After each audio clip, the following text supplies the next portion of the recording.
in space. The information window said that the status window was unlocked. The artifact player was activated. The protagonist closed his eyes. He opened them slightly and couldn't figure out where he was, and noted that it felt like he was deep underwater. A systemic drac, a destroyer of worlds. He had asked himself what that meant. In front of him stood a huge deity. His eyes burned red.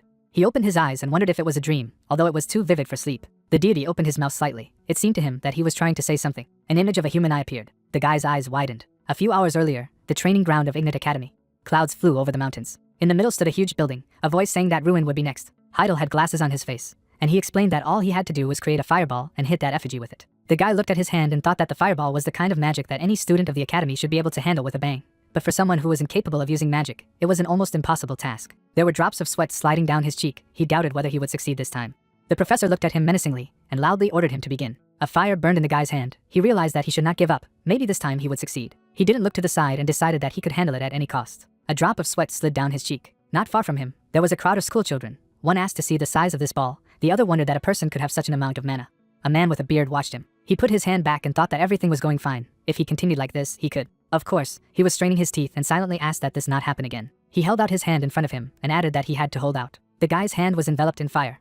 A clot of vomit fell on the grass. The young man wiped his mouth with his hand and said that he couldn't take it anymore. Heidel looked at him and shouted for him to let him go. The guy stood in a fighting stance and complained that the fireball did not escape his hand. The professor took a look at him and told him that he was already in his senior year. If he still couldn't perform ordinary magic in the form of a fireball, then he simply had no chance of passing the final exam, and noted that he was destined to fail. He lowered his head and replied to himself that it was so. He was destined to fail. Ruin clenched his hand into a fist and asked for forgiveness. He promised to train more in the future. He walked towards the crowd of his comrades and pondered that in this practical shooting test, they had to create 10 fireballs and hit the target several times. And he was not able to charge even one ball at the target, and realized that he could not even count on the role of a third-rate magus. A group of students stood in front of him. Someone wondered how this misunderstanding did not enter the academy with better scores at all. The guy wiped his mouth with his hand and thought that due to the fact that the offspring of a nobleman from the provinces was the best entrant, peers from more prestigious families began to envy him and feel inferior. As a result, this caused a hostile attitude, and noticed that he could not withstand their bullying. The young man looked up in front of him and noted that the reality that deprived him of hope was beginning to destroy him from within. This damned curse was the only thing that had held him back all these 6 years. Ruin walked forward somewhere, and thought that even though he had held up well all this time, he couldn't help but wonder how long he would last. Corridor of the academy. There was a balcony on the columns. A group of students stood on the red carpet and discussed the exam. The main character looked at them. Someone from the crowd wondered if this was not the stupid guy. 2 guys stood in front of him and said that he should already pack his things. In his place he would be embarrassed to show, but he turned out to be very persistent. The blonde guy spread his arms in different directions and asked if he knew what the junior squads called him, and immediately answered his question that the Ruin was a dumbass. He added that because of him, the graduating class is not a role model, and clarified that maybe he will already fall back to his province. The protagonist furrowed his brows in displeasure. He stood silently in front of his offenders. The second told him that since nature had deprived him of his skills, then he should at least be rich, and noted that the trouble was that he heard his name only when he entered the academy. Ruin gritted his teeth in anger. The guy behind him remembered that his father had said that they were just idiots, acting arrogant, although they had nothing, so he immediately understood the level of his family. The guy abruptly jumped out of his seat. His fist struck his opponent's face. A guy with blonde hair collapsed to the floor from a strong blow from the main character. He looked at him and asked him to repeat what he had said about his father. He grabbed his broken nose sharply and exclaimed, "How dare he?" The protagonist gave him a contemptuous look and explained that he needed to know when to stop, and asked who he was to say anything about his father and family. The second guy jumped and swung his fist at him and shouted that he at least understood who he was against. He opened his eyes sharply in pain. Ruin's fist struck him in the stomach. The guy fell sharply to his knees. He cringed in pain. Saliva flowed from his mouth. The young man turned his head to shout, then raised his hands above him for a magic strike and heartily asked how he dared to hit him. He was shocked that he was going to use combat magic within the walls of the academy. He stretched out his arms in front of him and shouted that he was a trash with a magic release disorder. He wondered that he didn't care that he could be excluded. A huge charge of energy rushed into him. He spread his hands in different directions and realized that he could not move. Heidel opened his eyes wide and ordered this to stop immediately. The guy put his hands out in front of him for protection. A drop of sweat slid down his cheek. He carefully looked at the charge flying at him and concluded that, as he thought, his end had come. The information window stated that he was the embodiment of a fighter, the destroyer of worlds. The status window was unlocked. The player artifact was activated. The eyes of the huge deity glowed red. The main character looked at him and could not understand what was happening. The deity opened his mouth slightly and called the protagonist by name. He opened his eyes wide in shock and wondered. This was definitely his name. A woman with golden eyes stared at him. She stood in front of him and noticed in surprise that he was awake. The guy's eyes widened. He rose above his bed and asked where he was. She replied that he was in the break room. The young man grabbed his forehead with his hand. She advised him to lie down. He did not need to get up. He noted that everything was fine. His head was just a little dizzy, but he could sit down, and he thought to himself that he had lost consciousness. The eyes of the huge deity glowed with red fire. He could not comprehend what had happened, although the knowledge seemed so real. He asked how long he had lain. Helen looked at him and replied that it was almost a day. She stood next to his bed and remarked that what a blessing that nothing worse had happened. God saved him. No other way. He asked if he was all right now. She looked down at him and told him that he needed to check a few more tests, but he looked pretty good for someone who had been struck by a lightning ball. and added that she had never seen any wounds, burns, even organs intact. A drop of sweat slid down his cheek. He wondered how this was even possible, because lightning is a terrible magic that burns the body in seconds, and he took a direct blow. He looked at his hand and asked himself why he was all right. A man came into the ward, asked him to forgive him. Helen looked at the patient, and noted that since the professor was here, she would go further to analyze the results, and asked him not to remain silent if anything bothered him. Heidel crossed his arms over his chest and asked how he was feeling. He replied that he felt fine. The professor looked at it, and remarked that it was quite good, and said that a professorial council had been convened on this incident. He stood in front of his bed and explained that first of all, he was reporting that Ben would be expelled for using battle magic with the intent to kill, spreading false rumors about the head of the Ardo family, and treating and bullying him. As a result, all of the above actions were taken into account in the verdict. The guy looked down and noted that he had hit Ben as well. He replied that of course he would also be punished, but given the circumstances, he would be engaged in volunteer service for a month. He stared at the floor and agreed with his words. The professor looked at him and expressed his desire to ask him something, namely if he was in possession of the artifact. A drop of sweat slid down the guy's cheek. The professor put his fingers to his chin. He said that no, he didn't, because if he had something like this, he wouldn't be bullied like that. He remarked that based on its value and rarity, the head of the Ardo family would have already used it for his people. The young man looked up at him and did not understand why he was asking. Heidel stared at him. A drop of sweat slid down the boy's cheek. The man reflected that he was sure that before the lightning ball caught up with him, his body was surrounded by a red light, as if he had been protected by a high-rank artifact, reflecting Ben's magic. Ruin sat on the bed and asked what he said, and thought about what artifact he was talking about. The guy slightly closed his eyes from fatigue and noted to himself that this could be somehow connected with that very strange dream. He assured that he did not understand what he was talking about, and besides, he was absolutely sure that he did not possess the artifact. The professor desperately lowered his eyes down. He turned around and told him to rest. He concluded that he really had no idea what had happened, and the professor didn't ask any further, and wondered what he was thinking now. Heidel headed for the exit.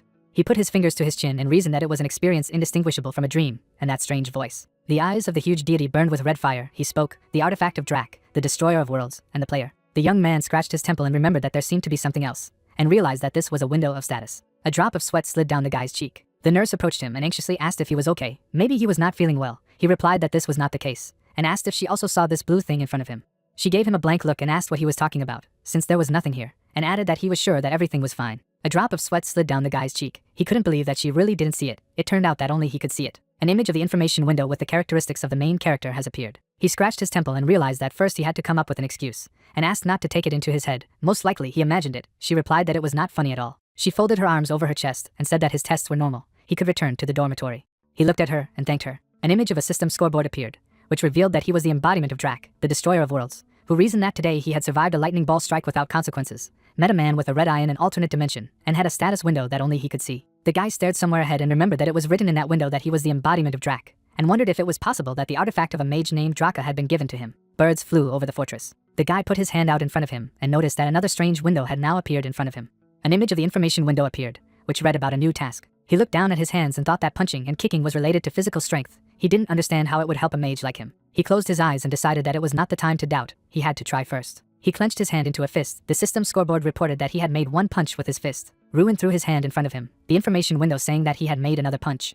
He smiled slyly and noticed that the number was growing. At this rate, he would quickly reach his goal. The young man threw a clenched fist in front of him. The information window said that the number of blows remained the same. He put his finger to his chin and realized that this time the number did not change due to the fact that a blow is not counted if there is even the slightest mistake in its execution, and decided that in this case, he would go through the training properly. The moon shone high in the sky. Drops of sweat dripped from the guy's face.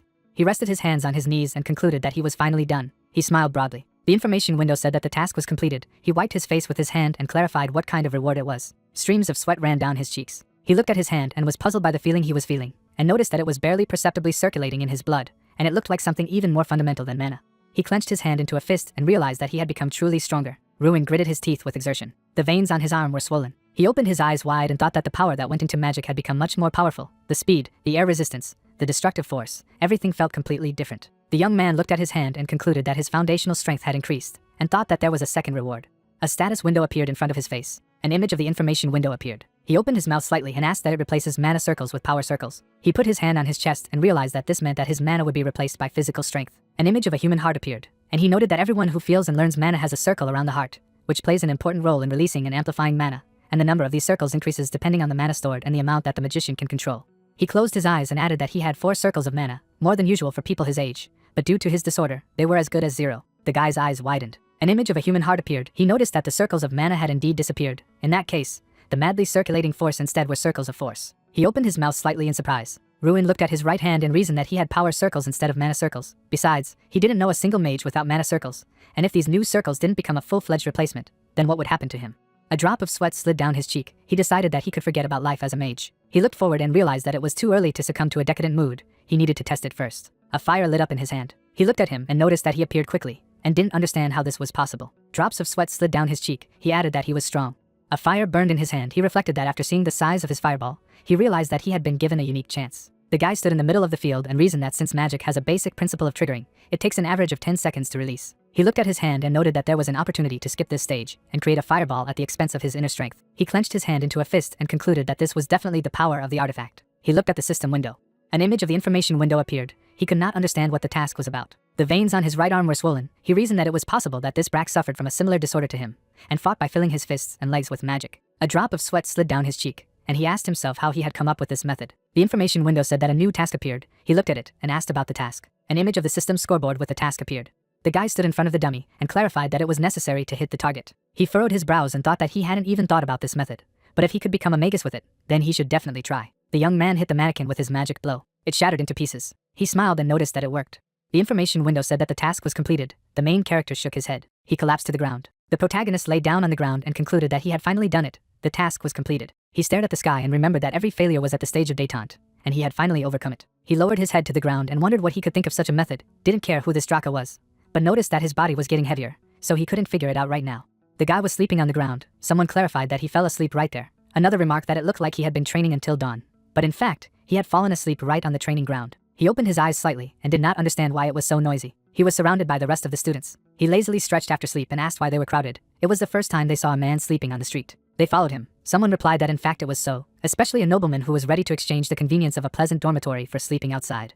He waved at them and said that he was just so exhausted that he fell asleep on the spot. The students looked after him. Someone wondered that he was not the only one who thought that the ruin had somehow changed. One of the students looked at the splinters from the mannequin and asked who left only the scraps of it. Parts of the mannequin lay on the ground. Someone suggested that it was ruin. Another replied that it could not be. Dormitory of the academy. Clouds flew over the huge complex of buildings. The blonde guy brushed his teeth by the window and clarified the state of affairs of the ruin. Jason looked at him and added that he had just returned. He raised his right hand with a toothbrush in it and wondered what had happened to him, since he usually does not leave the academy. He replied that he did not need to know, and explained to himself that this was the eldest son of the demon family, which was known for casting and mining metals. He treated him, a total outcast, at least not hostile. He put his hand on his shoulder and ironically asked if he was with a girl. He added that he was a psycho obsessed with alcohol and girls, which is why he constantly secretly left the territory of the academy. The young man threw his clothes at him. He exclaimed in displeasure that as soon as he was hit by lightning, he immediately pulled himself together. Let him tell in detail what he did last night. He said that he was actually in the bath, and did not understand what he was talking about. Rena was lying in the bathtub and noted that it was definitely better this way. He closed one eye and remembered that there was an additional task. It needed to be checked. An image of the system's scoreboard appeared. Drops of water flowed down the face of the main character. He noticed that the rewards remained the same, but the number of repetitions doubled. He sank into the water and thought that it would continue to double, and remarked that it would not be easy, as expected, but if it would help him become a mage. The young man was swimming in the bathtub. The main character threw his hand forward with a clenched fist and remembered to himself that a month had passed since then. A repetitive task could be done once a day, but in contrast to the constant reward, the required number of repetitions grew from day to day. He performed a kick attack and added that if he failed to complete a mission during the day, all progress was reset, so he didn't miss a day of training. Then he gritted his teeth from the strain. He leaned his hands on his knees and noticed that the only plus was that the requirement to complete the tasks did not rise above 3,000 repetitions, because otherwise, he could die in the process. The guy wiped the sweat from his face. He bent his right foot. An image of the information window with the results of the task appeared. He waved his leg and concluded that he had undergone these trainings every day over the past month, and had even gained a new skill. The young man smiled slightly. The system scoreboard reported that he had obtained the body art skill, spawned from an image with skill stats. Trees grew on the territory of the academy complex. One of the students turned to his neighbor and asked that he did not think that he had been behaving strangely lately. He agreed with his words and noted that he was dozing off in class, although he had not taken the class off the blackboard before. Ruin put his head down on the desk. He wondered that this was all he had noticed, since he had actually moved to the training ground, and was even coaching kicks. Another student asked them to give up on him, as if they had noticed something strange about him, and suggested that he was probably trying to compensate for his frustration somehow, even though it barely worked. A student in glasses was holding papers in his hands. The protagonist sat at the table and pondered that in this way he had completed the task over the past month, and looked for any clues about Drax's identity, but could not find any mages with that name in historical reports. The guy was standing on the stairs looking for a book. He opened the book and realized that there was nothing here either, and added that as for the world destroyer, the player, the status window, and quest, the nature of none of this could be understood even closely. He looked into the distance and did not understand who Draka was. An image of the status window appeared. The protagonist poked his finger at it and asked who the person was, what gave him this power. He turned his head to the side at someone's voice, which asked him to come here quickly. Jason approached him. He clarified what had happened. He asked if he had heard about it. A drop of sweat slid down the guy's face. He asked again what he was talking about. He said that it meant he did not know, so he stood quietly reading books. Then I calmly looked at him and asked if it was something serious. His companion stood in front of him and reported that the head of the Ardo family had come to the academy, His father was here. Ruin's eyes widened in surprise. He walked swiftly on the parquet. He put his hand out to the side. His father turned his head on him. He looked at him and exclaimed that there he was. In the corner of the room there was a vase with a plant. There was a clock on the table. The guy sat opposite his father and noted that he sent him here when he was 10, and 6 years had already passed, and asked how he had been doing all this time. He replied that it was fine, as always. Ruin was holding a wooden sword in his hands. He wanted to know how his sister lived. His father told him that she had grown up and was now a master of the art of wielding a sword, and always said that he wanted to protect his weak older brother. He put his hand on the back of her head and noticed that it was even somehow awkward. He noticed that she had always been distinguished by self-confidence. The young man lowered his eyes to the table. He looked at his father and said that he was fine. He put his hand on the table and clarified in what sense. He added that he was really fine. He was not mocked either physically or morally. The head of the family drank from a mug. He put it on the table and said that he had actually come to find out his desire to be expelled from the academy. He explained that if it was hard for him, the doors of the house were always open, and asked that he hadn't experienced a lot of hardship, and what he couldn't tell. Ruin stared at him silently. He replied that, to be honest, it was clear from the beginning why he had come after 6 years. But let him listen. He thought he had found a way out. His father was sitting across from him. The guy threw his hands around and added that therefore he offered to negotiate. He clarified what he was talking about. He explained that on the next practical test he must show a good result. But if he failed, then he would do as he wanted. He put his hands on the armrests and reflected that after promising him that he would get good results in the practical examination, his father realized his determination, and after their conversation, he returned to the estate. The teacher hit his palm with a pointer and asked for everyone's attention. Otherwise he concluded that the long-awaited day of the exam had come. The students were sitting in a huge auditorium. The teacher said that a written exam for understanding magic was beginning, and let them mean that any violation would be punished by zeroing the result. Ruin was holding a pen in his hand. And I will explain to myself that the exam is divided into a written and practical part. The practical part, in turn, is divided into 4 more. The protagonist's hand was enveloped in fire. He added that they include aim shooting, magic power measurement, real combat, and one-on-one combat. The blonde guy held out his hand in front of him. He noticed that as the owners of the magic release disorder, he had passed the written part perfectly throughout the entire period of study. But in the practical part, the first place was always taken by Mikkel from the authoritative Jerahil family. The protagonist wrote with a pen and decided that this time everything will be different, because this year he will definitely take first place. A drop of sweat slid down his cheek. As the students stood along the railing, Ruin realized that after completing the written part, and after a few days of preparation, it was time for the actual practical exam. He looked away. Jason stood next to him and told him that he had been behaving strangely lately, and asked if he had some kind of action plan for the practical part. He replied that today he was trying a new approach. His comrade smiled and asked again what was so. He had found a way. They both turned to the voice that asked what Ruin was doing here. Mikkel crossed his arms over his chest and added that he was really going to take part in the exam, and noted that with his disorder it was useless. The main character put his finger on his chin and noted that he really came to take the exam, and clarified what was wrong with it. He put his hand on his shoulder and said that as an honorary student, let him give him a little advice, since he had already failed the practical part 6 times. He looked at him and advised him to just surrender instead of humiliation. He looked away and replied that he did not think his advice would be of any use to him. Mikkel stood in front of him and noticed that he did not seem to understand him, and asked if he thought that a person with a magic release disorder would be able to pass the exam normally. He irritably asked himself what he wanted from him, because he had not behaved so boldly before. Where did he get such confidence? And added that it infuriated him. The blonde guy gritted his teeth and growled that he would deal with him in a one-on-one fight, so let him wait.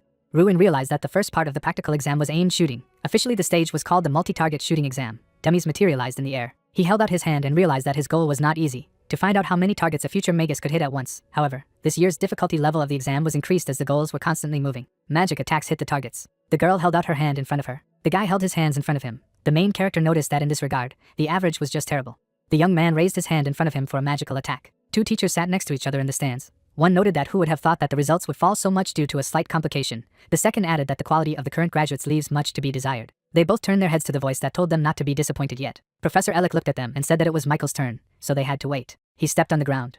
He held his hands in front of him and silently appealed to Ruin to look carefully. He didn't know what he was up to, but he would show him the difference between them. A blue fire burned in his hand. The examiner raised his hand and ordered him to begin. He threw up his hands in front of him. The guy was standing in a fighting stance. The students were standing at the railing. Someone exclaimed that what was to be expected from Mikkel. At once he was amazed only at the targets. The man folded his hands together and asked if he wasn't a worthy successor to the Jerahil family. He looked at the professors and added that they did not think about Mikkel becoming the pride of their academy, because he would surely become this year's representative at the big festival. The old man closed his eyes and asked him not to continue. Ignat opened his eyes and noticed that there was still enough time to assess the level of current graduates.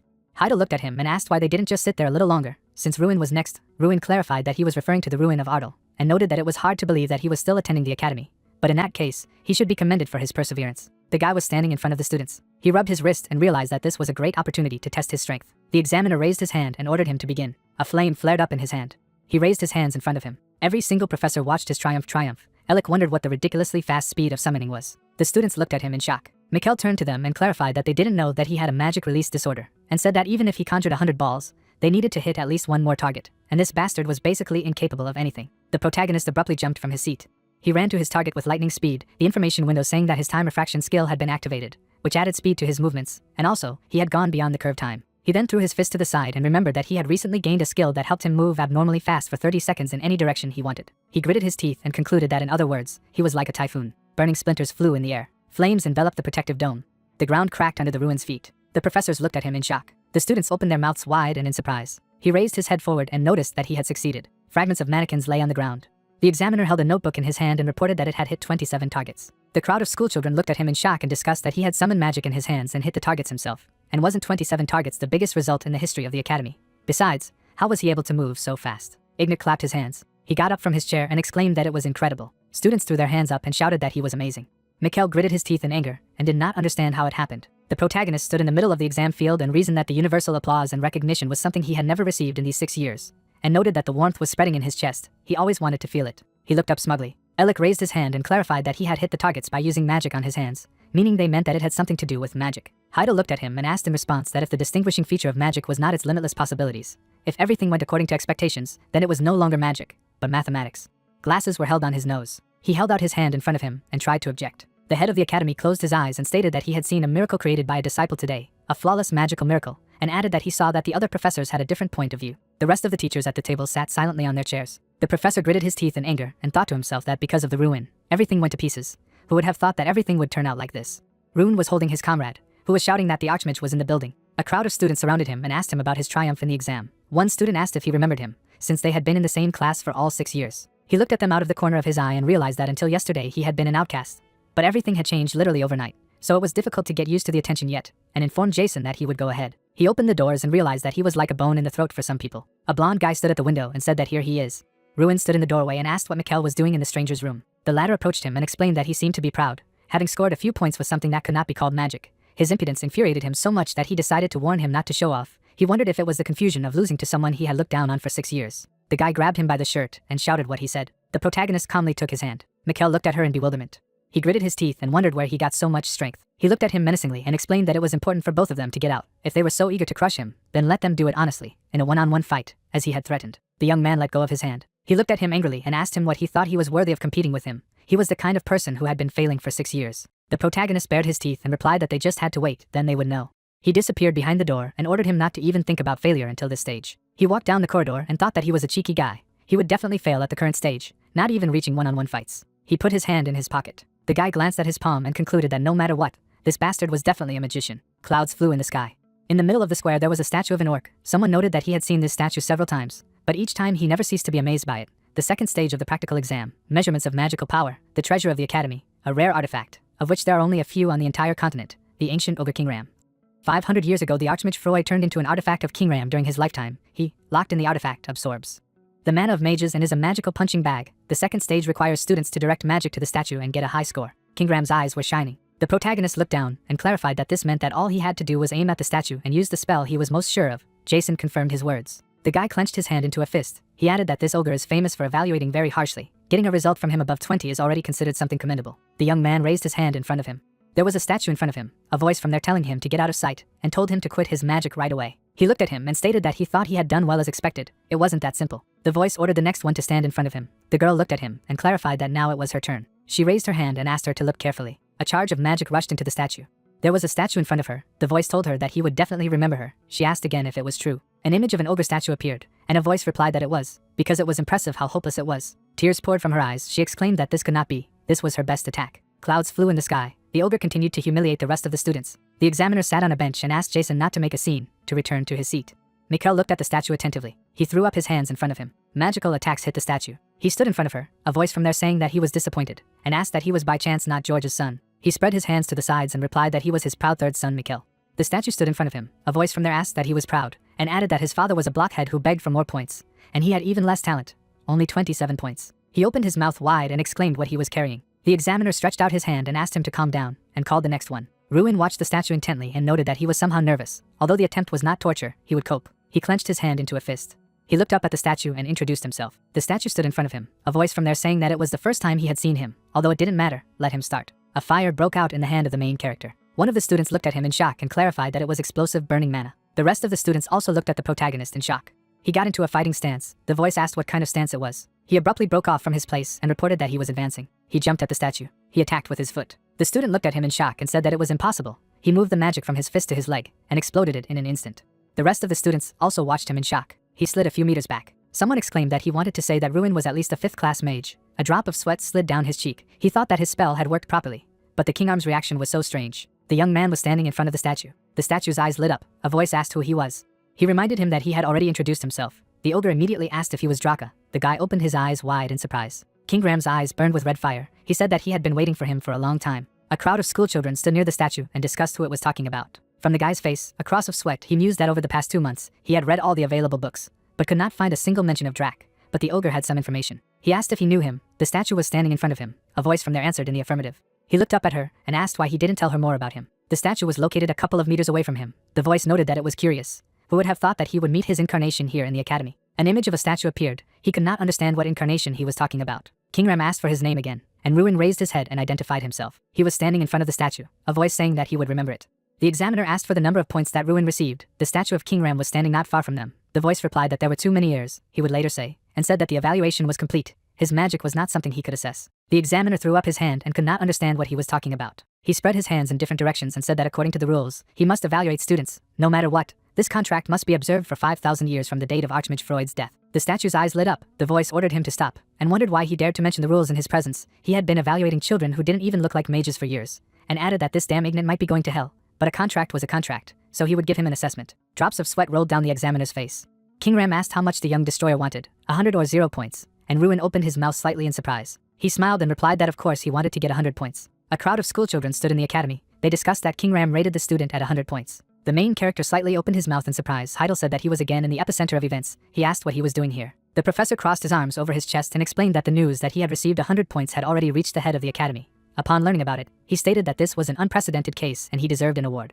The man handed him a scroll and asked him to take it first. He opened it and clarified what the artifact room was. Heidel waved his hand and asked them to follow him. The main character walked behind him. He looked around and noted that he did not know about the existence of such a place. He added that it was the only place in the academy where entry was prohibited.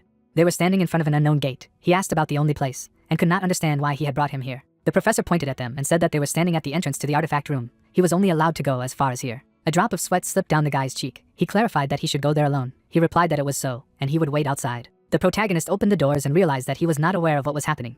But since this was his reward, he needed to come in to see. He went into the room. He looked around and noted that there were so many objects that he had only heard of, most likely the magical warehouse of Archmage Freud and Ignat. He turned abruptly to the voice, which said that he looked lost. The ogre looked at him and added that he didn't seem to realize his true value. He sat on the throne. He was surprised that he was no longer a stone statue. King Ram held out his hands in front of him and clarified that he was surprised that he was not in the form of a statue, and revealed that this was the only place where he was allowed to appear in his real form, thanks to the ancient mana filling this room, so he could be in his body instead of in the form of an artifact. Ruin looked at him and asked what he meant by value. The ogre looked down and replied that exactly what he said. He was not aware of it at all, even though he was using the same artifact as the player. The main character opened his eyes wide from what he heard and thought that he knew about him. The guy looked at the monster attentively, who explained that it was a rare artifact, one of a kind, and asked how he got it, and what connects him to Draka. The young man looked up and replied that he himself wondered who Draka was. King Ram's eyes burned red. An image of an unknown magician appeared, who, I will explain, is a creature who wanted to become a god. A lone traveler stood in the middle of endless fields. Someone said that once he came to the Heavenly Peak tribe to which he belonged, he was short and small, which looked unsightly. But his strength was so monstrous that no one from the tribe could resist it. The monsters flew in different directions from Drak's magical attack. He added that he had stopped more day by day, so even a few ogres could not defeat him. Besides, they respected him. He lived with them and was a member of their tribe. The ogres were sitting at a table in the bar. King Ram put his finger to his chin, noting that he had been teaching him, the next chief of the tribe, language and magic, for almost 100 years. The guy opened his mouth wide in surprise and exclaimed how a person could live so long. The ogre broke into a smile and replied, he was not a human. His true form was a black dragon, Dracagonia. An image of a huge dragon appeared. The young man opened his mouth slightly in surprise and wondered if dragons really existed, and asked if it was true. He looked down. The latter replied that it was so, and asked that he didn't know that magic came from dragons. He thought that of course he had heard about it, but it was just a story, and he thought it was just a legend. The ogre's eyes burned with red fire, and he noticed that, however, Drak himself was incapable of using magic. So he created a way to fight the way he did, imbuing his arms and legs with magic, and wondered what he understood now. The main characters attacked with his foot. He opened his mouth slightly and remarked to himself that he was sure he had been treated the same way he had been treated. The mage clenched his hand into a fist, and King Ram explained that Drak had created an ability that only he could use, the ability to turn magic into power, which he demonstrated to him, and with its help he became the most powerful being, and added, however, he was not satisfied with this and infinitely increased his power until he eventually destroyed everything around him and himself. The Brak spread his arms in different directions. A drop of sweat slipped down the guy's cheek. He asked himself again about the fact that he destroyed everything, and realized that this is why he is called the Destroyer of Worlds, and he cannot even imagine how strong he was to destroy the whole world. An image of the system window appeared. An image of the status window appeared. Kenosha put his finger to his chin and thought what this sudden reward was. Another image of the status window has appeared. He looked at him and realized that it was a strengthening skill. He took his hand into the sphere and couldn't understand if it was the embodiment of power. The ogre looked at him and explained that he had apparently received a reward for the mission. Drac had a habit of talking about such things while staring into the void. Ruin looked up at him and asked him what it was, if he knew what it was, and he asked him to take a look at it. He put his face to the object and stated that it was a country. Ruin Podium looked at him and asked if he knew anything about this object. He explained that it was not an object, but an embodiment. The main character held a sphere in his hands and asked himself about the incarnation. He looked up at King Ram, who revealed that he had always been by Draka's side, so he couldn't help but recognize him. Given his current condition, Drac must have sealed him in the spirit stone when he died. The warrior clenched his hand into a fist. He added that he was the embodiment of strength, and although he was called a spirit, he was different from ordinary spirits. Strana had a vile temper, and asked Drac for infinite power every day. However, if his desire was granted, he also promised him unlimited powers. The protagonist looked at the monster and clarified that he wanted to say that the incarnation would be born from this stone, which replied in the affirmative and asked him not to worry about it, because apparently he would wake up soon. The sphere was covered with cracks. The guy looked at the creature in his hands. In his hands was a small bear. He sat on the palm of his hand and asked whom he called a bear. The guy noticed that he was also talking, and could not understand how the bear could talk. He gritted his teeth in anger. He held out his hand and ordered him to stop calling him that. Strand raised his hand forward and ordered the main character to stop calling him a bear, and the guy wondered why he didn't like it so much. Looking at the interlocutor, the brunette asked what a bear talks like in general. The latter scolded him for these words. Folding his paws at the waist, the interlocutor replied that how could he be compared with these animals, and that he was not a bear. The guy wondered who he was then.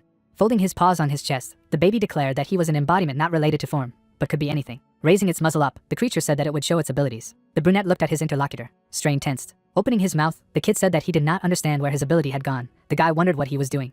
Looking at the brunette, the kid suggested that maybe the problem was that he reincarnated with an empty stomach, and added that the guy should give him food. Otto wondered why this bear was so rude. The brunette replied that there was no food here and he did not know what the interlocutor could eat. The creature frowned, and asked that they couldn't even feed him, and added that why the current owner was so weak. The main character clarified that he was the owner. Mishka went to bed, and said that he didn't care. Let them wake him up when it was time to eat. The guy did not understand anything. The protagonist turned around, and King Ram began to say that thousands of years had passed, but the character of the baby was still the same. The guy raised his head, and the giant continued that looking at the hero, he remembered the good old days.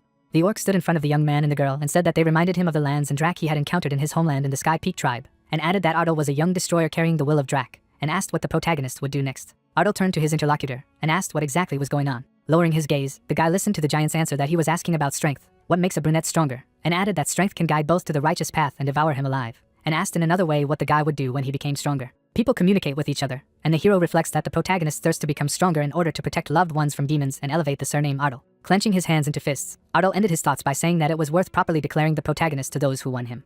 The brunette smiled and thought that it was enough for now, and continued that he had a lot to protect, so he wouldn't turn down this opportunity. Looking ahead, the guy replied that he lives of his own free will, for the sake of his family, his people, and himself. The orc opened his mouth and said that it was not bad. He would wait for the future and what he would bring. Otto thought that although he had received a clue about Drac's identity from the giant, the routine had not changed at all, except for one thing. The protagonist wiped away the sweat and told Strand to wake up, and clarified that maybe he was no longer going to eat. Saliva flowed from the bear's mouth. The kid climbed up Otto, and he thought that the feeding of the country had increased. The hero's hands lit up with flames, and he thought that the bear was obsessed with food. The baby consumed the fire, and the brunette continued that he ate a lot. Fluffy swallowed the food. Sitting on his shoulder, Ruin said that he was much better. The hero noticed to himself that food is the power that the guy gets from tasks. That is, the country feeds on his power. A system window appeared about the teddy bear that he is the embodiment of strength and has 1 star. The one-of-a-kind spirit of the physical world in charge of primitive strength becomes stronger with the growth of the vessel, and also defied the 7 rulers and was destroyed. A new window popped up, saying that the unique skill of 1 star, this is the height of a companion with a guy, is 100% divided, and the unique skill of a companion gives 100 to strength. The blue-eyed man lowered his gaze and thought that the new skill of the kid accelerates his development. The sun shone on the courtyard. Otto asked what he got plus 100 to strength for the teddy bear becoming stronger, and Otto told him that it was, and there would be 200 when he got 2 stars, 300 when he got 3, and so on ad infinitum, and added that before being sealed, he had reached more than 31 stars. There was a man in a hood, and behind him was a beast, and the hero thought that 31 stars was as much as 3,100 strength, and continued that he did not even have 1,000 strength, but already felt very strong. Clenching his hand into a fist, the brunette wondered how Drac had achieved this, and if there were any ways to build up his strength besides completing tasks. Raising his muzzle, the bear replied that that was why he was great, and added that if he wanted to know, then let the hero give him a glass of water. The hero looked angrily at the fluffy one, and said that he could not tell if he wanted to die of hunger. Strand said that he would say. The kid said that there are many options for how to become stronger. For example, to complete tasks of increased difficulty. The more difficult, the higher the reward. The knights attack the monster. Fluffy continued that power is given for creating items or finding artifacts. The blacksmith works. Strand said that it was still possible to boil an ogre tendon and make an elixir out of it. The green liquid glowed. The bear closed his eyes and continued that all the listed options are not for the hero. The protagonist asked why. Because there are so many options. The kid folded his paws and replied that first he needed to gain 1,000 strength, and continued that the guy's body would not withstand such power, growing exponentially, because now the brunette is as soon as the child who began to walk. The blue-eyed man frowned and thought that he was sure that he had become stronger. But it turned out that he was only at the very beginning, and continued that in this situation, the next goal was to gain 1,000 strength. The guy is training, and he says to himself that he trained daily to increase his physical strength, and when she reached 930, the third stage of the exam began, called a real fight. The arena is illuminated by a soft light. Mishka clarified that the hero says that he has a trial and battle today. Ardal opened his mouth, and replied that it was so, he was waiting for this day. The weather was clear. The brunette said that usually magicians attack when they are behind, so in such chaos, they can fly from anywhere. For this a test was created, to check how much magicians manage risks, so this stage can be called the most important. The blonde attacked with a fireball. One of the knights raised his hand and shouted, "What is the guy doing? Don't aim at them." The man closed his eyes and said that Mikkel was getting out. The guy bowed and agreed with the professor, and the protagonist reasoned that the Knights of the Fulren were invited to help conduct the exam, for the safety of the students, and to check the compatibility of them. The giant is surrounded by flames, and Ardal said to himself that since today is the last day, everyone is wondering what the monster will be. The participants raised their heads in bewilderment at the noise. The red opponent raised his head and shouted, and the people were surprised, saying that it was an orc. The giant attacks with weapons. The protagonist reasoned that orcs live in groups, and the habitat is the entire continent. They are much stronger than humans, and have comparable intellectual abilities. They are also cruel in nature, and there is an eternal war between the two sides. The guys opened their mouths. One of them asked if it was right to fight orcs as part of the exam, and the second added, "And what if someone died from him?" The man with glasses said that they were magicians, so they should keep a sober mind. Let them take it as a real fight and give their best. The group looked at the teacher and replied that it was for sure. The giant rushed forward. The knights repelled the enemy's blow. Mikkel was preparing for a magic attack. The blonde man stretched his hands forward and shouted the name of the spell, Ice Wall. The shell hit the floor. An orc was flying from above, and the group was shouting, warning the guy. Opening his mouth, Heidel shouted for Mikkel to dodge. The mage froze in place, and said to himself that he had to dodge, but his body was shackled by fear. The professor raised his hand and said a spell, a tree prison. Plants began to appear around the enemy. The giant was stopped. With a scream, the orc reached out to the guy. The blonde looked up, and a voice sounded that Mikkel was out. The man slammed his fist into the seat. The brunette, gritting his teeth, cursed to himself, and thought that the guy had failed again, and continued that it was necessary to somehow prevent the main character from passing the test. Alec raised his hand and, turning to the processor, asked if it planned to continue the test in the same vein. The old man looked in the direction of the interlocutor, and asked what the man was hinting at. He replied that soon it would be the turn of the protagonist. The gray-haired man replied that he was, smiling, and the brown-eyed man said that Ardal was the only one who had received the highest score from King Ram.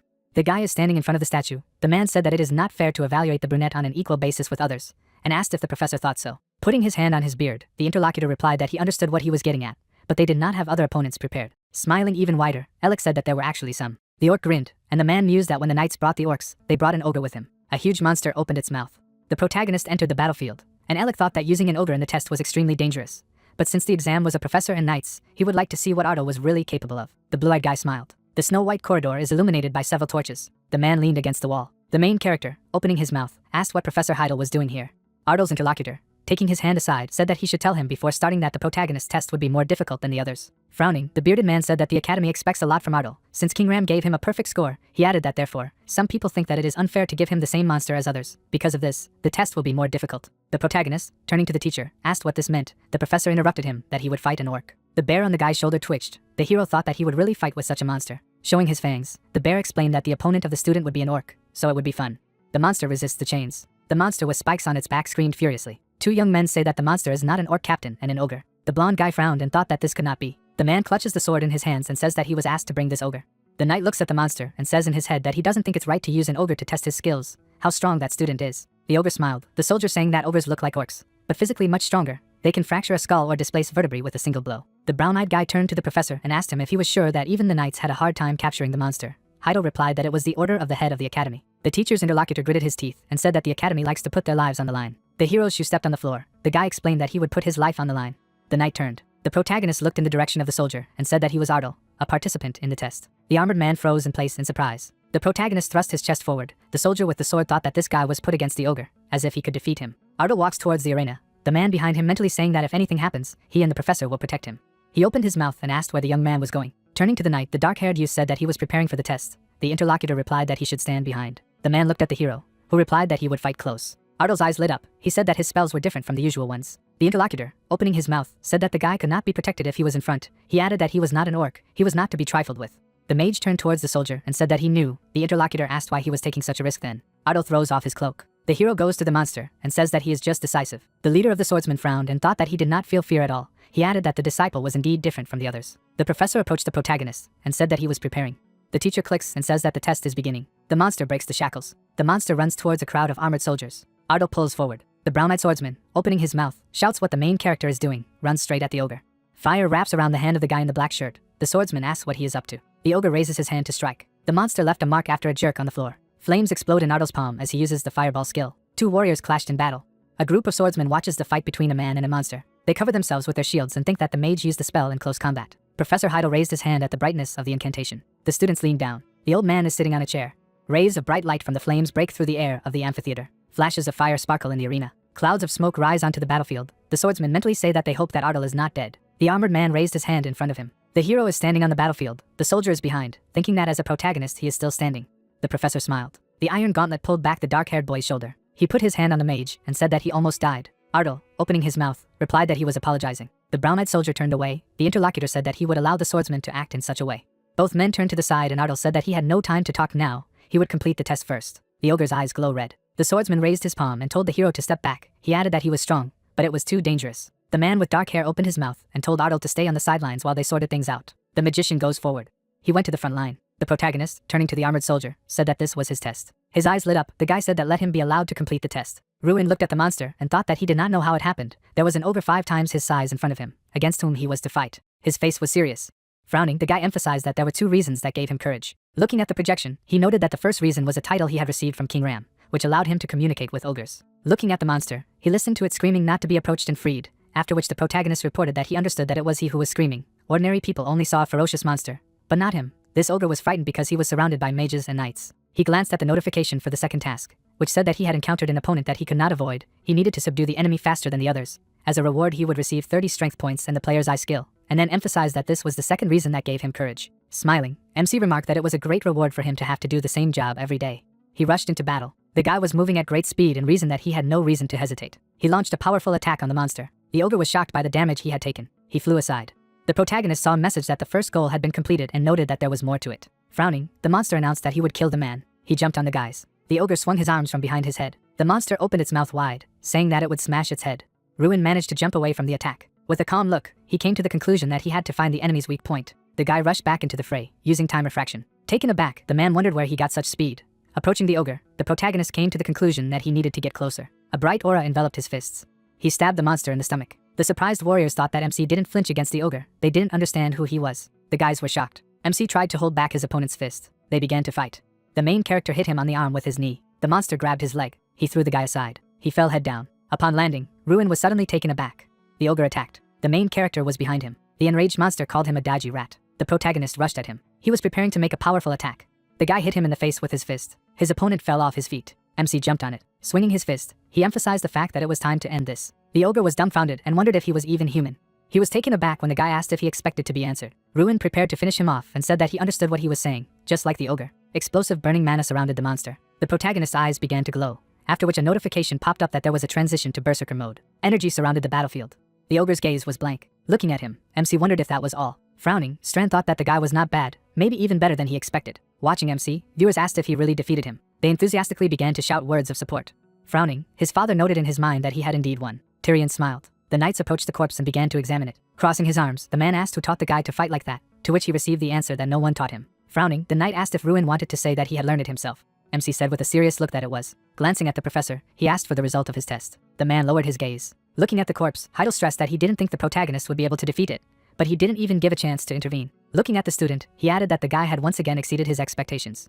A shout could be heard in the arena that he had passed. There was a smile on his face. A notification popped up that his task had been completed. The surprised guy read that he had obtained the passive skill of the player's eyes, with the help of which he gained the ability to see the nature of everything. Now he can collect and digitize all the information and can sense surveillance and track the invisible. Strand jumped on his shoulder and noted that he was now a real player.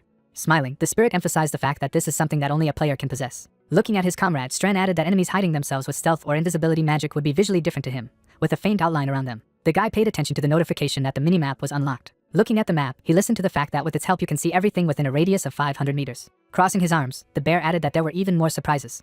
He drew attention to the corpse and asked to take a look at the defeated ogre using the player's eye. Using a new ability, Ruin began to study the monster. A notice popped up that this is a spatula ogre that lives in the Storm Mountains, distinguished by protruding shoulder blades, smaller than ordinary ogres. In addition to a milder disposition, it is also weaker than other representatives. The protagonist noted with a satisfied look that this was impressive. Glancing at the professor, he saw a message that the information was not yet readable. He calmly noted that he could not see something. The information was limited, after which Strana said that he could not get information about people much stronger than him. He said with a satisfied look that as his strength grew, the amount of information available for viewing would also increase. Holding his chin, MC replied that everything was clear to him. Looking at the blue sky, He thought that after completing the test with a real fight, the rumors that he had defeated the ogre had spread throughout the academy. Jason sat on the bench and asked how it felt like everyone was talking about the ruin, to which he was told that he didn't know, it was still new to him. The girl approached him and asked for forgiveness. She asked with an embarrassed look if it was ruin. They surrounded him, holding gifts in their hands, and asked him to eat if he got hungry. They ran away from him. Looking at his friend, the protagonist asked if he wanted a treat. The dumbfounded guy shouted that this was terribly disrespectful to the girl who had overcome her embarrassment, and made him a snack. While researching Jason, MC wondered that by looking at him with the player's eye, he could see that he had high potential. Looking at him, Ruin noted that in the past few days, he had tested everyone in the academy and apart from him, only Mikkel had high potential. Frowning, he asked the interlocutor to try a little harder and then, he was sure that the guy would show a good result on the next test. Looking at the building, he said that he didn't like it, but only wanted to say that he had high potential, he had good skills, so all that remained was to regain confidence and work harder. Sitting next to him, he also asked not to waste all his time playing games, to which he received the answer that Jason agreed. In the next stage his goal would be to get into the top 10. Looking at the protagonist, he clarified if it was really MC, because sometimes it was hard to believe him. Holding out his hand, he stressed that he was just wondering if this was the Ruin he had known and been in close contact with for 6 years. Looking at the sky, the protagonist thought that even he sometimes finds it difficult to believe, so he can understand his comrade. Jason imagined a bright aura spreading from the guy and said that lately there have been some rumors about him that he will push Mikkel out and become not only the best graduate, but also a representative of the academy.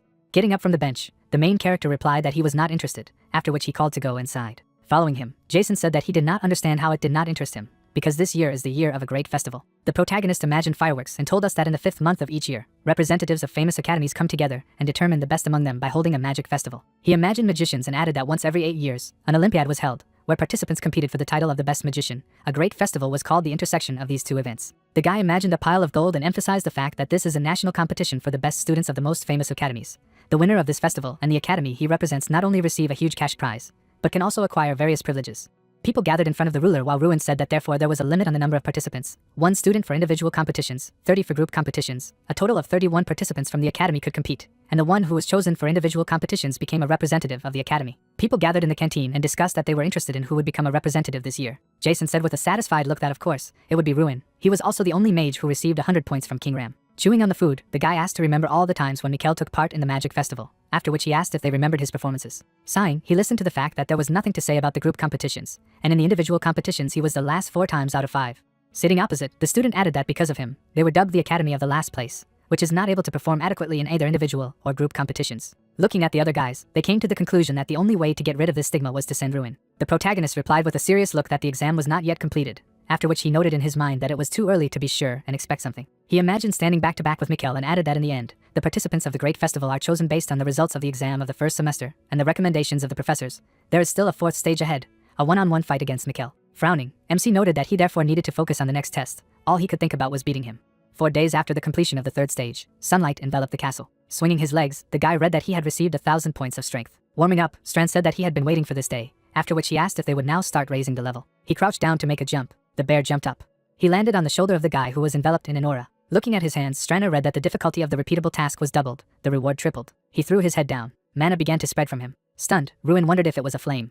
He was shocked. The professor was standing at the window. Frowning, he remembered how the protagonist had fought and noticed that it had earned him extra points in the end. He imagined the boys fighting and wondered if Mikkel could win against Ruin. MC stood in front of the defeated opponent, after which the man added that Michael's victory was unlikely. With an angry look, he thought that now not only his participation in the festival was under threat, but even the place of the best graduate. The Jerhill family should be at the top of the academy. The professor with an enraged look stressed that it should be no matter what. Strand opened his eyes, after which the system said that he had advanced to the 2nd rank. Flames covered MC's hand, after which he received a notification that he had received 200 strength points as a reward. Examining the spirit, the guy assumed that he had grown up. Stretching out his hand, he wondered what had happened, because thanks to the bear, his strength quickly reached 1,200 points. Smirking, Strand noted that this was just the beginning. He was willing to bet that the difficulty of the tasks and rewards had also increased. A projection appeared in front of them, saying that he had reached the basic level of physical strength needed for battle. However, the training never came to an end. He had to keep moving forward. Touching his chin, Ruin said that he had already done an increased number of repetitions, so it would not be difficult. Looking at the spirit, he asked what kind of training in a real battle it was. Spreading his hands, the bear asked if the guy remembered their first meeting, when he said that he could become anyone. Flying in front of the owner, he emphasized the fact that he can now transform. But so far there are restrictions. As he inspected the training ground, he listened to the fact that Strand would be able to take human form when he reached rank 5. But that perfect transformation would be difficult anyway. Smiling, the spirit asked if the guy wanted him to show who he could turn into. It began to unwind quickly.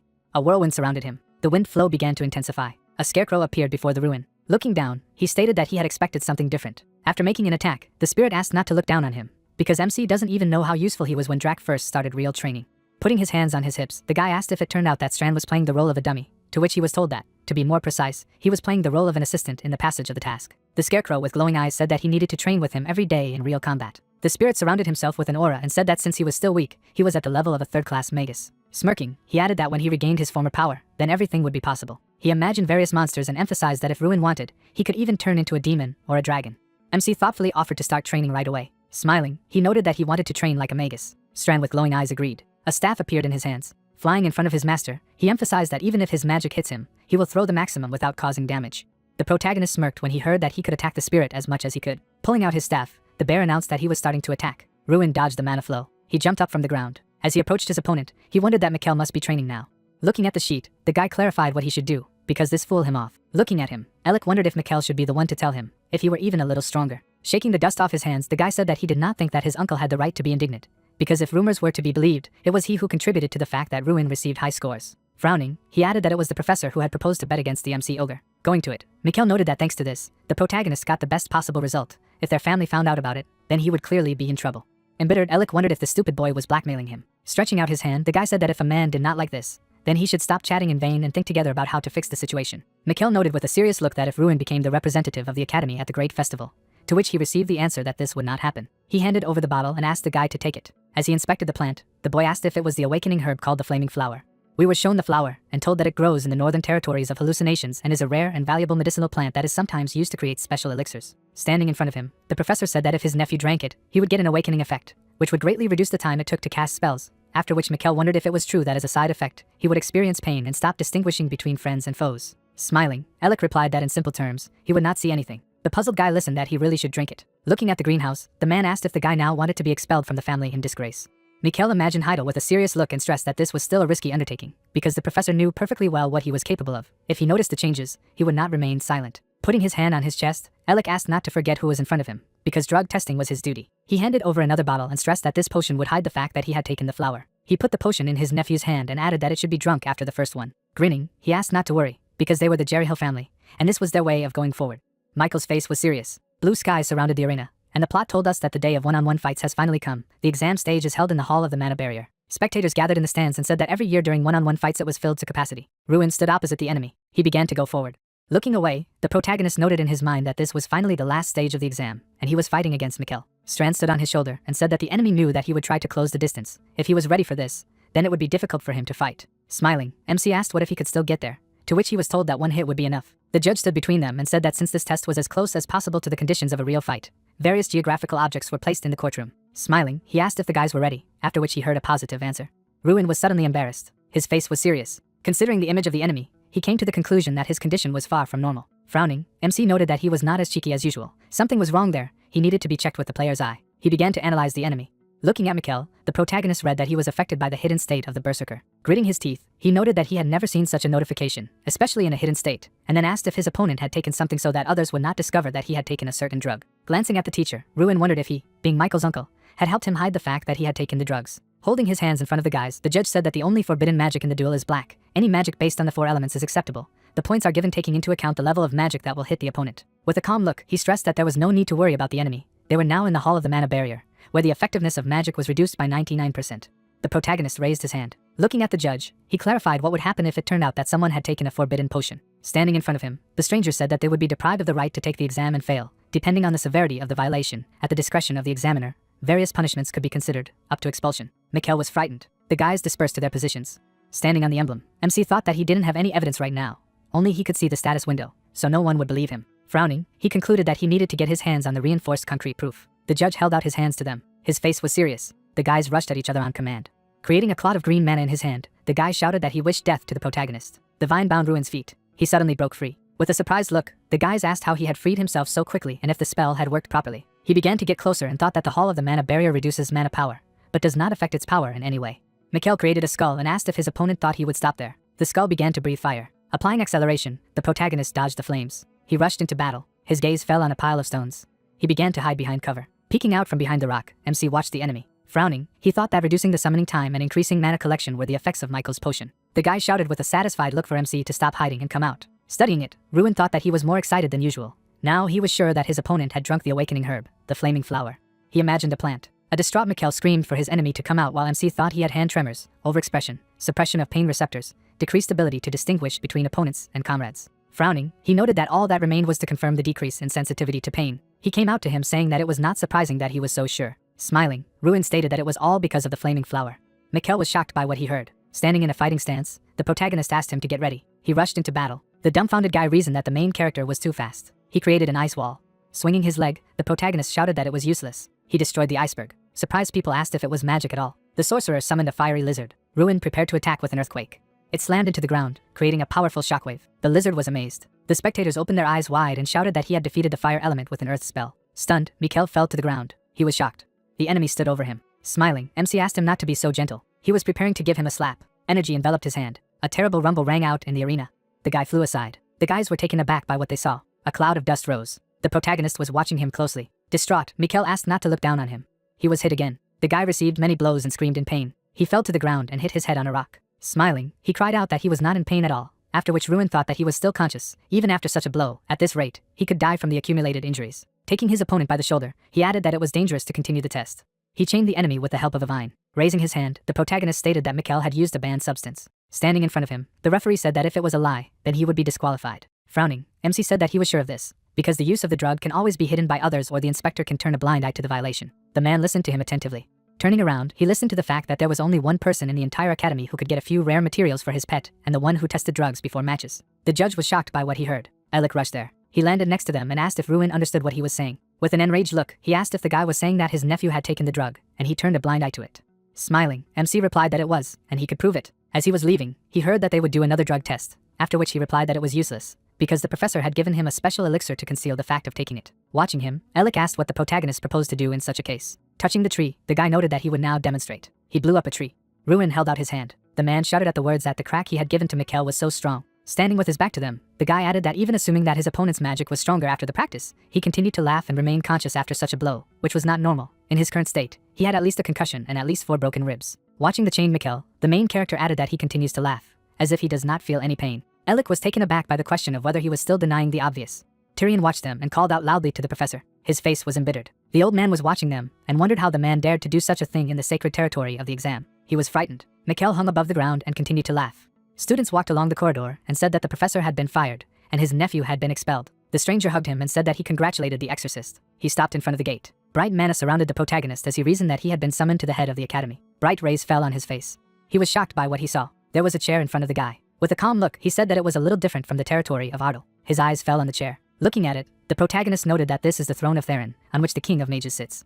The old man came up to him and asked him what he saw. Following him, the guy listened to the appearance of this place being created with the help of Malrok's eye. We were shown a demon and told that the name Malrok belonged to the leader of the demons that invaded the continent of Frelia. It is said that he had the power to make the target see what they most desire. After the fall of Malrok, his parts were turned into artifacts. Looking back, Tyrion revealed that Malrok's eye showed the world that Ruin wanted to see. The images around him were close to what he wanted. Looking down, MC concluded that he wanted to see the territory of Ardal flourish and become a better mage. Looking at his interlocutor, the guy clarified what he saw there. Smiling, the old man stated that he saw a world in which disciples behaved like disciples, and magicians behaved like magicians. Stopping at the gate, he added that he understood that this was not easy to achieve. The doors opened. The guy turned around. The guys started tossing him up, shouting that he had won. Smiling, the guy listened that he was the best graduate. They arrived at the office. Setting the cup down on the table, Tyrion asked his guest for a treat. The protagonist was sipping coffee. He was taken aback by the question of whether MC would answer him, as Tyrion had summoned him because he wanted to ask something. Folding his hands, the old man asked how he was able to determine that Mikkel was using a flaming flower. The guy lowered his gaze. Sitting in front of him, he replied that his opponent was not acting like usual. He immediately thought of the flaming flower due to its aggressive and at the same time anxious behavior. The mana flow around him was unusual, and the mana itself was enhanced. Looking at him, Tyrion stated that from what he had seen, Ruin did not suspect him of taking the flower, but was sure of it. Frowning, the protagonist said that he used physical strength, not magic, and the Hall of the Mana Barrier only suppresses magic without affecting physical strength, after which he thought that there was no need to tell about the player's eye. The director listened attentively that even if Mikkel was in a state of shock, his laughter despite his injuries could only be explained by the use of a flaming flower. The old man thought with a calm look that at 16, MC was perceptive enough to instantly notice subtle changes in his opponent, and able to remain calm in critical situations, taking into account his undeniable magical abilities. Placing his hand on the table, he said that as the head of the academy, he was terribly sorry for what had happened and apologized. He would personally make sure that the Jerahil family did not harm him. Smiling, Tyrion added that he had an offer, and then asked if he would like to take part in the great festival that will be held in the 7th month of this year, as a representative of their academy. The guy was taken aback by what he heard. He bulged his eyes and thought that the representative of the academy at the great festival was a status that everyone dreamed of. He had suspicions even at the moment when he was summoned to the office of the head of the academy. He closed his eyes. The old man stared at him. Sitting at the table, Ruin said that he was grateful for the offer, but that he knew he did not have enough experience, since he had not participated in real battles in the past 5 years. Looking down, he said that due to the mana release disorder, all events were closed for him, so he did not know if he would be able to perform well at the great festival against other gifted peers. He was surprised to say that this was not a problem at all. Moreover, Tyrion, as a judge at a great festival, believes that he is more than worthy of being considered a candidate for victory. He pointed his finger at the interlocutor. Stroking his beard, the head of the academy emphasized that he could confidently say that he had every chance of winning, and what was much more terrifying, he would become a secret weapon that appeared out of nowhere. Ruin was embarrassed by these words. Sighing, the director noted that from the opponent's point of view, the protagonist is a dark horse. There is no information about him, so they will not be able to develop methods and strategies against the magic he uses. Smiling, the guy noted in his mind that he understood what was going on, due to the fact that he was always the last. No one looked at him. Unlike Mikkel, they have no information about him, so it will be easy to take them by surprise. He clenched his hands into fists. An enthusiastic MC cried out that he would do everything possible to justify the trust of the head. The knight entered the room while the old man said that he assumed that it would be more useful for the protagonist to attend classes in the art of the body than magic. Especially for this, he invited a professor of martial arts. The guy was shocked by what he saw. Looking at the warrior, he thought it was Galter. He imagined the knight fighting and emphasized that he was the leader of the Fulgrim Territory Knightly Order, one of the 5 6th rank knights, and the only one in the Radiant Kingdom. He remembered standing behind the warrior and added that he had crossed paths with him in the 3rd stage of the practical exam. Galter sat down across from him and told him that he needed to confirm something first. Smiling, he said that according to Professor Heidel, he was a special magician who was forced to fight only at close range. Ruin nodded, saying that everything was correct. The knight remembered how his apprentice fought and noticed that he could tell from the previous time that his attacks were quite good, clear, and without unnecessary movements. Ruin was taken aback when the warrior pointed out that it was too obvious that he hadn't studied martial arts properly. Looking at him, Galter added that his skills could work against an ogre, but a skilled knight would read it like an open book, no matter how strong he was. Opponents who had studied the art of the body would only be able to guess his next actions by looking at the movements of his shoulders and hips.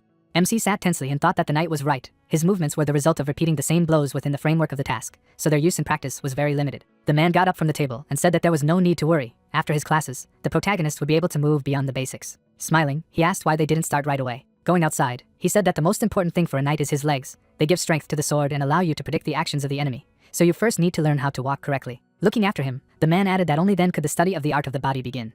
Waving his hand, the young man listened to the fact that the training center usually taught heavenly martial art. Gusts of wind enveloped his hand. Watching him, the teacher said that except for sword techniques, the heavenly martial art includes 36 martial techniques. Frowning, MC rushed forward. He began to perform a series of attacks. The knight stood quietly and watched the training. A smile appeared on his face. He remembered how the puzzled Ruin had followed him and asked why they wanted to teach him. Since his training would not be of any use to him, he would have to come to the academy every day. He listened with a calm look that this was a kind of investment. Closing his eyes, Galter said that he had met a man who could become a great magus. If he could help him, then it would be considered a worthwhile investment. The protagonist lowered his gaze. He bowed, saying that in that case he was at his service. The man laughed and noted that it was impossible to listen to this. It was becoming too embarrassing. The guy struck. He repeated the movements. The knight thought with a satisfied look that his student was doing well. He was not deprived of endurance. He remembered examining the corpse and wondered why the ogre had a broken jaw. Standing by the tree, Galter noted that he was a melee mage who was physically stronger than an ogre, an interesting young man. 3 weeks later, an aura enveloped the guy's body, after which a notification popped up that his skills had been enhanced. Now he could imbue every part of his body with magic. Glancing at the beast, he asked if the effect of mastering the heavenly martial art was incredible, to which he was told that it was. Thanks to this, Strand had advanced to the 3rd rank. Clenching his hand into a fist, MC reported that he felt tremendous strength. Sighing, the spirit noted that the guy was getting stronger surprisingly quickly. Drac had been gaining 2,000 strength points for more than a year, and another half a year after meeting him. The protagonist noticed the scream. Jason ran to him. He tried to catch his breath and asked if his friend had also seen that a list of participants in the Great Festival had been posted at the entrance to the academy. Surprised, Ruin thought of the Great Festival. A boy with blue eyes holds his palm raised, and the young man remembers that at the entrance ceremony he introduced new students and performed from the stage, and that he won 1st place. He looks ahead and thinks that he was envied and casts incredulous glances because of this. The guy covers his face with his hand and continues to remember that justifying his secret hopes. All these years he showed himself only from the pitiful side. The protagonist stands with clenched fists and reflects that he could only watch from afar as Mikkel receives all the laurels. The young man runs forward rapidly. The guys are approaching the crowd of students. Ruin raised a clenched fist. He looked at the information board and thought with delight that he had become a representative. The guys look at the young man with admiration. They rushed to congratulate him on his place as a representative, and one of them exclaimed that he would speak on his behalf at the great festival. The main character closed his eyes in pleasure and thought that it took a long time, but he became a representative of the academy again, and that he was on the list. 31 participants in the group competitions. Professor Heidel looks at the guy attentively and says that he was surprised when he heard from Sir Galter that the Ruin had mastered the heavenly martial art. Ruin put up a block, and the professor said that sometimes the genius of a young man frightens him, and that he reached the 5th grade at the age of 16. The man turned his head and added that he believed in his student. The platform of the station is filled with passengers. The students of the academy go to Altheim, the site of the festival. The guys are standing next to each other and talking about how they're going to get on the mana train, and that they're going to ride it for the first time, and that it's incredibly fast. The main character closed his eyes, and the guys continue to discuss that there are only 2 transit points in the Radiant Kingdom, and there are more of them in the Reenac Imperial Federation, and they do not stop talking about the fact that the kingdom is still less to look for. The guys look away with delight, and someone says that they are hillbillies, as if they have never seen a train. Hankies crossed his arms over his chest and told the protagonist to be silent and not to disgrace himself. The young man looked angrily at the young man and asked if he had said everything, and thought that this freak was called Hankies, who was singing along with Mikkel, who was taking part in the magic festival with him last year. The blonde guy clenched his fist, and the opponent continued that if Ruin thought he would work a miracle at a great festival, then he shouldn't hope. And Jason replied that he was proud early only for getting good grades in the first semester. The young man looked out from behind his comrade and shouted that the representatives of the other academies were like ghosts, and that they would have a better chance if the representatives chose Mikkel, who had already fought the enemy, and stated that they did not recognize the Ruin as their representative, and let them go themselves. The blonde guy turned to the side indignantly. The protagonist shifted his confident gaze to the guys and thought that many were eager to gain an advantage in order to somehow curry favor with the Jericho family, and decided that they were obliged to perform, even if someone disagreed with his candidacy, and said that Mikkel would be flattered. Hankies folded his arms over his chest with arrogance. The guy bowed his head slightly and said that Michael's dogs remained loyal even when the owner was thrown out of the academy. The young man shook his neck to the side and continued that he had purposely expressed himself as clearly as possible so that a person of Hankies' level of intelligence would understand and realize everything. The protagonist spread his arms to the sides, and the opponent began to say that he was a representative of the academy, and the guy did not let him finish. Ruin looked at him cruelly and said that this festival would be a level higher than the ones he had attended, adding that if he did well, he would get better opportunities than his connections with the Jericho family could have given him. The academy student opened his mouth furiously and shouted that it was understandable, but that it could only be talked about if they achieved something, and asked if it was possible, and continued, after all, those who were chosen to participate in the festival were all monsters, and that in the end, their fate was to be stuck in the Radiant Kingdom and work under the leadership of the Jericho family. And he finished for him to come down from heaven to earth. The main character approached the young guy and said that it was possible. He turned his head and said that a great festival is an event in which cooperation plays an important role, and added that it is better not to use those who interfere with teamwork. The guy looked at the protagonist and said that he would compete without them. Roald turned around and said that he suggested that the boys think about who their representative was while they were on the way, and added that he wanted to remind them that there was no one from the Jerichos here to gauge their loyalty. Hankies gritted his teeth angrily. He leaned over to the protagonist with fury and said that he would only try to blow in the first individual battle, because then he would not listen to a single command from him at the great festival. A high-speed train rushes through a green valley. Young people enthusiastically look around through the windows and admire the speed of transport. The protagonist closed his eyes, and his bear said with admiration that the world had become a great place, and that in his time there were no such fast ways to travel. The rays of the sun break through the windows in the train. Jason put his hands on the glass, and behind the boys' backs someone said it smelled like losers. A man with short hair looks ahead haughtily and asks who is the hillbilly from the post-academia. On his chest hangs the symbol of the National Space Institute Iota. Kimono-clad fighters stand in a stance. The Iota National Magic Institute, the only educational institution in the Sand Kingdom of the Desert, famous for its school of sword art and body training. The young man turned his head to the guys and thought about what they were doing here. Malcury leaned back on the sofa and quipped, "Where is your Mikkel Jerichil?" And that he hadn't run away because of some, and added that he wanted to ask him to take care of them this year as a servant, of course. The guy closed his eyes and laughed. The protagonist shifted his gaze to the young man who was having fun, and he continued that this year the guys from the academy would also take the last place, and suggested that they get along. Ruin looked sideways at his rivals, and the bear asked if he was too calm, and that after such words he did not raise an eyebrow.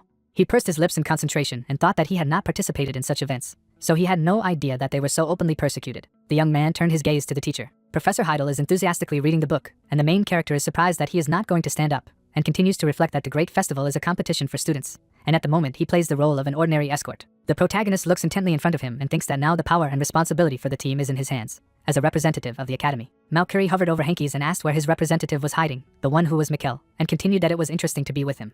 The young man turned around, and the main character replied that now Mikkel is most likely lying in bed and praying that his broken ribs will heal properly. The guy got up from his seat. Malcury turned his head, and the young man said that he was their current representative. The man turned to the young man and said that it was the first time he had seen him. He confidently approaches the guy. He looks directly at the protagonist and introduces himself as Seth Malcury, a representative of Oyet, and asks what his name is. The team representative looked confidently at the guy and introduced himself too, and continued that this was enough for the first time, and that if he was done looking for problems, then it was better to get out of their car. Ruin looks at the guy confidently. He looks at him, and asks if he will apologize for all the insults voiced in a polite manner before leaving. Looking at his opponent haughtily, Ruin asked that before that, he would apologize for all the insults voiced in a polite manner. Gritting his teeth in displeasure at what he had heard, Malcury asked what he had just said. Clenching his hands into fists, the guy asked if he had told him to apologize. Suddenly, Octus's representative called out to Hankies and asked if he had not told his new representative anything about him. Looking menacingly ahead, Malcury asked if he could ever do it right, and said that he would strike again so that he would remember it for the rest of his life. Hearing this, the guy became alert and finally understood what was going on. Looking at the guys trembling with fear, the protagonist reflected that, apparently, the students who participated in the magic festival were trembling in the presence of Ida. At this time, Hankies turned back, frightened. Ruin looked at his opponent seriously, and just silently realized that it was all because they were being attacked by Seth Malcury. Looking at the frightened sorcerers, the guy thought that their plan was to trample on the morale of their rivals even before the battle. With an air full of determination, the protagonist knew that the great festival had already begun.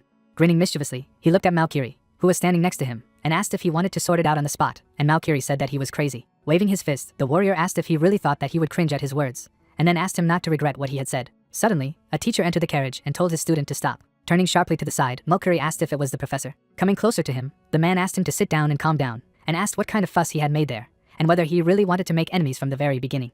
Looking at Heidel, who was sitting at their side, the professor said that their students had shown rudeness, so they asked for permission to apologize for them, and he agreed. Then the teacher would push his student and tell him to quickly return to his car, and he would try to say something in response. Turning back with dissatisfaction, Oates' representative said that he would deal with him later. Hearing this, the protagonist silently stared in front of him and reflected that, as he thought, everything was not easy from the very beginning. Then Mercury's voice reverberated through the train car, asking the professor why he had stopped them.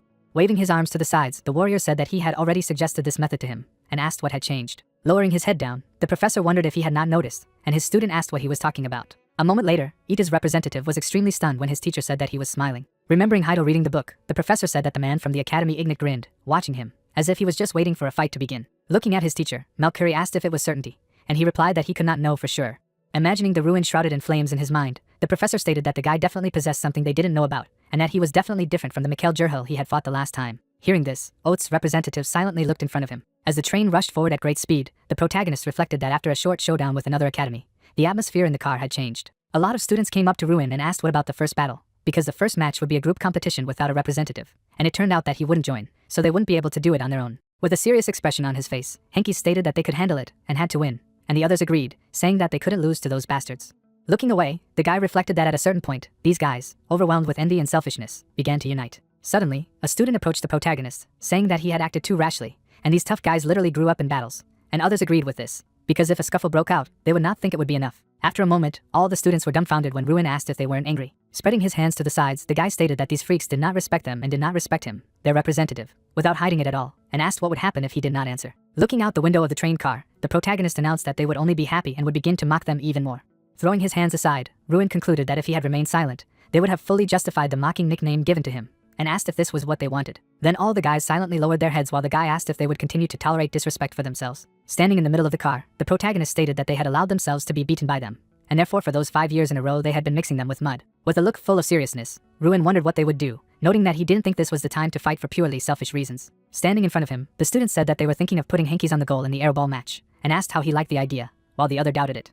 Folding his arms to his chest, the guy reflected that, apparently, Michael's followers had also decided to take his side, and he wanted them to keep the same mood until the very end. After a while, the train stopped in place, and the conductor announced that this was a stop, the Duchy of Alhain, and the professor said that they were there, and they needed to take their things and get off. Imagining a map of the area in his head, Ruin reflected that this was a state that was part of the Imperial Federation of Rienak, and only he was recognized as neutral in the empire, so they had to put aside emotions on this land, even if they had been irreconcilable enemies for decades. Visualizing the warriors in armor, the guy reasoned that if there was bloodshed on the territory of Alhain, the empire represented by the ruler of the continent would arrange a trial for the criminals and repay them for the atrocities committed. Remembering the signs denoting sorcerers and swordsmen, the protagonist realized that due to this state of affairs, large-scale international competitions, such as the Magic Festival for Mages and the Sword Grand Prix for Sword Masters, are held in Altain.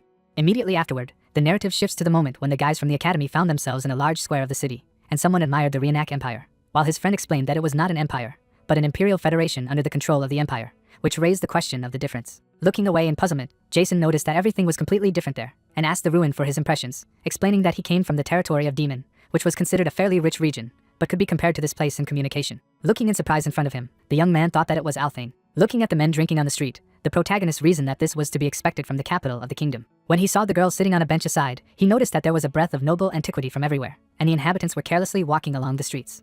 Suddenly, Ruin noticed something off to the side, and thought that this sight made it clear that they had come from a very tiny place. In front of him, the guy saw a carriage drawn by horses, while the professor said that now they were heading to the place of their temporary stay, so they needed to get into the carriages. After a while, the carts were rapidly moving along the city street, and Heidel noticed that he was not hinting at anything at all. Reading his book, the man in glasses hoped that none of them would enter the participants from other educational institutions, even by mistake. Glancing sharply at the protagonist sitting in front, the professor of the academy concluded that nothing good would come out of the idea of unleashing a fight.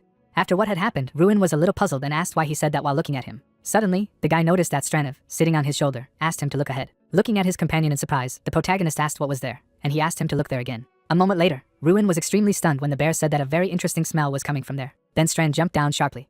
Standing on his master's knee, the bear remembered what it was like. Imagining a majestic dragon in his head, Strana said that there was a relic of Drak. The narrative of the story is transferred the next day to the premises for the Ignat Academy with a brown roof. Sitting at the table, Jason asked Ruin if he was going on a date. At the same moment, the guy abruptly ran out of the house. The protagonist would quickly run down the street of the city and ask the country if he was sure, and the protagonist would explain that he would see everything on the minimap himself, and even for a power like him, this was unusual. Seeing the sign of the Touching Memories workshop on the building, the bear said that they were there. Immediately after that, the lever opened the front door. Entering the shop, the guy said that he believed that the object used by the Black Dragon himself would be in a more unusual place. But it was somehow too ordinary. Imagining different people with a pile of gold in their heads, the protagonist stated that they imagined that they would end up on the black market or a rich man's warehouse. And Strana explained that the relic of Dratch is useless for mages who do not use power-based magic, and for them that item will be ordinary garbage. A moment later, Ruin used the player's eye. At the same moment, a huge flow of energy erupted as if out of nowhere. The guy saw an unknown object that exuded dark red power. It was an invincibility ring, an exclusive unique artifact for the player, and the system announced that it was an artifact created by Draka, as well as his first failure, which allowed him to reset physical damage. Looking in front of him with dissatisfaction, the protagonist asked if it was really a failure, and the bear explained that there was some nuance. Imagining in his head various life cases with the rejection of loved ones, Strand said that it is not only about attacks, and resistance will arise even from the touch of a friend or the hug of a beloved. Sitting on the shoulder of his master, the bear said that the effect may not activate when it is really needed, and at the same time earn money for something ordinary, therefore a failure, but he definitely needs it. A moment later, out of nowhere, the system's notification window appeared, notifying him that his strength was increasing by 200 while being worn, and Ruin was remarking that this alone was worth wearing. Then the guy put this very ring on his finger. Clenching his hand into a fist, the protagonist reflected that it sat like a glove, as if it had been created specifically for him. Approaching the seller, Ruin said that he would like to buy this ring, and asked how much from it. Closing his eyes, the owner of the workshop said that he could take it just like that, because it had been lying there for many years, and did not even know what to do with it. Then the voice of a guy echoed through the jewelry shop, saying that he would buy something else then, and the craftsman explaining that he did not mind at all. Passing by the shelves of the workshop, the protagonist noticed that the player's eye was indeed a useful skill. He looked at the books on the shelves as the system showed information about their rarity. Suddenly, Ruin noticed something in front. In front of him was a book that exuded golden energy, and the system announced that these were quantum mechanisms of magic and a sword of high rarity. A moment later, the guy was extremely dumbfounded when the girl also wanted this book. Looking at her in surprise, the protagonist remembered who she was. Looking at the girl, the protagonist received an alert from the system that she was Irene Prius, a class 5 mage with very high potential, and he himself thought that she was from Psycho Women's University. Imagining Theron Artemis unleashing his blue flames in his head, Ruin reasoned that he was the Dirty King, also known as the King of Mages and the King of the Border. Visualizing a huge number of sorcerers, including Irene, the guy thought that he had chosen 11 magicians who should represent the next generation, and she was one of them. Looking in front of him puzzled, the protagonist recalled that he had heard that she was a genius, close to reaching the 5th grade. At this time, Irene stared back at him menacingly, and Ruin mused that she was already a class 5 mage, and it turned out that the rumors even understated reality. Looking at the guy, the girl asked him to give the book, and he explained that he touched it first. Holding her hand on the protagonist's arm, Priya stated that he was from Ignite Academy, judging by the symbol on his uniform, and when she gave her name, she said that she was from Psycho Women's University, and he had found what he was looking for, and now he was looking for something else to buy, but her visit there was specifically for this book. Looking menacingly in front of him, Ruin heard the girl ask that if he didn't care, he could give her up to her, and he wondered what it meant she was eavesdropping, and it was because they were both participating in a great festival. With a look full of seriousness, the guy asked if she could say then why she needed this book, because such rarities are not just searched for. Hearing this, Irene was greatly puzzled and did not know what to answer. Looking away, the girl with white hair explained that this was part of her individual assignment, and she could not go into details, so she asked not to ask about it. Sighing heavily, the protagonist realized that it was unlikely to be from an educational institution, and assumed that perhaps it was an errand from the Dirty King. Spreading his hands to the sides, Ruin said that she could take it, because she said that it was important to her, and Prius expressed her gratitude to him. Then the guy again began to study the shelves of the workshop, wondering what he should buy then. At this time, Irene silently stared in front of her with gratitude in her eyes. Sometime later, the story's narratives moved to the Ignite Academy room, where someone was asking if he had really met Prius, when suddenly another student wondered what they were talking about. With admiring expressions on their faces, the students asked if she was as beautiful as they say, and where and under what circumstances he had crossed paths with her, and Ruin asked them to ask questions one by one. Sitting at the table, Jason noticed that he was jealous, because he dreamed of touching her hand at least once. Laughing at what he heard, Henkies remarked that they were all pathetic, and he had seen Irene at the great festival too, and even sat next to her, and his friend asked if he hadn't even talked to her. At this time, the protagonist was extremely puzzled and simply remained silent, while his friends argued, and one stated that he was not even near her. Putting his hands on the table, Henkies declared that in any case, that girl was strong, forever in 2nd place, and heard that she was terribly worried about the eternal loss of 1st place, Doom Prime. And Jason asked what kind of nonsense it was and how dare he talk about his Irene like that. Folding his arms to his chest, the student of the academy explained that this was not nonsense, and it was number 1 in the special school of battle mages, and therefore, he was the most universally recognized max among all his peers on the continent. At the same moment, Ruin was very surprised when his friend added that he also possessed a shining sword. With a snide grin, the guy thought that this was it, and now it was clear why Irene needed that book, and probably to defeat Doom Prime. Imagining the blade against the background of the magic circle in his head, Henkies told him that, however, it was not so cool to be a magical swordsman, because a magic sword did not give a pronounced growth of magic in comparison with other weapons, and it was also not so easy to become a skilled sword master. Spreading his hands to the sides, the academy student noticed that Doom Prime was different from the others, and the shining sword was an S-class artifact, and his sword proficiency was at least that of an average knight, if he was not mistaken. Propping his head on his hand, Jason asked if he had an artifact, good sword skills, and a talent for magic, and said that with such a genius he would have to die of envy. While his friend added that in addition there was a good and wealthy family and a beautiful appearance, and popularity among girls was simply off the charts. Hearing all this, he silently folded his hands together, and the blonde guy noticed that he did not even think that such people even existed. Visualizing the images of Irene and Doom, the protagonist thought about Prius, who mastered Class 5 magic at the age of 16, and the magical swordsman Prime, who defeats her every year. With a thoughtful expression on his face, Ruin wondered that if he fought against this famous genius, he would be able to win. Thinking back to his encounter with Mercury on the train, the guy mused that he was definitely someone no one considered a threat. Then, an image of Tyrion appeared in his mind, pointing his finger upwards, saying that he was more than worthy of being considered a candidate for victory. Closing his eyes, the protagonist reasoned that he wanted to make sure of this. Suddenly, someone opened the door to the house and told the guys that it was time for the first lineup to gather outside on the opening day of the great festival. Looking menacingly in front of him, Ruin agreed. Then he got up from his seat and slowly walked towards the exit. The young man, with an air full of self-confidence, thought of the great festival. Approaching the exit from the building, the protagonist realized that this event was beginning. The disciples were standing in the main square of the city when it was time for the opening matches of the great festival. Ruin stared menacingly before him, thinking of their opponent. Looking at the tournament bracket drawn on paper, someone said that their first opponent was the Post Academy. Hearing this, the guy and his allies turned around while someone remarked that they would have an easy victory. With a snide grin on his face, Mercury said that they were so lucky to fall out first, and now there was no need to bother at the beginning, and the protagonist thought that this was the National Magic Institute of Ida. Looking seriously in front of him, Ruin remained silent and reasoned that this was their worst opponent. Standing in front of his opponents, the guy realized that these guys were famous for the dirty game. Looking at his frightened allies, who were asking why these terrible people were in the first place, the guy realized that many in their academy were traumatized from interacting with them.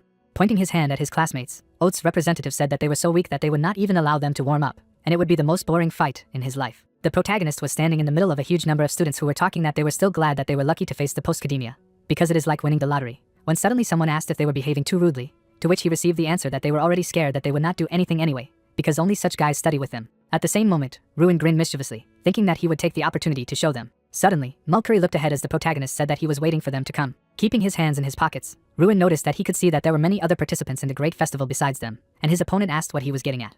Taking a step forward, the guy said that he wanted to introduce himself. Holding out his hand in front of him, the protagonist greeted everyone present and gave his name, saying that he was a representative of the so-called Post-Academia, which was discussed there. At this time, the students of Ida Academy were very dissatisfied, while Ruin added that he would not talk for a long time, but would ask for something. Directing his snide gaze forward, the guy asked to stop calling them by this name, because it was unpleasant. Hearing this, Mercury was greatly stunned. With a smile on his face, the protagonist noticed that he had been in the last places for so long that he was already tired of it. So now everything would change. Standing opposite his opponent, Ruin added that he wanted to try to get to the first place. At the same moment, the students of the Ode Academy were very dissatisfied and asked what else to call the last academy forever, and if he was joking, telling him not to show off and stop. Folding his arms to his chest, Mercury asked if he really thought it was some kind of local competition, and remarked that first place was no joke, and he was just no one to declare such a thing. At the same moment, Ruin remembered the image of Tyrion. With a snide grin, the guy declared that he was a secret weapon, and was not going to retreat anymore. Then the narrative of the story moves to a building made of white stone, where the voices of the guys who asked about the ruins of Ardal sounded. Sitting with the rest of the academy students, Mercury said that he had done a little investigation and found out that he had failed at everything before, when suddenly someone asked why such a person had become a representative. Spreading his hands to the sides, the guy with the tie explained that he wasn't quite sure, but at the beginning of the semester he had changed drastically and became a monster with amazing results. Throwing one leg over the other, the representative of the Ida Academy asked if he really had amazing results, and his classmate gave a positive answer and said that, apparently, this was the reason for his confidence. Hearing this, Mercury fell silent and remembered the professor's words that the guy definitely possessed something that they didn't know about. Sighing heavily, the representative of the Ida Academy asked what he was thinking about, and stated that they were only students of the Post-Academia. Rising from his seat and stretching, Mercury was about to teach those pompous suckers a lesson. Taking a sharp look to the side, he said that he would do it in the traditional way for their institute. Immediately after this, the narratives are transported to the Ignat Academy house with a brown roof. Discussing strategy with his classmates at the table, Ruin mused that tomorrow there would be a mana grenade throw, and it was a team competition in which everyone except the representative took part. Imagining images of students fighting against a golem in his head, the guy reasoned that the essence was to throw mana-filled grenades at the Mithril monster, and the team that destroyed their opponent faster won. Looking at the protagonist, the student of the academy asked what he thinks, whether they will cope, because tomorrow he will not be with them. Looking ahead seriously, Ruin agreed that they lacked talented students compared to the Oath Institute. A moment later, all the guys were extremely dumbfounded when the guy said that he knew how they could win. With a confident expression on his face, the protagonist said that this was a group competition, and if they worked together, they could win. Looking in surprise in front of him, the student wondered when Ruin had stated that they needed to start banding together. Immediately after that, the guy imagined the course of the battle of his classmates in his head and said that the first group would heat the mana grenades, the second would move them, and the third team would directly attack the golem. But a fourth group was also needed to restore the opponent's golem. Hearing this, the guys began to talk to each other, asking if this approach would take them longer to destroy the golem, when suddenly they received a positive answer and an explanation that the opponent would attack with all 30 pairs of hands, and if they hit their golem with fewer people, they would lose, because on top of everything in Oat, the guys themselves are not weaklings. Listening to all this, Ruin stared silently in front of him. Suddenly, he surprised all his classmates when he asked what they thought about it. With an expression full of seriousness, the protagonist explained that he was talking about what he had said in front of everyone, and that now they would not be the last, but the first, because this was his sincere intention. Placing some papers on the table, Ruin explained that he would therefore do everything he could to achieve this, including in games where he himself could not participate. Moving his hand to the side, the guy said that while Ida was throwing one grenade, they would throw 2 or even 3 at once, and for teams with outstanding individual skills, the traditional approach was effective, but for their team, such a method would require a lot of time. Placing his hand on his chest, Jason declared that he trusted him completely, and Henkes also agreed to this. Immediately afterward, the rest of the classmates, with an air of enthusiasm, also agreed to the protagonist's proposal. Looking at the smiling guys, Ruin said that the team led by Henkes would heat the grenade, and it included Zala, Mil, Mora, Ike, Freya. Looking at the worried Thamans, the guy explained that he would move the heated grenades. Explaining to his classmates the plan written down on paper, the protagonist reflected that he divided the children into groups taking into account their strengths. And of course, his ability was behind this choice. Using his magic on his vision, Ruin activated the player's eye. He looked at his classmates glowing in different colors and thought that with this ability, he could see the essence of the goal, and with it, he was able to minimize weaknesses and focus on the group's strengths. Suddenly, a student from the Academy Ignite said that it should definitely work, and another guy remarked that this way they would have a good chance of winning. The guys talked to each other, and someone said that he was not particularly strong in throws, but he could heat grenades in 5 seconds, and the other noted that, on the contrary, he was confident in his throws, which he would not say about the rest, and Ruin reflected that as soon as everyone got into the perfect group for themselves, even those who doubted him began to be imbued. Folding his hands at his chest, the guy rejoiced at everything that was happening. Observing classmates who happily interact with each other, the protagonist reflected that the team members had become more confident. Suddenly, someone broke into the academy house, and Ruin reasoned that hope was beginning to emerge in the boys. It was Fulham, who, with a beaten face, fell to his knees and called out to Ruin. The guy immediately ran up to him and asked what had happened to him and how he was, and he asked for forgiveness and said that they were Otha's disciples. At the same time, the protagonist was very stunned when his classmate said that the representative of the institute had brought his guys with him, and then they took him out and beat him. After some time, Oath's students who were in their house were surprised by something. At that moment, the guy came to their abode, and Malkiri was glad that he had come. With a snide grin, the representative of the institute noted that he had said that he would come as a sweetheart, and asked what he was going to do if, of course, he thought that he could do at least something. With a look full of seriousness, the protagonist asked him to leave immediately. Right from the house of the Ita Institute, a voice was heard, which called Malkiri to come out immediately. Hearing this, Representative Ida grinned mischievously, remarking that he was just crazy.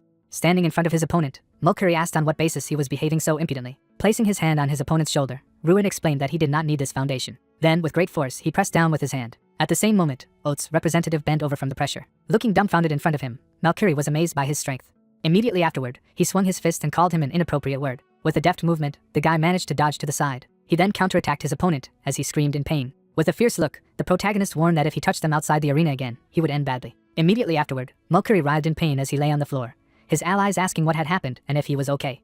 Oath's representative looked away in fright when he was hailed. He was looking at the Ruin standing in front of him, who was offering to make a bet. Then the story was transferred to the Ignite Academy house, where someone asked about a bet on a crack. Classmates surrounded the protagonist, asking that if they defeated the guys from Ida, Malkiri would get a slap from him and the same one that Mikkel had incapacitated, and said that he would also apologize to everyone involved. Rejoicing after what they heard, the guys said that now they must win, and this is not a bad motivation, so they only need a victory. Suddenly, someone opened the front door and said that it was time for them to go to Altheon Stadium, so the guys had to prepare. Ruin, along with the rest of the members of the academy, stood in the arena and thought that this was a mage festival held for the entire continent, a great festival. Looking at Mikkel standing aside, the guy was talking about the magicians who stood out in some way within the framework of the festival. As the guy with the monocle grinned mischievously, the protagonist thought that they were becoming important people by recording their names in the history of the continent. Suddenly, he noticed the guys in the stands who were supporting the Ignite Academy. With a joyful expression on his face, Ruin knew that he had become part of a festival where legends were made. At the same moment, the host of the event shouted that the opening ceremony was over and all participants should return to their seats. Hearing this, the young man slowly walked forward. Suddenly, he saw someone in front of him. It was Malkiri who told him to be ready, because this time they would not let their guard down. Then the representative of Ida walked away. Looking after him, the protagonist reflected that now he was not trying to analyze him at all. Ruin then looked sharply to the side. Among the crowd of competitors he saw Doom Prime. He stared menacingly in front of him as the boy mused that he was the winner of the magic festival and the man who was in the lead in every discipline at the special martial mage school. Watching him from the sidelines, the protagonist reasoned that if they won victory after victory, they would definitely meet him. Suddenly, Ruin looked away in surprise as someone suggested that he must be the kind of person who causes trouble everywhere he goes. At the same moment, Irene Prius appeared behind him. Looking at her acquaintance, the girl with white hair said that yesterday he caused real chaos. A moment later, the protagonist was greatly stunned when she added that he even went into open conflict by visiting the house of the Ida Institute. Looking at Irene as she passed by, Ruin asked how she knew about this, and she replied that Althane was a small town, and I was sure everyone already knew about it. Awkwardly scratching his head after what he heard, the guy said that he did not go into conflict at all, and just wanted to talk. Turning back, the white-haired girl explained that in any case, since he had allowed her to take the book she was looking for, he would advise him not to stand out. Suddenly, she was greatly surprised when the protagonist asked if she was suggesting that she should hide her true skills in the same way she did. Ruin then ran away from her, telling her that it was time for him to go, since they were in the first match. Irene just silently followed him with her eyes. The narrative of the story takes everything to the gate leading to the arena, with the announcer announcing that in just a few minutes, the mana grenade throwing will begin, with the Ignite Academy and the Oath Institute being the first to participate. The guys were standing next to each other, when suddenly someone asked if everything was ready. Looking back, Jason offered to prove to everyone that they were strong, and to show that they were no longer the last. Immediately afterward, the students of Ignite Academy headed towards the gate leading to the arena. At this time, the people in the stands were very dumbfounded and asked what it was and what they were thinking, while Ruin mused that the first competition had finally begun, and the spectators were in disarray. Watching the course of the battle between the disciples and the golems, the young man reasoned that it was because the team competitions had previously been won by those who possessed outstanding people, and the division into groups within the same team was inherent in the competition of knights and had never been common in competitions for magicians. Doom and the others watched as someone asked if they were divided into groups of warmers and throwers, and was told that Ida would win anyway. The protagonist folded his arms to his chest while the people around him said that these were the ones who behaved as if they would be the first, and nothing else could be expected from the post-academia, because, most likely, they would be the last again, and asked what was not clear, that no one did this for no reason. Irene was also among the crowd of spectators. Looking in front of her, the girl with white hair asked how this was possible. At the same moment, the golem was under a strong attack, and someone was telling him to take a look at the monster of the Academy Ignith, because he had already lost his arm. Noticing this, Jason rushed forward along with the others, telling them to keep up the good work. The ruins to the side shouted to Henkis that he was doing well, and asked Blight and Ayak to help with the move, while Jason was ordered to aim at the golem's right arm. Moments later, the Academy monster Ignite took another huge damage, and the announcer announced that the right arm had been destroyed. Noticing this, someone gritted his teeth in displeasure. It was Mulkuri, who stared menacingly before him and asked his allies what they were doing and why they were losing in the post-academia. Watching how the healers used their magic on the enemy monster, the host announced that they were not behaving as usual, and some of them were healing the golem, so it would not weaken in any way. Gritting his teeth again in displeasure, the representative of Oath pronounced the name of his opponent. Looking thoughtfully in front of her, Irene noticed that it was impressive. Watching the members of the Ignite Academy who were on the battlefield, the white-haired girl mused that the reason why they were defeating the institutes that obviously surpassed them in individual skills was solely due to strategy. Suddenly embarrassed, Prius reasoned that, however, this approach would only work if there was an accurate understanding of everyone's strengths. Remembering her meeting with Ruin in the workshop, Irene thought that he had easily found the book she had been looking for. Looking again at the members of the Academy who were using mana stones, the white-haired girl mused that he had also divided the guys into groups according to their skills. Looking at the commander of her classmates standing next to her, Prius wondered what kind of person he was and how it was that she hadn't seen him in any competition.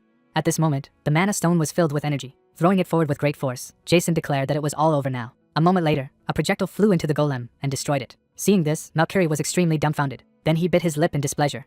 At the same time, a huge stone monster fell to the ground. The members of the Ignite Academy began to rejoice, saying that they coped and won. Looking at the guys who were running swiftly forward, Ruin reflected that this was the first competition of the great festival, the throwing of a mana grenade, which was expected to end in a victory for the Oath Institute. The students of the academy hugged the guy with joy, while he reasoned that it ended with the victory of the post-academia. Near the gate there were several students who asked if it was possible that the post-academia was no longer the last, and now Ida was in their place, so they should call them after the old, and the commentator announced that the competition for representatives would soon begin. Grab the flag.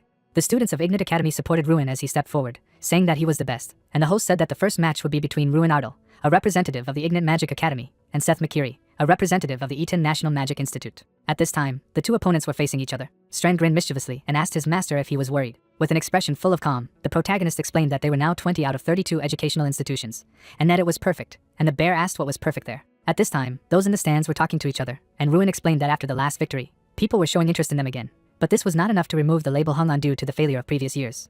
After activating his magic ring, the guy stated that he wanted an overwhelming victory. Standing in front of his opponent, the protagonist said that if they won an overwhelming victory against the Ida Institute, then the others would begin to look at them differently. With a snide grin, Strand noticed that everything became clear to him. The protagonist then looked sharply to the side. Looking at the sphere levitating in the air, Ruin said that they should show themselves to the Mage King.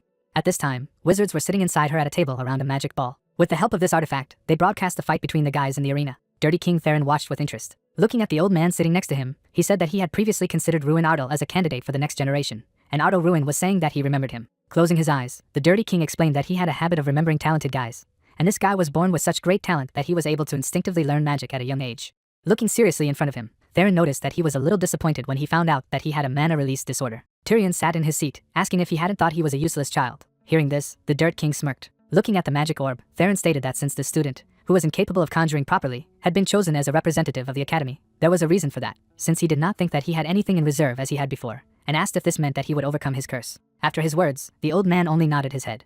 At this time, the Ruin stared menacingly in front of him as Tyrion said that they should just watch, and then they would see for themselves. Strenna, sitting on his shoulder, asked what he was going to do, and whether it was binding or freezing magic, he needed to get close to him, and if he could call for a protector. Stretching his hands, the guy explained that they were not very smart, and so they weren't, and his companion asked what his plan was in this case, to which he received the answer that he was the same as always. Hitting his fist in the palm of his hand, the protagonist stated that he would fight him head-on. At this time, the referee, with his mouth wide open, said that the match was beginning. When he announced the start, Ruin rushed towards the enemy with great speed. Malkiri, noticing this, collected a sphere of lightning, saying that she would repay him for what had happened earlier. He then released a magical knight forward, summoning a battle protector. At the same time, a warrior appeared in front of the guy, which greatly stunned him. Looking menacingly in front of him, the protagonist used the refraction of time.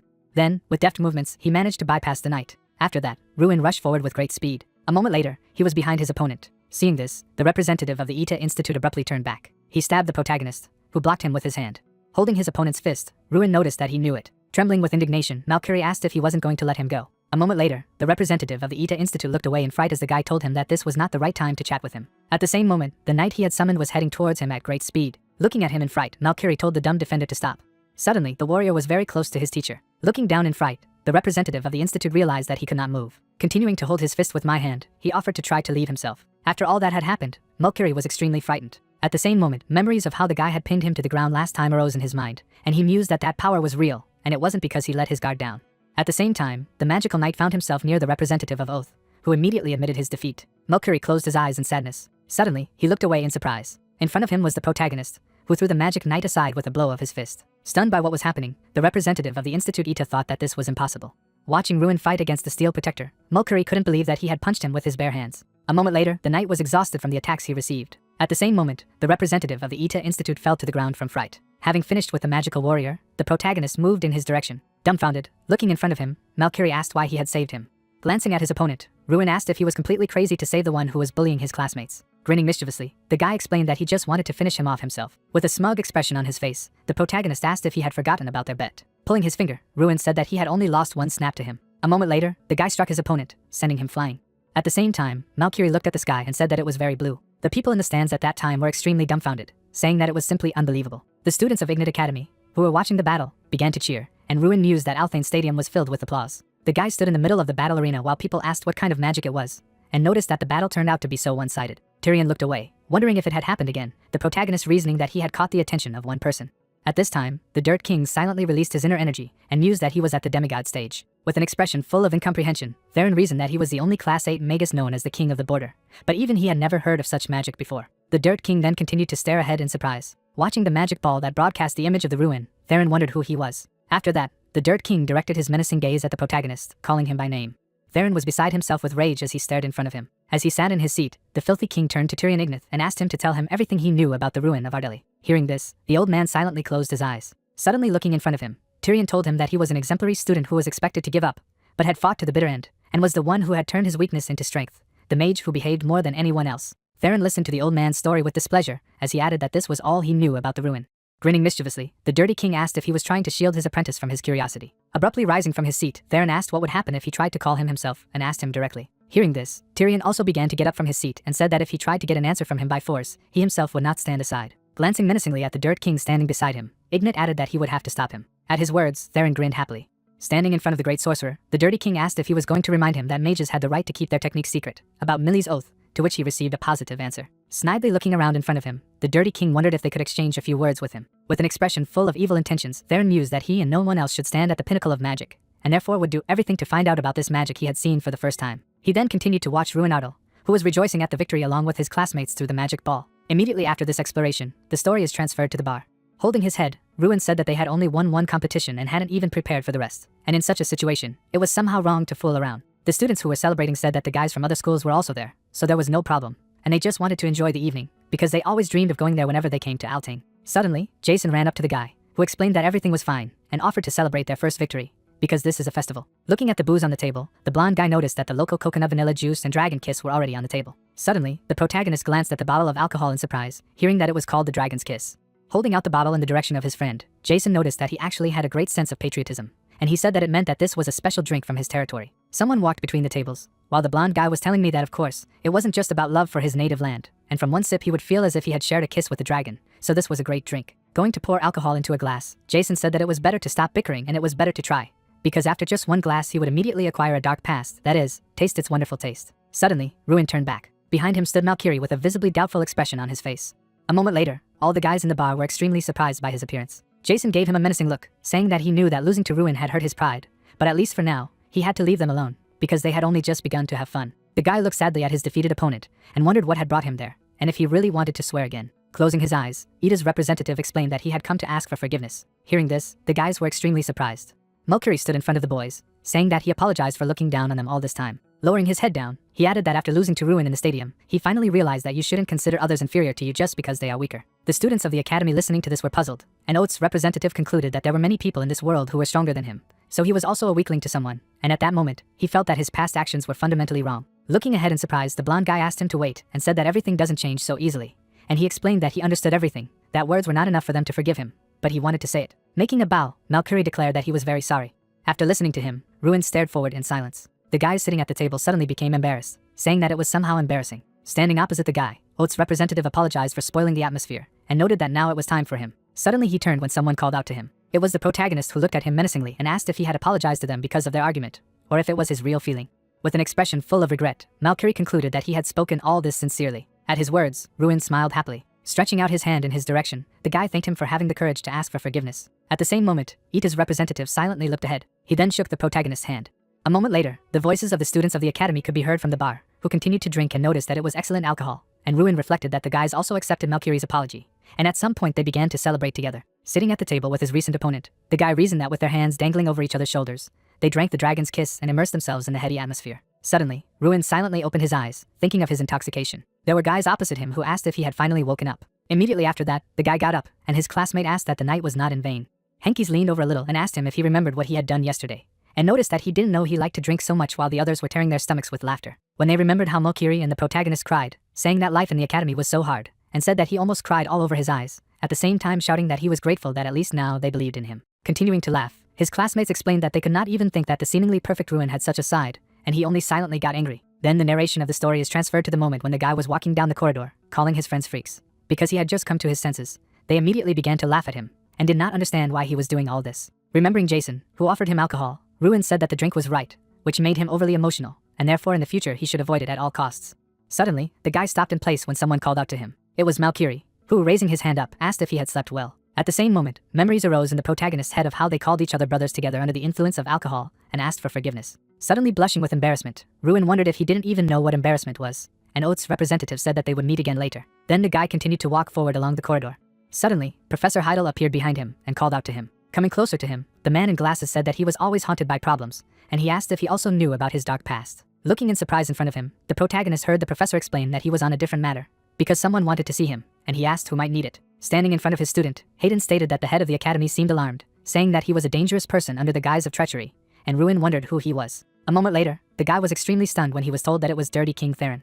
Imagining the man's sad look in his head, Heidel added that he wanted to meet him. Standing in front of his student, the professor told him to be careful, because Theron is full of secrets. Looking at the real Ruin from the front, he added that people who hide their true nature, like the Dirt King, are very dangerous. When the guy silently lowered his gaze down, the man with glasses apologized that he could only say that. Then, the voice of the protagonist reverberated through the corridor of the academy, saying that everything was fine and would keep it in mind, and the professor was explaining that the exact time would be said after the end of today's competition. Ruin's classmates were very surprised and asked about the Dirty King Theron, who was watching them. Folding his arms to his chest, the guy explained that now they had more reasons to win, so they needed to discuss the plan. Suddenly, the guys were very surprised when the protagonist stated that the code name of the operation was Defend If You Can, and asked what that meant. Pointing at himself, Ruin said that he was going to run directly to the gate. Imagining a magic arrow flying through the air in his head, the guy thought that arrow ball is a game in which a living arrow acts as a projectile, constantly flying across the field. Visualizing the placement of players on the field, the protagonist reasoned that the 9 participants are divided into teams of forwards, defenders and goalkeepers, and the team that directs the most arrows into the opponent's goal wins. Imagining how light bulb lit up in a person's head from the idea that had arisen, Ruin realized that, despite the simple rules, the game requires the development of complex strategies and tactics. Visualizing a magician using an ice wall, the guy thought that he needed to know when to use defensive spells. Imagining a person lifting an opponent with the help of a vine, the protagonist reasoned that you also need to be aware of when to use crowd control magic. Visualizing a sorcerer grabbing a magic arrow, Ruin knew that he needed to know how to grab the projectile and direct it into the gate, and so on, so there were many aspects to consider. When the student looked dumbfounded straight ahead and said that he was advancing, the guy reflected that this is usually what a match is. At the same moment, Ruin was approaching his opponents at great speed. Standing his hand in front of him, the sorcerer activated the ice tree. The other person concentrated the energy in his hands and released an ice spear outward. Putting his hand out in front of him, the student used a wall of fire. Suddenly, the protagonist found himself above his opponents, which greatly frightened them. Meanwhile, Mercury, who was in the stands, was shouting at Ruin of Fortune and cheering for Ignite Academy. His classmates next to him were very surprised and asked what was wrong with him, because yesterday he was almost hysterical about losing the Eternal Last Academy, and probably completely crazy because of losing Ruin Ardell, and it sounds plausible. Looking at them with displeasure after what he had heard, Oat's representative asked what they were talking about, and if they were saying that he was crazy, explaining that real men become friends after an exchange of blows. Looking away from the puzzled side, the man did not understand what kind of exchange he was talking about, because only one side was beating, and Mercury asked what he said, to which he received the answer that nothing had happened and he had heard. Turning away from him, the sorcerer whispered to his friend that these representatives were each better than the other. Looking menacingly in front of him, Oat's representative mused that after their match with Ruin Ardell, he was convinced of something. Imagining a guy using fire magic in his head, Mulkiri reasoned that he was definitely a mage of the next generation. Then he visualized images of himself and Irene Prius from Psycho Women's University, standing as if in a fog. After that, the representative of Oath remembered Dalian Malkan of the Holy Magic School of the god Freelia, who held his hands in front of him. Mulkiri also imagined Doom Prime from the Battlemage Special School with his arms folded and understood that they were all strong, and he knew this because he personally competed with them as part of the magic festival. Suddenly, remembering the Ruin, who only destroyed a magical knight with his fists, Representative Oath reasoned that he was stronger than either of them. Watching the guy head forward at great speed, Mulkiri knew that it wasn't just about strength. Recalling how he extended his hand to him, the representative of the institute said that the protagonist had leadership skills and was capable of reconciliation. Closing his eyes, Mulkiri noticed that he could not even think that he would accept him as his friend. Suddenly, the representative of the institute turned back when his classmate called out to the captain and said that they were next, asking if they should discuss strategy, and he agreed. At this time, the unknown person opened his mouth wide, saying that it was necessary to stop the Ruin of Ardal. At the same time, sorcerers released their magic, saying that they were doing their best. At this time, the Ruin was moving forward at a tremendous speed, dodging the lightning magic. Then the guy dodged the flames, continuing to run forward. The protagonist was heading towards his opponents at great speed, who were very surprised by this. Suddenly swinging his fist, Ruin asked if they were done already, and said that it was his turn. A moment later, a huge wall of ice appeared in front of him. Noticing this, the guy gritted his teeth in displeasure. Immediately after that, he struck a wall of ice. At the same moment, it was destroyed, and long fragments flew at his opponents, which greatly frightened them. The guys jumped to the side so as not to get under fire. At the same time, Jason grabbed a magic arrow and asked if they really thought that there was no one else to fear besides the Ruin. The students who noticed this were very stunned and said that he grabbed the arrow ball, so they needed to stop him, but the defenders had already lost. Immediately afterward, the blonde boy threw a magic arrow forward with great force. At this time, the score was 1 o'clock on the scoreboard. A moment later, the score changed and became 2 o'clock, and someone was happy that they got another point. As he stood in front of his magic-using opponents, Ruin mused that even after that, the opposing team was focusing their efforts on him. He rushed towards his opponents, who said that they could not stop him, and realized that when the enemy's attention weakened and they could not stop their team, the defensive formation immediately collapsed. At that time, the people in the stands were extremely dumbfounded. They said that this simply could not be. The disciples in the arena were breathing heavily, saying that they were giving up and admitting defeat as Ruin mused that Arrow was more usually expected to have a score of 3 to 4 points. At the same time, the score was 11 o'clock on the dial, and the commentator announced that the team would admit its defeat and the winner of the match would be the Magic Academy Ignite. Immediately afterward, the guy along with his allies rejoiced, and he reflected that their academy had won by a staggering margin of 11 points. The protagonist's opponents left the arena and talked to each other, saying that this bastard was not joking and perhaps he will really win this time. The students of the academy in the waiting room rejoiced at the victory and asked if they could really become the first at this rate. Suddenly, Ruin turned back when he was called by name. It was Professor Heidel, who was standing in the doorway. Coming closer to his student, the man in glasses explained that the time of the meeting had been set. Putting his hand on the guy's shoulder, the professor said that it would happen at 7 p.m. during dinner. At this time, Theron drank wine from a glass. He stood near the window and admired the view. From the huge, dark palace of the Mage King, the voice of his master could be heard, telling the Ruin that there was nothing to eat before the meeting. Ruin walked confidently along the corridor of the academy. Suddenly, he saw Tyrion standing in front of him, telling him to go there. Noticing the old man, with a calm expression on his face, the guy greeted the head, and he offered to come in. Then they passed through the magic portal to another building. Looking in front of him, the protagonist heard someone greet him. In front of him sat Theron on his throne. Stren shuddered sharply, asking if he was a dragon, and did not understand why his mana was so terrifying. Looking ahead, puzzled, Ruin mused that he was a sorcerer standing on the border between a human and a demigod. Looking at the Mage King sitting on his throne, the young man knew that it was the Dirt King. There were a huge number of different dishes on the table. Theron cut the meat with a knife. It is said that he may not be aware, but he had known about it for a long time. Pulling his hand aside, Theron explained that it had been 5 years since he had chosen 11 children. Ruin and Tyrion looked at each other as the Dirt King told him that he had been one of the candidates then. But now he was like a different person. The guy looked seriously at his interlocutor while he asked to be allowed to go straight to the point. With a look full of calm, Theron looked at the boy and asked if he could tell him what had been happening to him all this time. With a look on his face that didn't show any signs of concern, Ruin mused that everything was clear now, and that he was like a thorn in his side, living proof that the boundary mage wasn't shrewd enough. Looking down, the guy reasoned that Theron wanted to hear from him that he wasn't really wrong.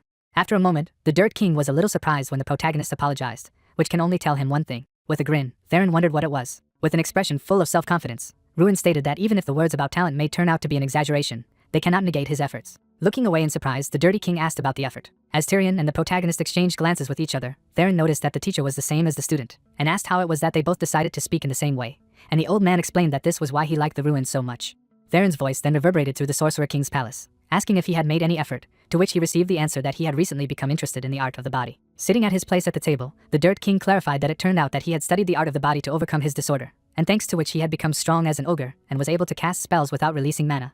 And now he wanted him to believe it. As Theron imagined legendary items in his mind, he asked if it was an artifact, but he had never heard of an item with such an effect. Looking at the Dirt King spreading his hands in the directions, Tyrion asked to be allowed to interrupt him at this point. Folding his arms to his chest, Theron agreed with this, noting that there were still many competitions ahead.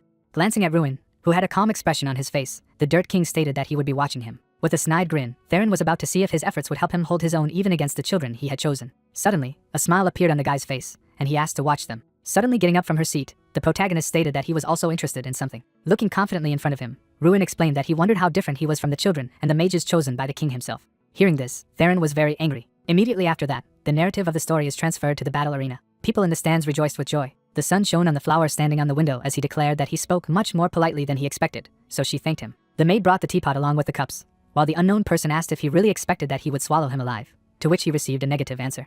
Theron sat at the table with Tyrion, explaining that there was no need to worry, because he was always happy to welcome talented mages, just curiosity did not give him peace. The old man looked in front of him and noticed that this was true, asking if he had been able to satisfy him. As he brought the cup of tea to his mouth, the dirty king remarked that he had not been told what they were hiding, but something had put the matter on the back burner. Suddenly, Theron grinned, asking if he hadn't heard this impudent scoundrel decide to warn him, and Ignat explained that he was still very young, so there was no need to be so strict with him. Remembering how the Ruin had spoken confidently in his direction, the Dirt King had said that the rascal had no fear of him at all, and most of the others would have begged and crawled at their feet.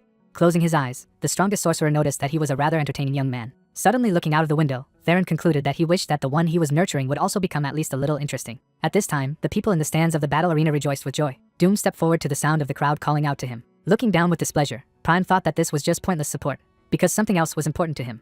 Suddenly he was very surprised when someone burst into his room. After that, his classmate began to tell the circumstances of the case in the captain's ear. Hearing this, Doom looked at him menacingly and asked if he was sure, and he explained that he had seen it himself. Remembering seeing Ruin and Tyrion walking down the hallway, the student said that Ardal, a representative of the same academy, had visited the magic tower. At the same time, Prime clenched his hand into a fist of displeasure as he thought of the Dirty King. He was full of rage and couldn't believe that his master was dating someone other than him. Imagining in his head how the protagonist ran towards his opponents in a recent competition, Doom reflected that he had seen some matches with his participation, and this man put everyone on their ears, so it is rumored that it is difficult to counter him due to the unique magic. Visualizing Ruin unleashing his fiery energy, Prime reasoned that he hadn't paid attention to him because, despite all his hardships and battles, he didn't see him as his rival. As he walked down the hallway to his classmates, Doom realized that he could only arouse curiosity because of his unusual approach to witchcraft. At the same moment, an image of Theron communicating with Ruin appeared in his mind. At the same time, his allies abruptly turned back when they heard an unknown crash. They looked at Prime, who slammed his fist against the wall, and asked what was wrong with him and what had happened. Immediately afterward, Doom gritted his teeth in displeasure and thought that he could not forgive him, because he was the only one worthy of the recognition of the King of Mages. The test story is transferred to the magic door. As he walked inside, Ruin saw someone in front. In front of him was a man unknown to him. Seeing Doom Prime staring menacingly in front of him, the guy immediately knew who he was. Gritting his teeth in displeasure, Doom asked what he had talked about with the Dirty King. Hearing this, the protagonist was a little puzzled and wondered if he was waiting for him there just for this question. Clenching his hands into fists, Prime asked him to simply answer, which surprised Ruin even more. Looking seriously in front of him, the guy asked if he really had to answer him. Drawing his blade from its sheath after hearing this, Doom said that he owed him nothing. Releasing his inner energy, Prime explained that he just had to hear the answer. Standing in a fighting stance, the protagonist thought that a murderous aura was emanating from him. Enveloping his fists in the energy of the flames, Ruin asked if he was challenging him, and explained that they were now at the tournament. Looking menacingly in front of him, Doom said that if there was no other way, he would have to. At the same moment, the guy looked menacingly in front of him. A moment later, his opponent unleashed his inner energy. Prime stared furiously straight ahead. Everything around was illuminated with blue energy. The protagonist stood in a fighting stance and realized that he was definitely strong, because he did not see a single weakness. Looking in front of him, Ruin was puzzled, remarking that he wasn't even lingering, and was he really going to draw his sword outside the competition ground? At the same time, Doom began to draw his blade from its scabbard. Suddenly, the guys were very surprised when they were stopped. In front of them in the middle of the corridor stood Irene Prius. A girl with white hair approached the guys, saying that it was interesting that they were all in the same place, and asked if there was any meeting planned. Spreading his hands to the sides, the protagonist explained that nothing was planned, but he was already thinking about how to introduce himself, and Irene asked without her. Immediately afterward, Prime walked away in displeasure. With a sigh of relief, Ruin asked if he always behaved as he pleased. Smiling, the girl with white hair said that this situation is an exception to the rule, and usually you can't get a word out of it, which greatly surprised the guy. Imagining in her head how Doom worships the Wizard King, Prius reveals that he loses his temper in situations involving the Lord and wants him to recognize him and set him apart from everyone else. Looking at her thoughtful acquaintance, Irene said that it should be noted that such individual meetings were not at all characteristic of the Dirty King, and he noticed that it turned out that Prime might think that he had received special attention from the king. After his words, the girl with white hair suddenly smiled, which surprised the protagonist. Looking in front of her, the Prius asked that when he was 1v1 with him, he seriously planned to fight, and Ruin replied that of course not, and he didn't want to be disqualified. Waving his hands, the guy explained that, most likely, Doom Prime did not want to fight for real and probably only intended to scare him. Irene leaned towards him and asked if it had worked. Imagining the image of Doom Prime with his arms folded to his chest, the protagonist said that he was like a wall that could not be broken through by a conventional attack. Looking at his hand, Ruin noticed that this was not all. Looking at his girlfriend, the guy said that he did not think that he would lose, and no matter how thick the wall was, in a few blows it would go. Hearing this, the white-haired girl laughed, remarking that he was indeed a strange guy, and the protagonist said that she could see that he himself was quite strong. As Doom walked down the hallway, the Prius remarked that he had to be careful anyway, because Prime knew no mercy. Doom stared menacingly in front of him, and Irene added that what had happened today would keep an eye on him. Immediately after this narration, the story moves to the dormitory of Ignat Academy with a brown roof. Lying on his arm, Jason noticed that it was a complete disappointment. Placing his hand on his shoulder, Ruin said that everything was fine, because everyone was working hard.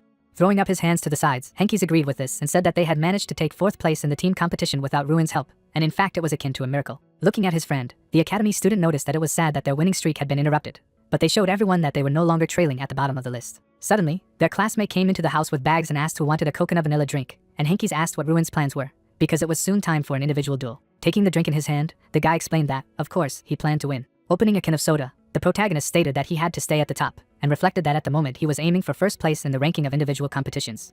Ruin then imagined Irene Prius's magic releasing magic in his head. After that, the guy remembered the image of a snidely grinning Chkurka. At the same time, the protagonist visualized Alien Malkin using his magic. He also thought of Doom Prime's blade-wielding blade, and thought that he was standing shoulder to shoulder with the leaders of the competition, and therefore, if nothing significant happened, the next game was especially important. Imagining a huge flying island in his head, Ruin reasoned that this battle for survival, namely a battle royale between representatives of 32 schools, starting from the top of a man-made island, and the 1st place winner would receive 32 points, and the last 1 point. Visualizing people on the podium, the guy thought that points would be awarded for the quality of performance, so changes in the rating were inevitable. Strongly against his classmates, Henkes stated that he believed he would prove himself well, and asked if he should prepare like everyone else, which surprised the protagonist. Looking at Ruin sitting next to him, Jason said that in the sense that other representatives were already forming alliances, and he was very surprised. Imagining a huge crowd belittling a lonely, the guy reflected that in order to survive the upcoming battle, it is allowed to create alliances, and dividing everyone into allies and opponents, as well as forming a strong group, is considered an effective tactic. From the window of the house, an academy student could be seen sitting at a table with friends, explaining that everyone would move in groups, and he would not be able to fight them alone. Looking at Ruin, who was silently holding his head, Henkes asked what about those who had supported them during Aeroball. Imagining the image of Irene with flowing hair in his head, the guy thought that, of course, she was the first person who came to mind. Lowering his head down, the protagonist reasoned that there was no guarantee that she would unite with him, and even if she did, she needed someone else. At the same moment, Malcurie burst into the dormitory of the academy, who offered to unite. Smiling broadly, Ruin remembered that there was also him. Running out of the house, Ida's representative said that he might not even think of throwing him in the midst of the competition, and he noted that it was not for him to talk about it. Smiling happily, the guy reflected that his friend was sincere, and he could trust him as a member of the team. Running away from his new ally, the protagonist said that they needed to team up with another person as soon as possible, so he had to keep up. He asked him to stop, asking who else he had in mind. The guys were standing in front of a huge crowd of people who said that it was a great pity, and maybe they should try again, although she was not at their level, because I heard that she had refused everyone who proposed forming an alliance, so no one understood if she wanted to team up with anyone at all. Looking dumbfounded in front of him, Malcurie could not believe what was happening. He saw the flag fluttering in the wind. The representative of the Ita Institute looked at the protagonist standing near the door and asked if he was really trying to invite Irene Prius, who was one of the strongest candidates for victory, and if he knew her, to which he received a positive answer. Spreading his hands to the sides, Malcurie asked if they were close and that he would be on the same team with Irene herself, and Ruin asked him to calm down, because they hadn't even asked yet. Putting his hand on his chest, the representative of the Institute Ita noticed that she seemed to refuse everyone who offered, and asked what would happen if she refused them, and the guy replied that there was no need to think about bad things in advance, and wondered why he behaved as if they had come to confess their feelings to her. Suddenly, the protagonist glanced to the side when he heard Irene's voice, saying that she was waiting for him.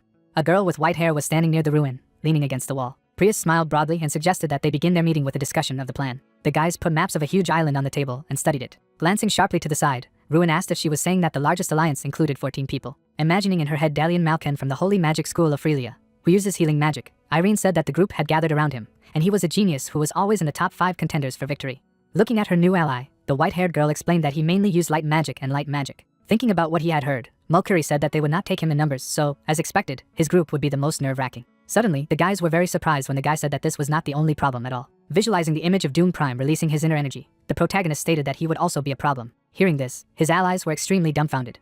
With an expression full of seriousness, Ruin stated that the course of the competition would depend on his actions. Then the narrative of the story shifted to the moment when a huge ship was flying over the ground and someone asked if everyone was wearing protective equipment. Holding the armor made of metal in his hands, the man explained that if its durability was exhausted, they would be automatically excluded from the competition and teleported off the island, so they should keep this in mind. Immediately after that, a huge white and gold ship sailed up to the shore. After that, a huge number of students left it.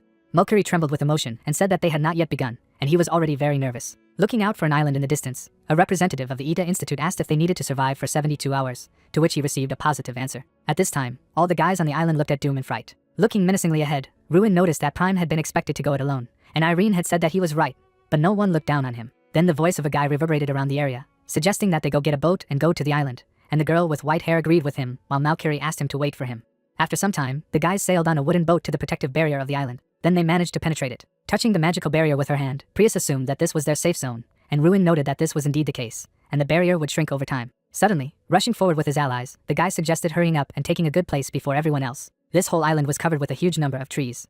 Malcurie held on to his stomach, which was rumbling with hunger. The representative of the Ita Institute sat on a tree branch and asked Ruin that he did not want to go against the leader, but whether it was worth buying some food at the entrance, because there were very appetizing snacks. With her arms folded to her chest, Irene wondered if he had agreed that the traps had to be set first, and Mercury asked why this ostentatious aloofness was the point, since they were all a team. Suddenly, the guys noticed something behind them. A huge explosion occurred in the forest at the same moment.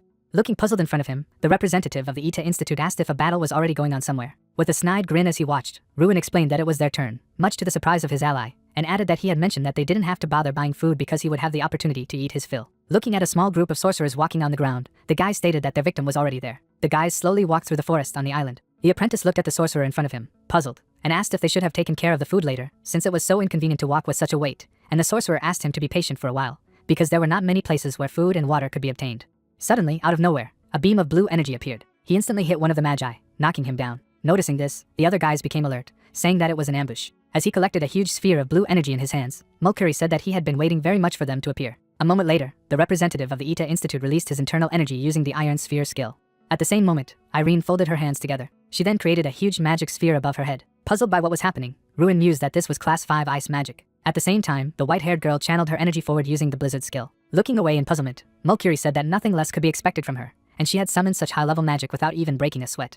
Suddenly, the representative of the Ita Institute noticed that an attack was approaching him from behind. At this time, a group of sorcerers were using their magic, when suddenly someone said that there were 3 of them, and among them Irene Prius. Continuing to defend themselves from the attack of their opponents, a small detachment received an order to try to block and push them through. Looking menacingly before him, Ruin mused that their opponents were definitely strong mages, and after all, they were representatives of the schools. Immediately after that, he jumped to the ground, reasoning that now it was his turn, making his move. At the same time, a student of the School of Magic looked to the side and asked what the sound was. In front of him, he saw a bush stir suddenly. Putting his hand out in front of him, the sorcerer released his inner energy and asked how dare he. At the same moment, a magical attack headed towards the protagonist. With his menacing gaze forward, Ruin used time refraction. Then, his opponent was extremely frightened when his own attack swept past him. Then, the sphere of magic energy flew through all of his allies and exploded. The guy swung his leg to strike. With a deft movement of his foot, he managed to neutralize one of the opponents. Noticing this, the other sorcerer sent the magical vines forward using the binding tree skill. After the incident, the protagonist soared into the air over his opponents and summoned his flames. Seeing this, the sorcerers began to scatter to the sides, and one of them noticed that it was explosive incendiary mana, so they had to dodge. Suddenly, ice spikes appeared in front of the magic school student. Mercury opened his mouth wide and yelled at Ruin to put an end to their efforts. At the same moment, the guy was rapidly approaching the leader of a small squad of sorcerers. Immediately after that, a huge magical explosion occurred in the forest. After taking a huge amount of damage, the student of the magic school was lying unconscious on the ground. A moment later, his body was enveloped in yellow energy. The protagonist stood nearby and watched what was happening. Suddenly, he turned back, and the other guys who saw this were very frightened. Standing in front of the members of the small sorcerer squad, Ruin noticed that there were now 3 of them against 4. Hearing this, the student of the magic school gritted his teeth in displeasure. Kneading his fist, the guy asked that they had bought them enough food. There was food in front of them. Someone noticed that there was even meat here. Mercury picked up an apple, saying that this amount of food would last them for about 3 days. They brought so much that the main character agreed to when he heard that they would enjoy the food for him. The man was frightened when an explosion occurred behind him. The guys turned around to look at what had happened as the master clarified if Dalian's group was heading in the wrong direction, and whoever the attackers were, they were not lacking the courage to go up against a group of more than 10 people. Irene crossed her arms, declaring that this was Doom Prime, and there were not many mages with this level of mana. Mercury was tense when he remembered that for a year, they did not cross paths. He became much stronger, even goosebumps. The young man imagined Doom Prime brandishing a sword, thought that he was really strong. The door opened ajar. There was no one in the bedroom. The girl stepped into the house, noticing that there was no sign that the others had reached here before. The guy was standing by the bed, offering to rest a little, at the same time to have a snack. The man in anticipation announced that he would introduce them to the taste of iota steak. The girl silently looked away when behind her back the guys discussed that the smell could give them away, so she needed to refrain from meat for now. The hero turned his gaze to the side after being asked how he found out. He pondered, looking ahead, when the girl noticed that everything he had predicted was happening. On the paper, there is a map of the mountains in the middle of the forest. When she spoke of the central settlement as the only place on the island where a large group of people could find shelter, and Dalian Malkin would surely head there. The guy was focused when he added that Doom Prime would also go there. Irene spread her arms to her sides, saying that he would go there alone, even knowing that he would face the largest team. Didn't she ask if it was too risky? Ruin looked at her, replying that he would appear there because it was the best way to win alone, getting a question about how. The lady was surprised to hear about the kill points. Doom put his sword on his shoulder as the young man clarified that he would receive points for each opponent eliminated, and that way of thinking was quite in the spirit of a warrior. The hero closed his eyes, adding that he was just thinking about what he would do in his place. A bead of sweat appeared on his cheek as he thought. Besides, Doom had no choice but to take the risk of somehow attracting the attention of the Dirty King. Irene touched his chin, deducing that Ruin was a suspicious guy. The sun was setting behind the forest, casting rays on the house. The young man offered to make a duty schedule, and the girl volunteered first. There was a full moon in the sky. The main character opened one eye when he was asked to please wake up. The girl was standing by the bed, notifying that they had a guest. The guy went to the window, pulling back the curtains. Behind the bushes nearby, the silhouette of a man could be seen. The two were standing by the window as Ruin clarified if she had checked how many there were. The lady replied that there was only one, and she had also cancelled the light magic so that they wouldn't be detected because she didn't think he was aware of their presence. The young man looked out of the window, stating that he was coming here. The man was fast asleep on the bed when the hero said that he needed to wake him up, and he would stand to guard the entrance just in case. An unknown person was standing near the house. He quickly approached the door. The guy sat behind the wall waiting. The stranger's cloak fluttered in the wind. Ruin was ready, and thought that this is one person, and this is possible.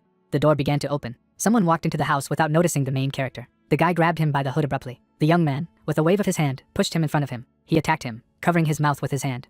Irene thrust her hands forward, conjuring the light. The guys looked at the detainee, finding out who it was. Ruin removed his hand from his face when Valkyrie asked that it was the representative of Column Academy, Callus. The guest was lying on the floor, apologizing that he wasn't going to break in. He was just looking for a place to rest, and if he knew they were inside, he wouldn't come in. The main character looked at him, asking if he was alone, to which he received a positive answer. The man carefully pulled back the curtain when the guy was clarifying where the members of his team were, because it seemed to him that there were 6 of them. The guys lowered their heads, looking at him when he announced the Duma. The scoundrel clenched his teeth as he turned, announcing that Doom had eliminated them. There were people standing on the path in the forest. The guest began his story by saying that at the beginning of the trial, they boldly moved forward, since their alliance was quite numerous. They were going to ambush Makin's group and earn themselves kill points. The young people opened their mouths in surprise. The guy was talking about how this bastard had appeared then. He was targeting them, the group that had separated to look for food. The girl was surprised, asking what he wanted to say. Doom eliminated the group of 6 people on his own. Callus objected that not exactly, because he eliminated only one, because the guys went on the defensive, and the real trouble came later. The team put out their hands, starting to conjure. The young man said that they desperately defended themselves, but did not survive. Only 2, including him, were able to survive and escape. The beaten warriors continued to walk as he clarified that this was not the end. Callus stared at the incumbent as he was wrapped in energy, remembering that Doom had reappeared in front of them just then. The young man lay on the floor, gritting his teeth, told that at first he himself unleashed a fight with them. Then, when the battle gained momentum, he hid and waited for it to end, and then followed them, who managed to escape not without injuries. The main character was focused when he thought about the fact that he analyzed the situation and acted in a way that was beneficial to him, and this is quite wise. Doom knows how to benefit. The guest, lying on the floor, raised his head, telling the guys that in this connection he would like to ask, and rather impudently on his part, but could they accept him into their team? Valkyrie touched his chin and said that despite his fatigue, he thought like a strategist. The girl's face changed, asking again, after the young man refused the guy. The hero sat on Callus, clarifying how he was able to escape. Ruin narrowed his eyes, saying that if they were talking about Doom, he would never leave him alone, even if he was wounded. The man stretched out a finger forward, agreeing that it was. The hero restrained the guest on the floor, assuming that there were 3 possible options. Either he was lying, or Doom had deliberately spared him, and now he was hiding somewhere, watching the situation. The guy opened his eyes wide as he began to scan. He looked at the young man, receiving information that identification was impossible. The young man swung his fist, realizing that he was not Callus after all. The owl jumped down from the tree, spreading its wings. A headless body was lying on the floor when one of the guys suggested that it was a puppet. The 2 looked at the guy who said that he needed to hurry up. He looked out the window, saying that he had to leave right now. The sun was rising from behind the mountains. As the guys walked down the path, when the man said that it was most likely that Callus was removed by the same person who created the puppet, therefore, there is a high probability that all members of Callus's group were eliminated, Iris remarked that in fact, what the puppet said could be true. The guys looked at her when the girl added that although she had someone on her mind who could do it. She stiffened, exclaiming about Cherky. The villain was operating magic ropes tied to his fingers when the heroine began to tell that as one of the 11 chosen children, he was the best student at the Delphiniac College of Magic, and had also excelled in creating potions and puppets, and among other things, Cherky was a member of Dalian Makin's group. Ruin clutched his chin, realizing that they were surrounded by enemies on all sides. The guys were standing on the path when the hero assumed that Cherky had discovered them with the help of a puppet, and he was sure that after that the other teams would also hunt them. The dome was blocking off part of the forest when the young man added that however, the western part would soon become inaccessible due to the narrowing of the barrier, and he was asked if he had any ideas. The guy raised his hand, holding something in it, replied that there is a saying from the waters of the ocean of Mazaroth, you need to use pirates to fight pirates. Ruin turned around, stating that they had to catch opponents with the help of opponents. In the middle of the forest there was a house. Someone asked Cherka if he had found out their location. The scoundrel put his hand on his face, noting that they were hiding in the western part of the island like rats. He was almost able to outreach them, but, unfortunately, at the very last moment he was brought out into the open. Malkin was perplexed, asking about how his puppet was exposed. The young man smiled broadly, answering that he did not know, and he even doubted, suddenly slammed with all his strength, and that's it. The guy touched his chin after being asked what he was going to do. The protagonist was shown shrouded in magic when he thought that all 3 were problematic opponents. Malkin frowned, stating that they would capture them, directing all their combat power. The rays of the sun passed through the branches of the trees. The guys walked one after another along the forest path. Malkin turned around, noting that they would soon be at the western base. In front of them, a huge blow of energy was struck. Cherky closed his eyes, saying that it looked like a battle had unfolded. How noisily they were fighting. The scoundrel noted that in this case, so should Ruin. The guys rushed forward, saying that it was time to score points. Malkin watched the guys from afar in the thick of energy. The main character stepped back, shouting to turn around, because this is an ambush. The scoundrel drew his magic weapon, shouting for the holy arrow. He opened his eyes wide, asking that this wasn't Ruin. A powerful beam of magic struck the forest. The young people were sitting in a tree when the girl spoke of Makin's holy magic, and everything is going according to plan. Mercury ate an apple, noting that all the creatures ran as soon as they heard their fireworks, and they were not even there. The lady asked what they should do next. Ruin rose to his feet, stating that he needed to go there and collect all the kill points. The scoundrel turned back in panic. The guy was flying with an attack from the back of the opponents. Smoke rose higher as Malkin looked back. The guys stood behind the enemy, exclaiming that the Ruin had appeared. Irene looked at the team, explaining that Dalian's group had thinned out. Apparently the story about Doom was true. The man noticed that they were still outnumbered. The guys were looking to the side when 3 people appeared in front of them. Mercury frowned, asking if this was a temporary alliance, adding that the attempt was not torture. The scoundrel and his henchmen stood opposite, exclaiming that even if united, there were only 6 of them, and there was no need to hide, but to advance. A stream of energy swept over the man's shoulder. The guy was on fire, laughing. Malkin and company stood in front of the flames. The scoundrel opened his eyes wide as the ground cracked beneath his feet. The heroes turned their attention downwards, saying that this power. The hero opened his eyes wide, thinking about the Duma. The man abruptly shifted to the side, using magic. The young man watched the clash of opponents from the sidelines. Mercury was tense, asking that this bastard was showing by these actions that while they were on their side, Irene noticed that there seemed to be a replenishment in their temporary alliance. Ruin looked away, thinking that he wanted to get rid of Malkin's group first, since all the survivors were here. Perhaps they would soon know the outcome of the match. Cherky put his palms forward, wondering why he was attacking them. It was Doom and everyone needed to run to the base. The scoundrel was displeased, ordering not to run away because they had to unite and fight back. The young man clenched his fists, saying that they also needed to make their move. Ruin opened his eyes wide, using the refraction of time. The guys fought with the help of magic, striking blows. The young man swung his fist, asking how they dared. With all his might, he struck the ground, causing an earthquake. The hero was surprised, watching what was happening. The man jumped over the guy, heading towards the Ruin. The man was looking at his opponent with concentration. He passed by, calling the young man by name. Doom narrowed his eyes, saying that he would get rid of it with his own hands. The man swung his sword, heading to the side. The young man exhaled, looking after him. The men sat at the table, discussing that in this way the 10 finalists were determined, and it included all those who were supposed to. Tyron leaned on a chair, wondering if Ruin had promised to show that he was better than 11 chosen children. The old man replied that he was interested himself. The king looked away thoughtfully, not knowing if he could do it. In his mind, Doom brandished his sword as he wondered if he could defeat the rascal. The bright sun illuminated the house in the forest. The guy was waving his arms, training. Ruin clenched his fists as he practiced his movements. It was said that they had settled in Base B, located near the center of the island. Malkin and Cherky stood back to back, and Doom looked menacingly to the side, when the young man revealed that as a result of the last battle, only Dalian and Cherky remained from the largest alliance. A group of survivors, who temporarily became their allies, disappeared along with the villain. A system notification popped up about a recurring task, when Ruin noted that it was great, because for the first time in a long time he had managed to complete the task. The guy turned around when the front door opened. The girl beamed with a smile when he clarified whether she was already awake. Irene came closer, asking if the guy had trained, to which she received a positive answer that her whole body was itching, even after what had happened. There were dishes on the table when she told me that Malkiri had left her portion, so let him eat, he'd come in too.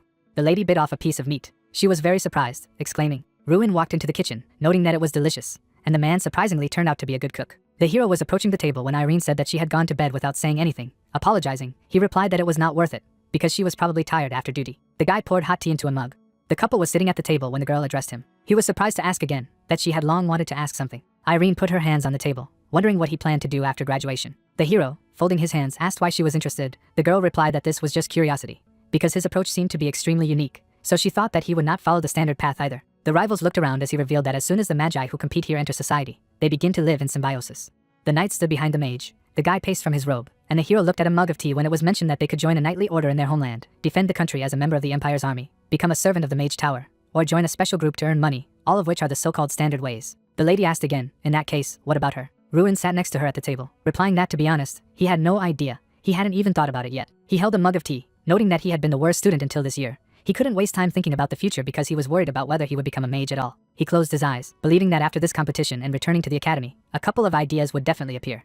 The guy looked at the girl, asking what about her. She replied that, to be honest, she didn't know yet. Irene lowered her gaze, saying that she had never been sure what kind of magician she should become. She had always acted as others said, something like, a girl should become a great magician. The young man silently watched the lady drink tea. The lady put the mug on the table, saying that it led to that. The girl folded her hands on the table, stating that she would like to fight Doom first. Irene looked at her interlocutor menacingly, assuming that after that she would understand what kind of mage she would like to become. Ruin stared at her silently, thinking about the battle with Doom Prime. The girl looked at her rival when it was explained that for Irene, who always took second place, he became a mountain that must be climbed, a kind of homework that must be done. The hero smiled, agreed, reflected that he respected her for these ambitions. The girl, closing her eyes, thought that everyone had problems that needed to be solved, and thanked them.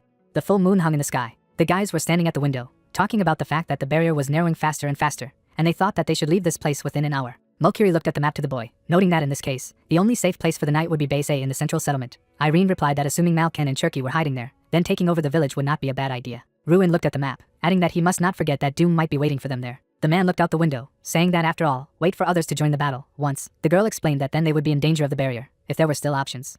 Mercury put his hands behind his head, asking if they could pounce on them themselves. Ruin listened carefully to the guys that it was not worth attracting attention. Now everything was on guard. Irene turned when the hero suggested one thought. He spread his arms to the sides, saying that there weren't many people left. At this stage, climbing even one rank would earn him a lot of points. And as the lady had said, everyone would tread carefully. The guys watched attentively, listening to the fact that, moreover, since they had already attracted the attention of their opponents by making a fuss this morning, there was a high probability that most would not react to every rustle. The young man looked at his friends, explaining that this was their chance to get Doom. The villain was sitting on a chair, holding a sword in his hand. When the main character said that Malkan and Cherky had lost their team members today, the remaining survivors, the weakest of all, would hide. But Doom would definitely show up, because he was confident in his abilities. Ruin looked away, adding that if left unattended, he would be in trouble. Irene clenched her fists, wondering where to find him. The guy put his hand on his chest, asking him to leave it to him, and he would bring him into them. A trail of energy writhed into the distance. The guy quickly ran, Strand wondering how he was going to find the Doom. Looking at the minimap, he replied that they could figure out how many people were inside the base. The hero ran along the path, saying that if there are 3 of them, then they are survivors. If there are 2, then Malkan and Cherky and Doom will obviously be there. A red dot was marked on the map and exclamations about what he had found. The guy was standing in front of the house. He came closer to the door. The hero was furious, urging Doom to come out alive. The door shattered as someone attacked it. The young man watched from the side as someone came out. The scoundrel looked at the young man in anger. The guy was calm, asking if he had slept well, and they needed to go somewhere. The man stared silently to the side. Mercury raised his hands, asking if Doom had captured him, and Ruin replied that he had brought him here. The man was shocked, clarifying why he had brought him. He was supposed to secretly track him down and set up an ambush. The main character closed his eyes, answering that he had not planned anything like this. He turned, addressing his opponent. The guy put his hand in his pocket, informing him that his opponent would not be him, but Miss Irene. The man was dumbfounded, not understanding what was happening here. The scoundrel exhaled silently. He crossed his arms, noting that he did not think that she was his rival. Heard the answer that perhaps this one was so. Doom looked in her direction, saying that if she was eliminated now, the Dirty King would be disappointed. She should hold out a little longer to rank up. The opponent swallowed his tongue when she replied that no, that was not her goal in this competition. The girl was growing an energy ball, saying that defeating it was her goal. Ruin closed his eyes, exhaling, thinking about how that girl was strong, but always in second place. I heard that she was terribly worried about always losing to the first place, the Doom. He imagined her looking away, realizing that this was part of his individual task. He could not go into details, and there was no need to ask him about it. Irene stared in front of her, as she thought that she would then know what kind of mage she wanted to become. The hero silently watched the girl cast spells. She held the energy ball in her hands with a menacing look. The lady gave off her energy, calling for a snowstorm. Doom shielded himself with his sword from the bright glow. Blue magic spread around after the explosion. Irene stared at her opponent. A red flash went sharply to the sides. The ground around cracked, pillars of light coming out of the cracks. The scoundrel lowered his sword, remaining on a piece of earth. His eyes lit up with a bright red color. The girl closed one eye, trying to resist his attack. The 2 guys were standing to the side as the man asked Ruin if it was normal for them to just stand by and watch. The guy closed his eyes in tension and was silent. Doom gritted his teeth as he attacked. A powerful beam of energy headed towards his opponent. The lady opened her mouth in surprise, realizing that she would not be able to dodge. Suddenly, the protagonist stood in front of Irene, protecting her from the flow of flames. The girl was stunned as she called out to the young man, who told her that he had promised to let her fight him, but they had not agreed that he would eliminate her. The guy turned back, adding that he could not lose a precious comrade for the sake of victory. Enraged, Ruin stared ahead, shouting at Doom to allow him to fight. The scoundrel lowered his head, asking if he was alone or with that small fish. Malcury was angry, calling him a son of a bitch. The main character came closer, explaining that of course, it is somehow not cool for him to go 2 against 1. The boy looked at his friends behind him, talking about what he had learned from Sir Galta how to fight against an enemy with a sword. A knight was shown with a sword in his hands, and his leg. The hero quoted in his head that the most important thing for a knight is his legs. They give strength to the sword, and allow you to predict the actions of the enemy. Ruin clenched his hands into fists, wondering what if he kept a close eye on Doom's legs. The enemy rushed sharply into the attack. He saw the impact of his foot on the ground. The guy opened his eyes wide, realizing that he needed to act now. The young man crouched, dodging the sweeping blow of Doom's sword. The hero smiled, thinking that it was wonderful. His face lit up with energy, after which he was surprised. The scoundrel raised his hand upwards, spraying a huge stream of magic upwards. Drops of blood fell to the ground. Ruin clutched his hand when he heard that his opponent was not a knight, but a mage. He clenched his teeth in pain as Doom talked about how people thought swordsmen couldn't do much because they weren't quite mages and not quite knights. The man held out his sword in front of him, stating that they only thought so because they hadn't met a real swordsman. The ground heaved as the enemy rushed to attack the wounded hero. The young man dodged over and over again, from sweeping sword blows. After another attack, the villain offered to try to respond to this. The hero clenched his teeth with tension, realizing that he had not yet faced such an opponent. He remembered his previous battle with the ball in his hands, chasing away the thoughts in his head that all the times before, during battles with mages, he had attacked in the moment of their weakness, when they summoned their spells. The enemy was attacking, Ruin reasoning that Doom Prime would neutralize this flaw with his sword. The young man put his leg forward, getting ready. A cut on his arm was shown, and it was said that it was called a radiant mark. The opponent slowly approached the guy, explaining that his wound would ache from every movement, and at some point he, like Irene, would not be able to lift a finger. Doom frowned, suggesting that he should put an end to this now. A ray of lilac magic appeared from the ground. The opponent developed large black wings as he held the magic orb in his hands. Friends were stunned to realize what it was. The hero opened his eyes wide, thinking that this was 5th grade natural magic. The energy flared up, blowing chunks of earth and feathers around. He used Kitten's wings. The light was rapidly spreading in all directions. Mulcahy flew back screaming as she caught the ground. Doom thrust his hands forward, sending out powerful energy. Ruin hid behind a boulder, chasing in his head what one would expect from a man, that every year he won a magic festival, and he was really strong. The young man began to tear his sleeve with his teeth. He made a tourniquet, tying it around his leg. The guy looked away in alarm. The ring on his finger emitted a bright light. Doom stood in the middle of the scorched earth in the forest. He exhaled, and with a menacing look, told Ruin that he had expected at least something, but was completely disappointed. The main character peeked out from behind the rock, admitting it. He came out of hiding, saying that the enemy was so strong that for a moment it seemed as if there was an insurmountable wall in front of him. Doom frowned, asking what he wanted to say, that he was giving up. The hero quickly looked in his direction, denying it, because he could not do so. All the relatives and friends of the young man were shown when he explained that many people believe in him. The guy stretched out his fist, showing the ring, said that because of this, he only wanted to destroy it more. The scoundrel exhaled, asking if he was in his right mind. The enemy took the sword in his hand, saying that he would teach him a lesson so that he would not dare to open his mouth again. Ruin spread his arms to his sides, summoning the ogre's fury magic. The energy was in the air. The guy noticed that Doom was watching his chin. The opponents rushed towards each other. The scoundrel brandished his weapon, shouting about who would have said that if he did not dodge, he might actually die. The guy clenched his teeth, swinging his fist. Doom stopped his slash with his sword, emitting a bright light. The rivals looked at each other with hatred. The ring rested on the blade of the sword. A system notification popped up stating that by using the power of invulnerability, there was a small chance of withstanding any physical force that affected his body. The sword shattered into pieces, unable to resist the magic ring. Doom's eyes opened wide as the shards of the weapon and the blood splattered apart. He was stunned by what had happened, holding a broken sword in his hands. His shoulder was cut when he asked how. Ruin unexpectedly undercut, kicking him. The scoundrel fell on his back. The opponent looked away in surprise. The hero lowered his head, asking to be told one thing. The guy towered over his rival, saying that he had no enemies. This arrogant belief that there was no one better than him, and this was exactly the reason for his failure. The young man swung his fist, about to carry out an attack. Doom lay on the ground, his eyes wide. Ruin, sitting on it, struck one blow after another, and the energy flew to the sides. The guys stood silently at the feet of the scoundrel. Mulcahy put his hand on his chest, saying that his heart would almost jump out of his chest if Ruin had lost. He would definitely not have had a chance. The hero explained that he was just lucky. He almost lost himself. The young man drew attention to the upset girl. Irene stared at her feet in silence. The guy threw up his hands, apologizing to the lady for interfering in her battle. She closed her eyes, smiling, made it clear that she should ask for forgiveness. The girl bowed her head, explaining that due to her selfish desire, she had put the entire team in jeopardy by apologizing. A drop of sweat rolled down the boyfriend's cheek as he objected that she had failed to achieve her goal in this match because of him. Irene turned around, following the path, told him to forget, this goal was no more.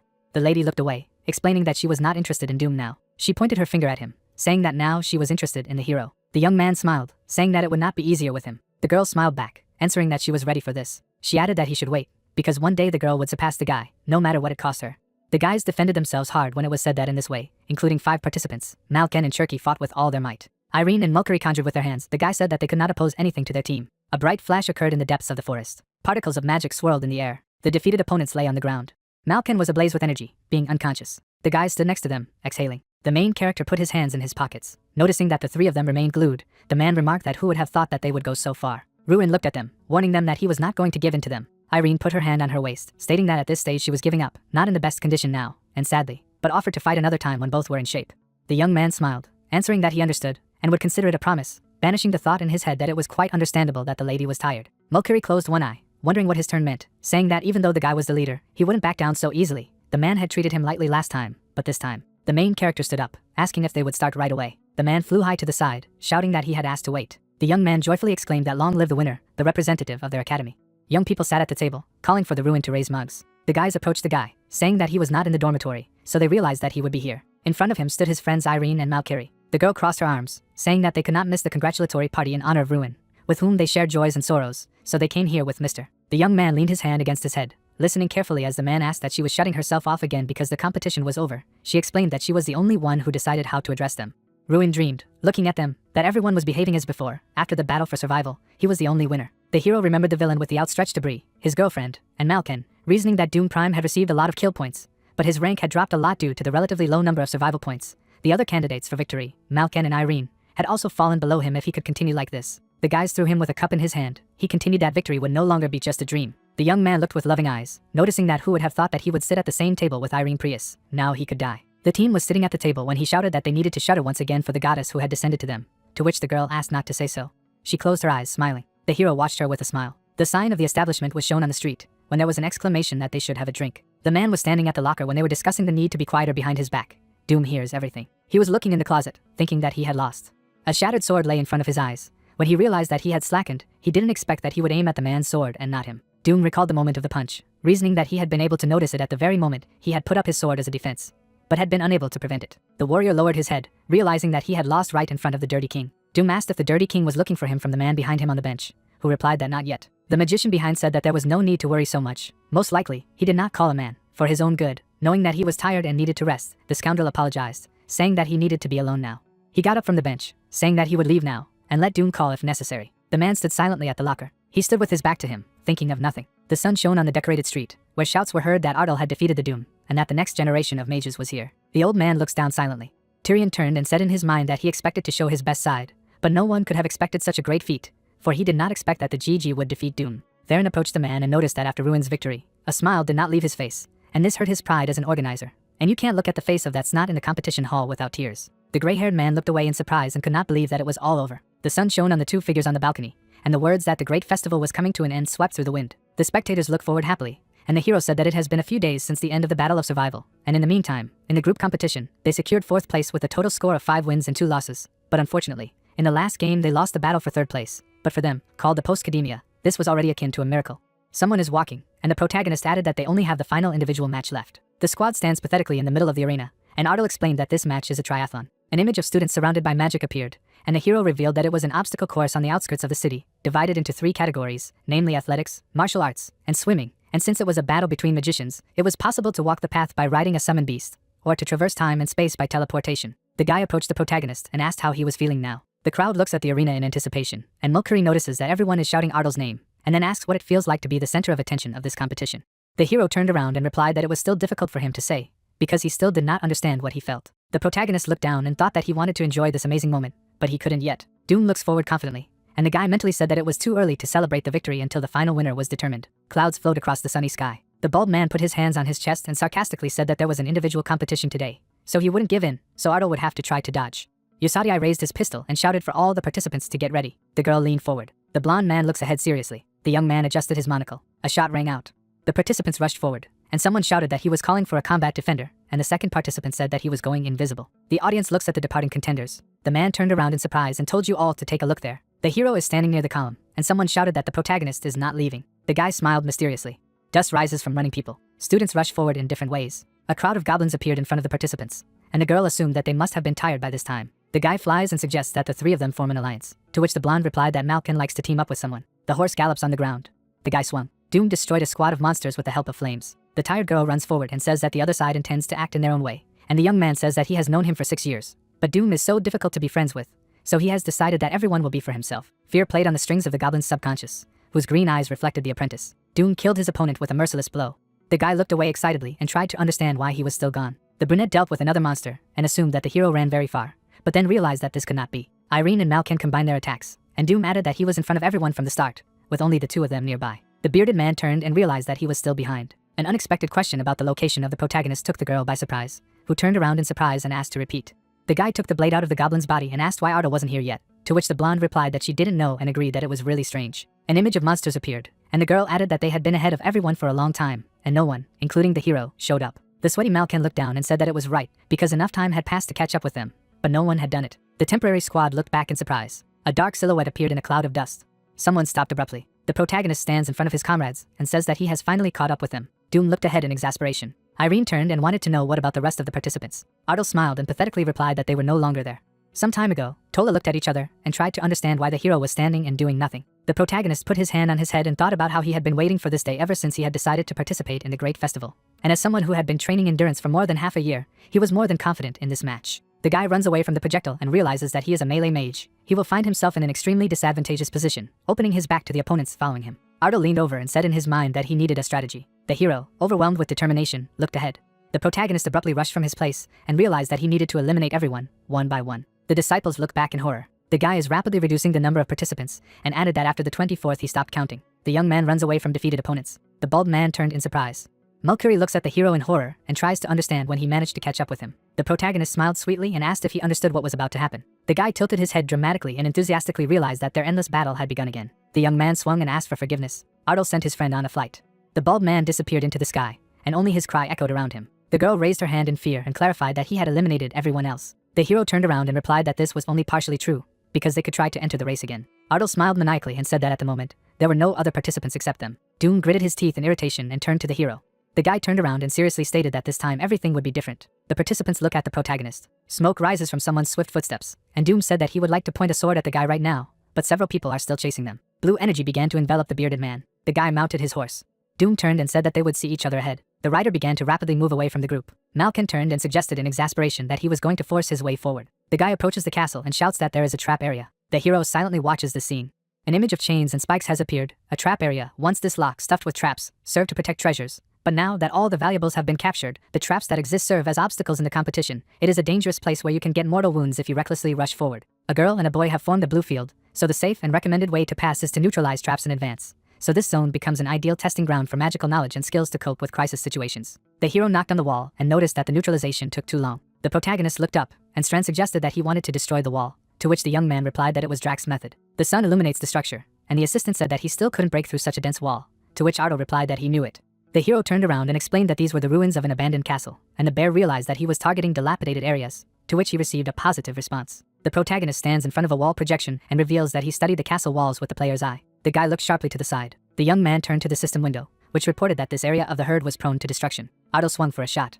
The cracks began to diverge from the hero's strong blow. The students looked hopelessly at the protagonist, and Malkin could not believe what this guy was doing, and the girl said pointedly that this was to be expected from a young man. The blonde man turned around and said that he understood that they were close to him, but that was too much. The girl raised her finger and shouted for him to look there. The wall began to crumble.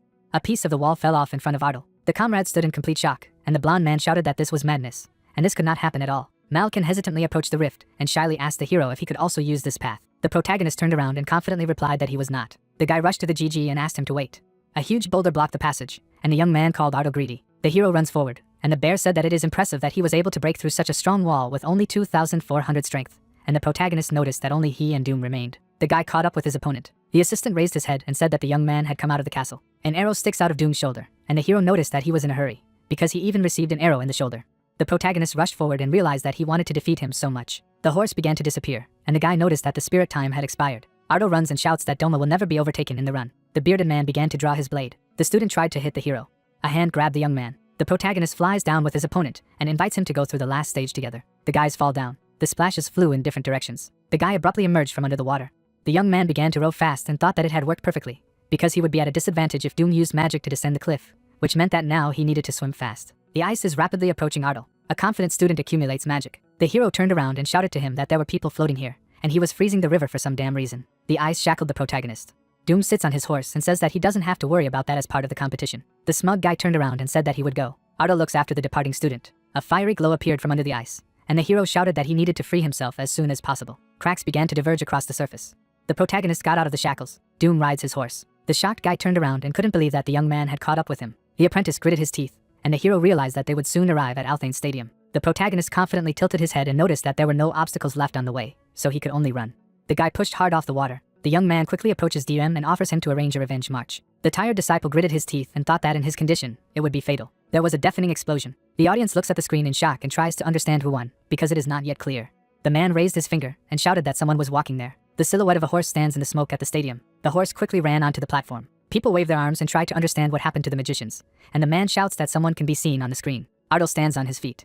The hero bent down and assumed that he had overdone it when passing through the trap zone, because Doom's movements were somehow clumsy. The protagonist smiled and repeated the guy's words that you shouldn't think about this as part of the competition. The apprentice gritted his teeth in pain. Ardo turned. The hero began to distance himself from Doom and said that he would go.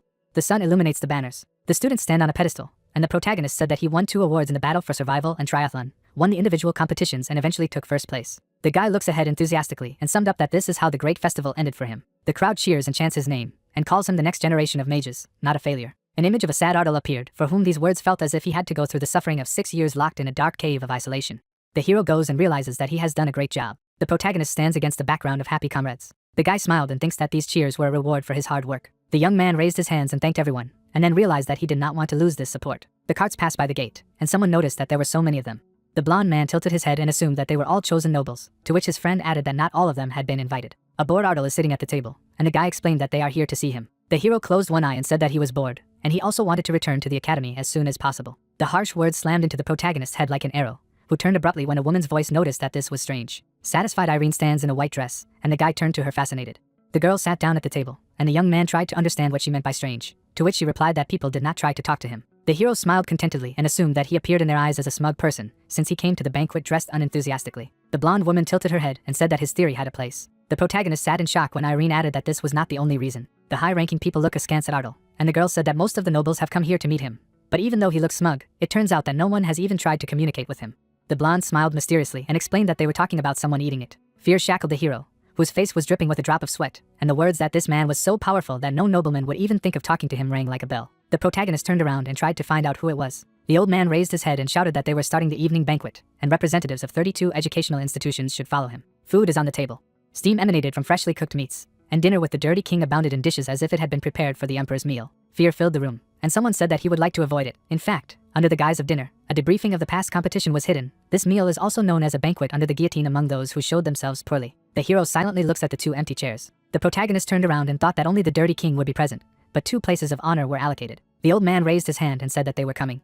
The students got up from their seats. The servant bowed. The guy made a deep bow and called the man my lord, and he thought that his fingers cramped at this word. A sharp thought pierced the head of Ardal, who opened his eyes wide when the dirty king addressed someone with respect. The unknown person should also hope that he did not interfere with the meal of the godfather. The guy looks ahead seriously. The light shone on the man in the hat. The hero raised his head and tried to understand who this person was. People abruptly fell to the floor and shouted that they were greeting the crown prince. The protagonist is the only one standing in shock that this is the crown prince. Everyone is sitting at the table. The young man looks awkwardly to the side. 2 people, from excitement, bumped their elbows. Ardal silently looks at the table. The man closed his eyes and noticed that none of the chosen 11 had been able to defeat the hero even once, and then suggested that the skill gap was huge. The young man tensed with sorrow when the king said that he was disappointed, and he was even embarrassed to call them his children. A desperate Doom closed his eyes and whispered that he would not dare to show his bad side again. The king stood up and haughtily said that the second place was nothing more than an illusion created by incompetent people, and the only thing that this great festival proved was that the old saying that a dragon can emerge from a small stream is true. The hero looks at the floor and realizes that he is uncomfortable, because this banquet seems to have been organized in order to slap 11 selected children, and use it as an excuse. The protagonist looked at the stranger and added that the dirty king is not the only one who makes him sit on a needle, because there is a person who has been burning a hole in him with a glance for a long time. Reenact smiles slyly. The image of the prince appeared, even having the disadvantageous position of the third son. Using a bright mind and outstanding political sense, he successfully threw his brothers to the edge of the empire, thereby becoming the sole crown prince. The hero sits opposite the guy and realizes that this is a person who has the art of speech and combat skills close to perfection. The words that someone staked him out crashed into the head of the protagonist, who seriously looked away and suggested that the crown prince was that powerful man. The man turned around and kindly asked Ardal how he felt after winning the great festival. The hero looks down dejectedly. The protagonist turned around and replied that he felt uncomfortable. The young man clenched his fist and added that he was satisfied with the results of the competition, but he was uncomfortable with the fact that his victory was being used as an excuse to belittle the efforts of the other participants and irritate them. A deathly silence hung in the air. The shocked participants in the process sat silently at the table. The man looked up silently. The king tilted his head and repeated the hero's words that he did not want his success to be used to annoy others, and then stated that this feeling of inferiority is the best food for growth, and then added that the protagonist should know about it. The boy turned around and replied that he saw it as an attempt to stir up hostility towards him, and that it was necessary to compare pointing out weaknesses and increasing the desire to become better with the radiance of hostility based on feelings of inferiority. The blonde man sits silently, and Ardal summed up that in this case, these will be completely different approaches. The hero raised his head and said that he did not come from some small stream, because his homeland, Ardal, is a small, but beautiful country. Determination overwhelmed the protagonist, who looked straight and confidently said that the academy in which he studied should not be belittled, calling it a small stream. The madman twisted his face in displeasure. The king looks angrily at the hero. A slight smile appeared on the prince's face. Reenact began to laugh very loudly. The protagonist looked sullenly ahead. The guy turned around and fervently said that he was still the headache that also dared to snap at the godfather, and the man reminded him that he had told him that he was an interesting guy. The man in the hat wiped the tears from his face and said that he was going to tear his stomach, because he was so funny that tears flowed, and then tried to find out where he came from. The participants looked at each other in shock, and someone suggested that it seemed to him that he appeared from a small stream, but he said that he came from the small but beautiful country of Ardal, and someone wanted to visit there. The girl breathed a sigh of relief. Irene elbowed the hero and asked if he was going to throw something like this again, to which she received a hesitant no. The protagonist looks at the man who said that it was a great triumphant speech, but since he has already heard such an idealistic story from the Clava of his academy, Tyrion, it will not change his thoughts. The king sits at the table and adds that the guy's words sounded fresher than his, so he is looking forward to what the future will bring him. People are silently watching this conversation, and the voice said that for today he announces the end of the banquet. The prince turned and asked to wait a minute. The man in the hat stood up and mysteriously asked Ardal to have a cup of tea with him. The guy's face was distorted into a crazy smile, who then added that he did not accept refusal. People sit opposite each other. The hero bent down and tried to understand what the crown prince wanted to tell him that he had brought him here, because he was clearly not going to congratulate him on his victory in the great festival. The protagonist looked up as he was addressed. Reenact bowed his head and told him to work for him, and he would not accept the refusal in this case either. The prince raised his hand and said that he gave him a month to complete all the pressing matters, and then he would arrange for his transfer to a special school for battle mages and prepare a place to live. The man looked slyly at the worried hero and added that he would have to think about naturalization, because it was not appropriate for the crown prince's closest ally to be a foreigner, to which the protagonist tried to understand what kind of naturalization it was. The guy straightened up and tried to understand why all this was necessary, because the empire has countless great magicians, for example, the same Doom. The prince closed his eyes and indifferently noted that in the end the kid lost. Agitated, Ardal stares silently at the floor, and Reenact asks, as soon as his tongue turns to offer him to take the loser. Fear seemed to take a physical form, and the man in the hat raised his head and said that it was better to keep something in mind when talking to him. Superiority and strong will came from the prince, who looked ahead with a haughty look and said that he preferred simple yes as an answer rather than counter questions. The hero raised his head silently. Reenact took out a cigarette and said that he would answer him. An image of the king appeared, and the prince said that the first reason for his decision was the personal recommendation of the godfather, because a few years ago he had told him to report if he suddenly came across a promising magician, but until that moment, he had not recommended anyone.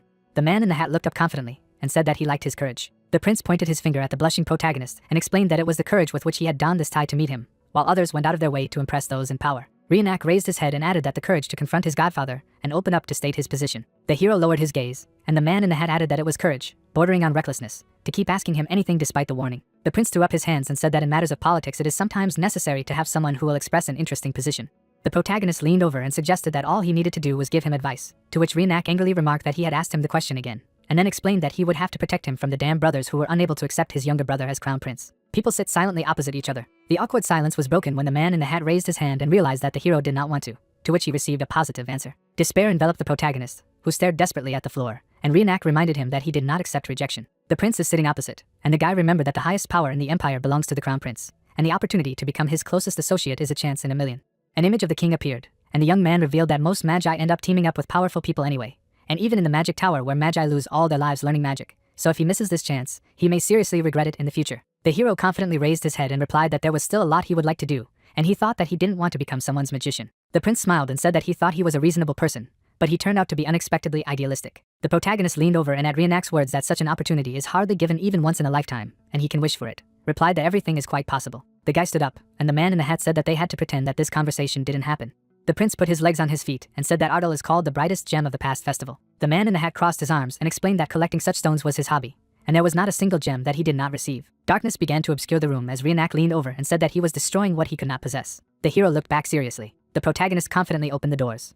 The guy stands thoughtfully near the column. The young man closed his eyes and thought that the crown prince's last words were definitely a threat, and then tried to understand if he had made the right decision. The comrades waved their hands and called the hero. The protagonist approached his friends, who assumed that he went on a date behind their backs, to which he replied that this was not even close, and he himself remembered that he still wanted to be a warlock who firmly defended his identity. The chandelier hangs on the luxurious ceiling, and the prince said that he was curious about what kind of person he was, since he was honored with his recommendation, and as it turned out, he really was an outstanding guy, in many ways.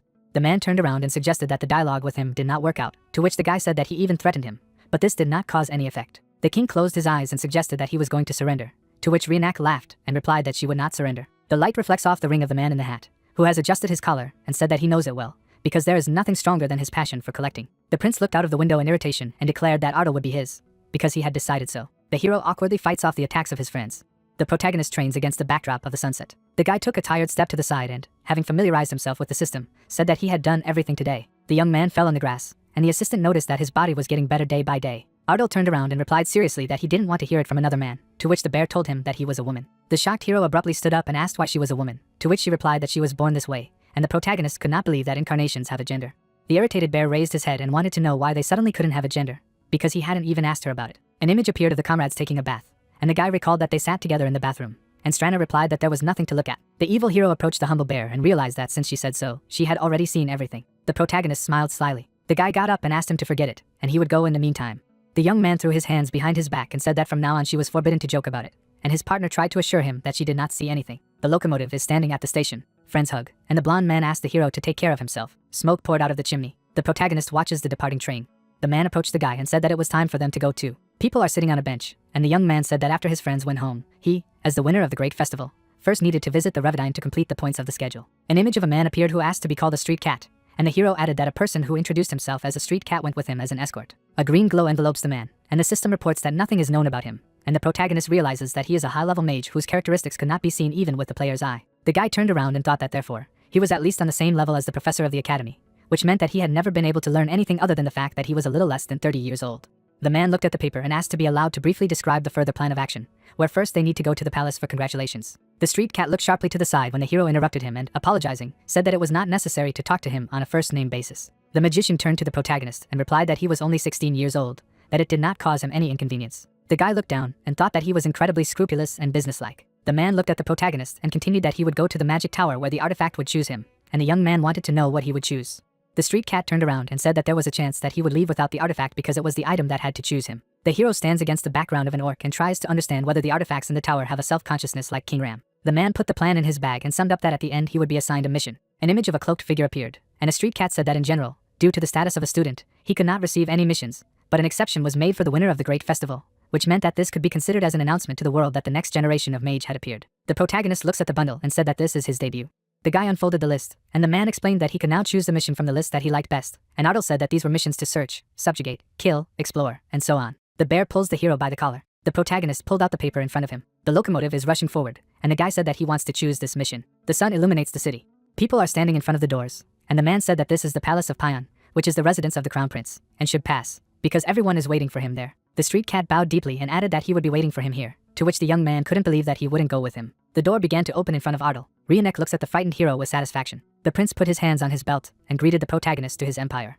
The guy looked up silently. The young man got down on one knee, and then remembered that at first he received 10,000 prize gold from the crown prince, and then realized that this amount was more than the annual budget of the Ardal territory. The hero began to leave, and the blonde man said that if this was not enough, then he could come to him at any time, and if he changed his mind, then the doors of the Peony Palace were open to him, and the protagonist assumed that the crown prince had not yet given up on his account, but he hurried to move on to the next item in the schedule. People are walking along the red road, and the guy said that people here must have good stamina, especially if you have to walk around the palace all day. The man turned around and asked the hero to refrain from joking comments, because the master of the tower was waiting for him. The protagonist lowered his head sadly and realized that he had no sense of humor. The street cat stopped and assumed that he had finally decided to take that mission. The young man looked out the sunny window and replied positively. People approached the door, and the man noticed that he preferred the most difficult task, to which the hero replied that it looked interesting, and then the escort wanted to know what the master of the tower would say on this. The door opened. The protagonist entered a dark office. The man smiled and greeted the guy. Hot tea is on the table, and the king remembered that he had chosen a search mission. The blonde man took a sip from his cup and remarked that the mission of submission would be easier. Vian turned around and added that he would have gone with the Imperial Army Guards and simply destroyed a couple of bandit groups that had appeared near Ceciliano, and in doing so, would have earned his reputation as a hero.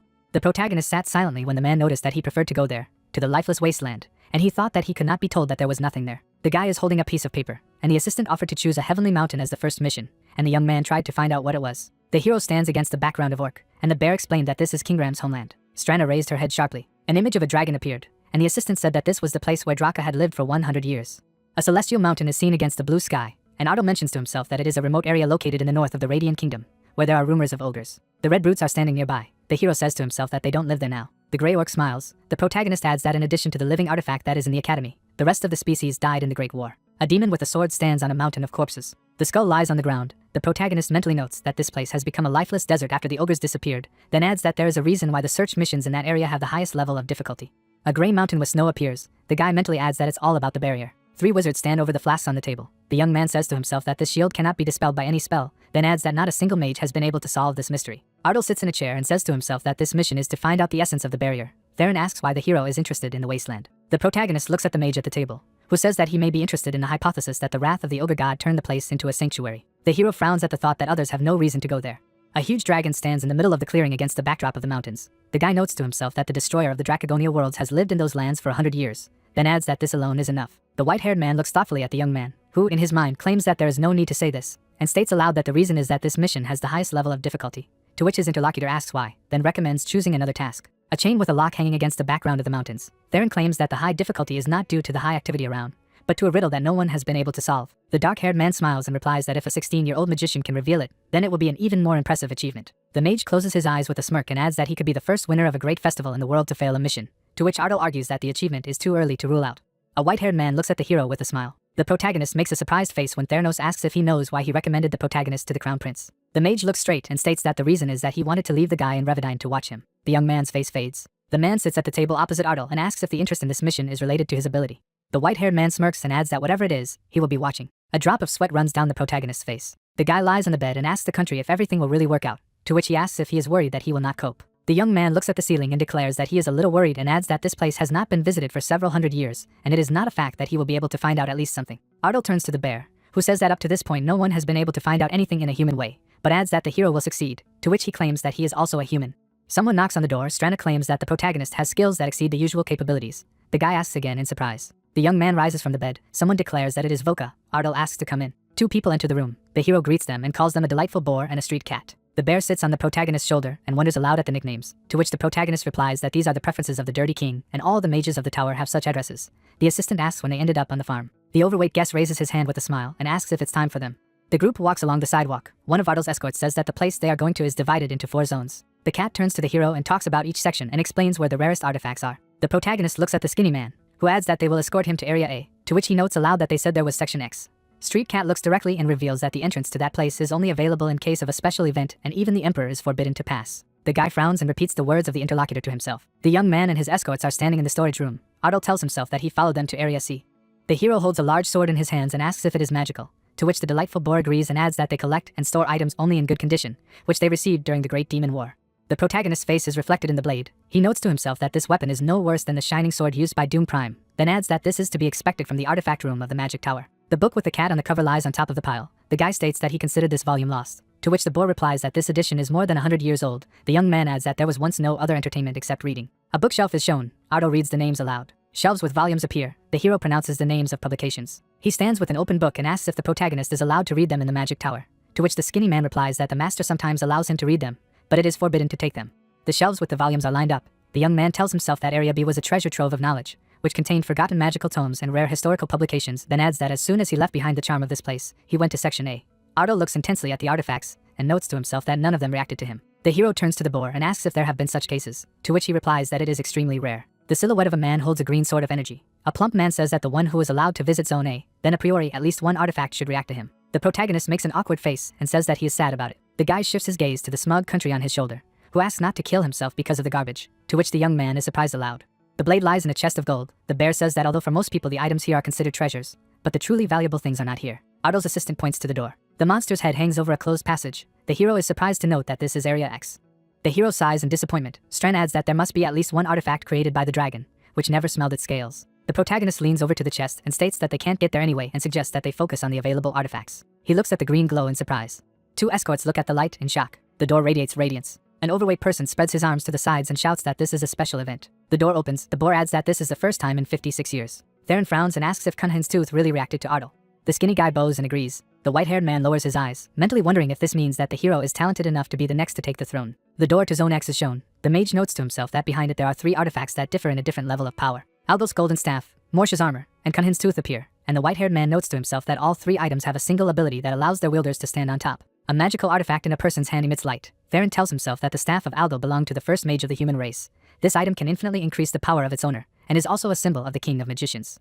A white-haired man holds an ancient artifact and tells himself that 56 years ago, this staff chose him as its owner, then adds that before that, everyone who was chosen by this thing held the highest position in the tower. The silhouette of the man wears armor. Theron mentally notes that Morsh's armor provides absolute protection against any attack, then adds that this artifact chooses its owner once in a century, and each of them becomes a legendary knight. Cunhin's tooth is shown. The white-haired man mentally tells that this is the most mysterious object, which has not chosen anyone for himself for several hundred years. The mage sits thoughtfully at the table, thinking that this artifact was chosen by Ardal today, then wonders if the kid has really mastered the power of the throne. A skinny man stands in front of the king of magicians, who asks him if the hero really raised this tooth with great ease, to which he agrees.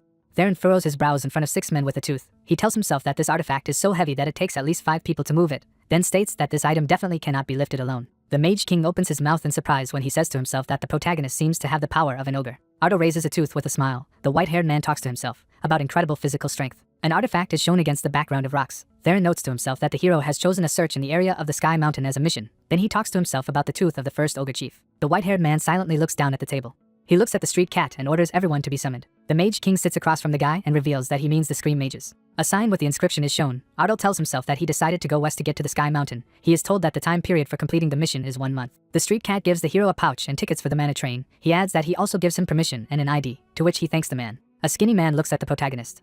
The guy looks at the escort and asks if he wants to say something else. The street cat stands in front of the surprised young man and replies that this is both true and no. The escort looks straight ahead. Ardal tries to ask what he means, to which Ardal states that as a magic tower mage, he is not allowed to have an opinion. The hero opens his eyes in surprise at the man's words that he has something to say as an elder. The interlocutors stand in front of each other in the corridor. The street cat says that the tower is incredibly kind to mages who bow at its feet, but until luck is cold-blooded to those who do not obey, then adds that the protagonist must understand who he is referring to, after which he asks to be careful.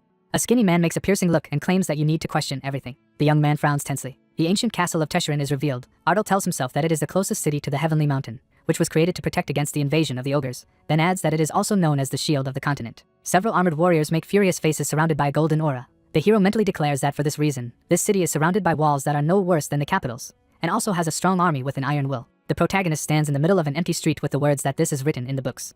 He looks straight and notes out loud that this city is quite deserted. Strana on the shoulder adds that this place has lost its purpose. A building with the symbol of a mug of beer appears. The young man reveals that Tesherin was built to contain the ogres, but the threat disappeared by itself. The 3 people are having a merry drink. The bear notes aloud that it is still day, and those soldiers are already drunk, to which Ardal clatters and states that they talked about how everyone in this place fought bravely against monsters. A muscular man stands behind the hero and demands that he give up everything he has. The protagonist puts his hand on his shoulder. The guy leaves the fallen robber with the words that the real world is very different from books. A man with drool and snot snores. Otto looks at the sleeping man. The man wakes up from the hero's greeting. The interlocutors stand under the canopy of the house. The awakened man apologizes to the magician for dozing off, to which the protagonist replies that there is nothing wrong, then asks where he can buy a horse. The man scratches his head. An empty stable is shown. He frankly tells the guy that there is not a single mare now. The young man asks in surprise if this is true, to which he agrees. Otto raises his hand and asks if there are any more stables nearby. His interlocutor replies that this is the only place in the whole city. Strand clutches his stomach and laughingly says what kind of place it is and where such things have been seen. The hero notes aloud that it is somehow wasteful to maintain a stable without horses. The awakened man nervously raises his hand and replies that there were 3 of them in the morning, but they were taken away, then adds that there were no guests for so long, and here there were so many at once, then offers to wait 1 day. The man makes a surprised face when the protagonist stops him. The guy stands in front of the horseman and asks that until this time no one cared about the horses, but today someone urgently needed them, to which he agrees. The young man lowers his eyes, thinking that people came from somewhere who wanted to take transport in a city where no one comes, after which he asks himself if this could be just a coincidence. The street cat makes a serious face and asks to question everything. Otto looks at the assistant on his shoulder and asks if he feels the same way he does, to which Stranet replies that he has felt it since he got off the train. The bear and the hero look around. A cloaked man stands behind a building near the protagonist, who claims to be being pursued. The guy runs with the thought that after discovering the surveillance of himself, he immediately took action. The young man hands a gold coin to an overexcited man and said to himself that he asked the hotel staff to let him know if anyone asked about him. Otto moves down the street thinking that he decided to walk around the city in order to lure out his pursuers. The hero claims that those people should have realized that he had left the hotel and started asking about him.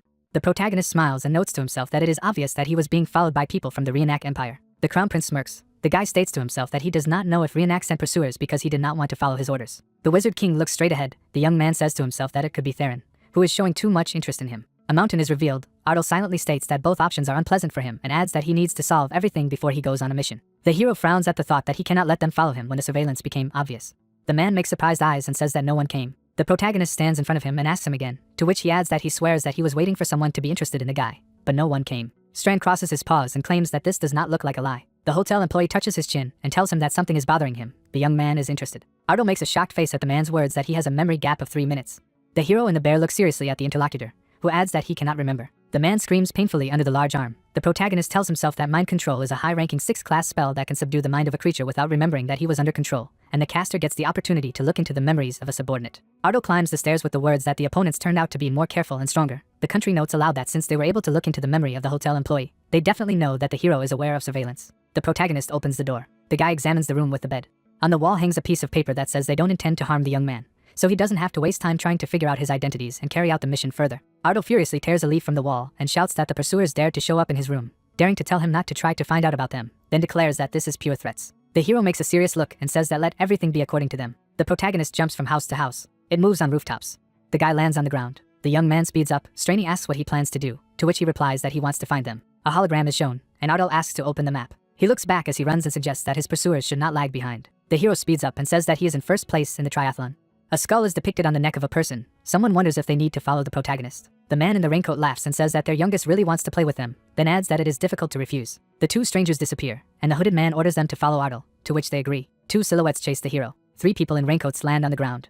They go straight. One of them says that the protagonist's trail ends. The man in front looks around and replies that this is not the case, and the guy is just waiting for them. An unknown man in a hood walks past the boxes. The young man jumps out onto the Trinity. One of them says his name in surprise. Otto punches the pursuer. He swings at the second one. A man puts a barrier in front of the hero. The protagonist hits the face of an unknown person through the defense. The man falls in front of the guy's feet. He looks at the remaining unknown in the cloak. The man laughs and says that he was curious about what kind of man the young man was, but adds that he turned out to be a monster. Otto frowns and asks who they are. The unknown person looks away with a laugh and replies that he sent the head of the tower, who wanted them to become observers of a younger comrade, to which the hero states that this is real surveillance. The man in the raincoat tears the paper and says that there is no difference, then adds that he was pleased to see the protagonist's abilities anyway. The unknown disappears with the words that they will meet again. A skull is drawn on the neck of the defeated man. The guy notes aloud that this is a vicious magician. Strana asks again. The young man stands over the 2 bodies and says that this is a group that is shrouded in mystery, who are doing dirty work in the magic tower. A skull in blue fire is shown. Otto tells himself that this is a secret organization, information about which is only that they have such a name and tattoo. A lot of people in black cloaks are standing next to each other. The hero mentally adds that it is not known for certain who is the leader and in what of the targets. The bear smiles and asks what the protagonist thinks after the confrontation with them. The guy looks at the assistant and replies that the feelings are twofold and adds that they are weaker than the representatives of the great festival, to which Strana says that they were never convinced of the abilities of one of them, to which the young man replies that this is true. The man in the cloak stretches out his hand towards the man with a smile. Otto says that this unknown person used mind control, which means that he is not an easy opponent. The bear adds that this pursuer will continue to be close at a distance. Strand looks at the hero and asks what the plan is, what he is grunting about. The protagonist looks up and replies that he will first make this person appear in front of him. The horse runs. The guy says to himself that the next day he deliberately went to the heavenly mountain. The young man rides against the background of the rocks, thinking that the path was an endless land devoid of life. But he added that he vividly felt that he was arriving at his destination. Ardo puts his hand on his chest. He looks at his solar plexus with tension and says that his circle of force will not calm down in any way. The guy raises his head to the light. He stands in front of a dark barrier with the words that this is the celestial mountain. Strainy notes that this is her inside. Black energy shimmers. The young man asks the assistant if Draka really lived here, to which he agrees. Ardo leans against the wall, saying that it is not even a building, then wonders how he can get inside. The bear climbs on the hero's hair, who asks what is an inhuman mindset that will help him pass through the obstacle, to which he replies that it is so. Strainy sits on the protagonist's head and declares that if he were human, he would definitely try to destroy the barrier. The guy looks up with the words that this is the first thing that came to his mind, to which the assistant notes that he cannot do this, because this barrier cannot be destroyed by human means. The young man looks up in surprise at the country, who offers to act like an ogre. The bear jumps off the top of April's head, who says thoughtfully that he could call the ogres to open the door as friends. The assistant crosses his paws and declares that they have finally come to something. The hero looks at him in surprise and asks if all the games of the heavenly mountain have died. Strand smiles and replies that this is the opinion of the people. The protagonist turns to the barrier in shock. The assistant squints his eyes and reminds the guy that his ability is not there to confirm or warn. The couple stands in front of the black energy. The bear adds that it is there to destroy. The young man puts his palm on the defense. He looks at the barrier and says that he knows they are pretending they don't exist, then adds that he brought the tooth of their leader. Ardo touches the protection and asks them to open the door if they hear. He frowns silently. A glow appears around the hero's palm. A purple light covers the protagonist. He squints his eyes. The guy opens his eyelids in shock. Stones are shown in the distance. Someone is surprised that the young man has passed. The pursuer runs out from behind the shelter with the words that no one has mastered the solution of this mission before this little one. He knocks on the barrier and says that it has closed again. Ardo's fist flies towards the man. The of the vicious magicians flies off from the blow. The hero frowns and shouts that his opponent has been caught and will not run away this time. The protagonist knocks on the ground and causes an earthquake. The pursuer falls along with the stones. The guy sends vines at the enemy and shouts about the binding tree. The young man stands over the prisoner. The man with the tattoo looks at him furiously and tries to say something, to which Ardo says that he decided he could get it at this moment. The hero lowers his eyes and tells how the man fell into a trap and offers to end the game of catch-up. A silhouette flies over the protagonist's head. The ogre flies at the prisoner. A club and blood appears. The guy raises his eyebrows in shock. Green Brute looks back at him. The monster looks at the young man and demands that he answer who he is. Strand whispers to the nervous audience that they have the mindset of a beast. The protagonist walked behind the ogre and thought that luckily he managed to pass through the barrier of the heavenly mountain. And as soon as it happened, it seemed to him that he was in another world. Other ogres were walking across the field, discussing what a man was doing here. He did not smell of a man, he smelled like them. The servant of the main character sat on his shoulder and asked him to be on the alert, because human morality is unknown to them. An ogre stood in front of him, who reasoned that so far, as it seemed to him, he had done nothing because of Kunhin's tooth, but it was not known when they would want to take his life. His eyes burned red. Clouds flew over the mountain. He said that they were in place. This was a celestial peak. Ruin stood near the dwarves and clarified that there was another one. He turned his head to the side. He looked at the huge ogre and realized that it wasn't the peak, but him. He looked at him and said that he was Harkon, and he had heard that he had the relic of Kunhin. He lifted his head up and realized that he was much larger than the others. The ogre looked down at him and greeted him as their guests, adding that he had not yet decided to tear him apart and throw him to the eagle's food, and asked who he was. He raised his head up and replied that he had said at the entrance that Kunhin's tooth had chosen him. The huge monster sat down on the ground and noted that it was a lie. The man could not cope with this object. He objected that he was telling the truth. He raised his head and clarified that he could just show it. He was convinced of his truthfulness. The ogre looked down at him and told him that he was a very interesting person. He had smelled him since he came from here, and he was filled with power. He looked at him and replied that he was right. He was quite strong. He got to his feet and asked him to answer the question of who he was. The guy looked at each other from the countries. He asked if he also knew the name Dracagonia. It belonged to a dragon that once lived here, in the heavenly mountain, and his eyes widened at what he heard. He looked at him and asked how he knew the name, and he told him what he had heard from King Ram. He opened his mouth wide and wondered that he was still alive. The ogre sat on the throne. He said that he was alive as an artifact in his academy. He was one of their professors, so to speak. The main character raised his eyes and noted that they were interested in finding out who he was, and he was a friend of King Ram, the former leader of the heavenly mountain, and the man who was chosen by the tooth of Kunhin, and the one who inherited the power of the destroyer of worlds. Not far from him stood a surprised ogre. Harkon's eyes widened in surprise. The guy was standing in front of them. The ogre looked at him in surprise. He clarified that even knowing all this, they still intend to send him to be eaten by eagles. He smiled and replied that no, they would receive him with all cordiality. A drop of sweat slid down his cheek. He stood in the middle of the arena and remembered that they had said something about hospitality. Strand crossed her arms over her chest and told them that they were being initiated when they came here. If he wanted to be treated as an equal, he had to prove that he was worthy of it. She looked at him and added that it was proven through arm wrestling. In front of him stood a huge ogre. He closed his eyes and introduced himself as Amarush, and clarified that he was the person they were greeting. Ruin bared his teeth in bewilderment, and thought that they meant to say that his opponent was this giant. Something was wrong here. They both took up an arm wrestling stand. Almost the guy slipped a drop of sweat. He asked that if he lost, he would not be sent to feed. She replied that she did not even know. The ogre loomed over him.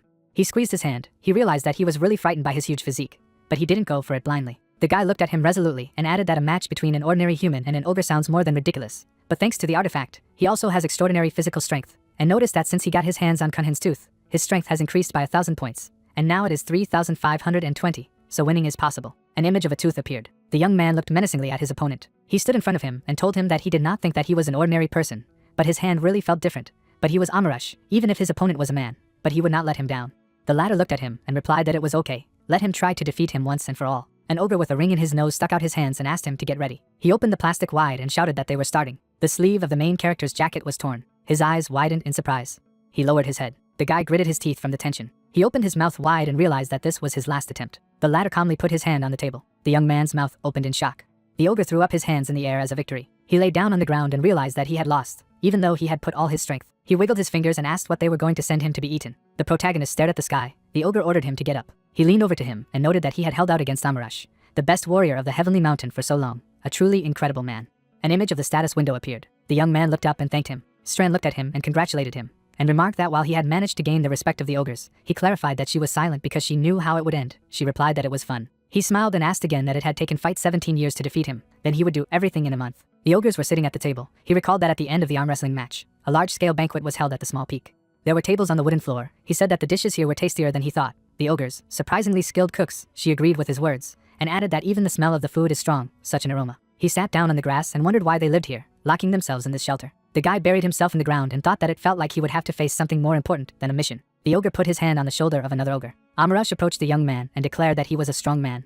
He looked at him and asked what he was going to make with the tooth of their first chief, who asked if something could be made from it. He smiled and replied that if he wanted, he could help make a weapon that would only suit a human. His eyes widened in surprise. Above the gate hung the head of a dragon. The main character took a tooth in his hands and asked, "Well, what's next?"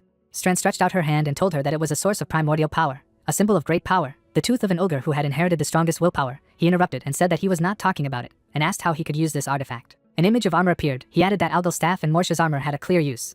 Ironically asked what he had to remake his mace. The young man was holding a weapon in his hands. There was a lamp hanging on the wall. The servant advised him to just take it with him and come up with a use later. The fact that it increases his strength is already a huge advantage. The ogre smiled and offered to help him create a weapon that would only fit a human. A drop of sweat slipped down the protagonist's cheek, who thought he brought it with him, but did not know how to use it, and this unexpected offer would only do good. He raised his left hand and told him that the chieftain's tooth was quite hard and heavy, so not everyone could make something out of it, but for him, Amarash, who worked iron, it was possible. He looked at him and asked him again that he worked iron. The servant explained that in human language it is called a blacksmith. The monster turned his head and asked if he had any thoughts about the weapon. He smiled slyly and asked what he could make a weapon according to his idea. The guy sat in the bushes and remembered that half a month had passed since he had come to the Heavenly Mountain, during which time he had either helped the ogres hunt, or done training that he had not been able to do before. The ogre stuck out his index finger and shouted that it had gone there. The protagonist jumped and asked to be entrusted with it. The young man ran on the ground. He looked at the status window and noted that it was super. He clenched his left hand into a fist and added that, however, something had taken up most of his day. Strand raised her hand and said that 15 matches, 15 defeats. He noted that this was the result of his arm wrestling matches with Amarash. The guy brushed the dust off his shoulder and said that he had lost again. It was starting to get annoying. The protagonist's servant came up to him and encouraged him, and noticed that he was gradually getting better. The ogre looked at him and told him that it was so. He began to use all his power, and began to waste less and less of it. The latter turned his head on him and thanked him, and noticed that he was slowly getting to the bottom of it, and realized that thanks to the advice, he was gradually figuring out how to use his power correctly, so the time he could hold on was growing. He put his hands in his pockets and said that he had to defeat Amarash before he left this place. In the middle of the field there was a huge cave. He shouted that he was afraid of him. He objected that no, he had no chance of winning. A few days later, Amarash's eyes widened in surprise. Ruin clutched his pinky finger in his hand, and Strand announced 17 matches, 16 defeats, and 1 win. A drop of sweat slid down her cheek. The protagonist raised his hands above him and exclaimed that he had won. An image of the status window appeared. The ogre closed his eyes and admitted that he had surprised him many times, and he ended up losing. The one who put his hand on his wrist and noticed that he called him by name for the first time. Amarash went to the side and said that he was now ready. He asked him again, and asked if he had done it. The ogre turned his head on him and told him to go. He looked at him and told him that he had finished them a long time ago. He was just waiting for the right moment to hand them over. He wondered why he couldn't give the weapon as soon as it was ready. He looked down and replied that he had been waiting for the day when he would defeat him, and until that moment he was not going to give it up. And after all, the will of the chief was an important matter for them.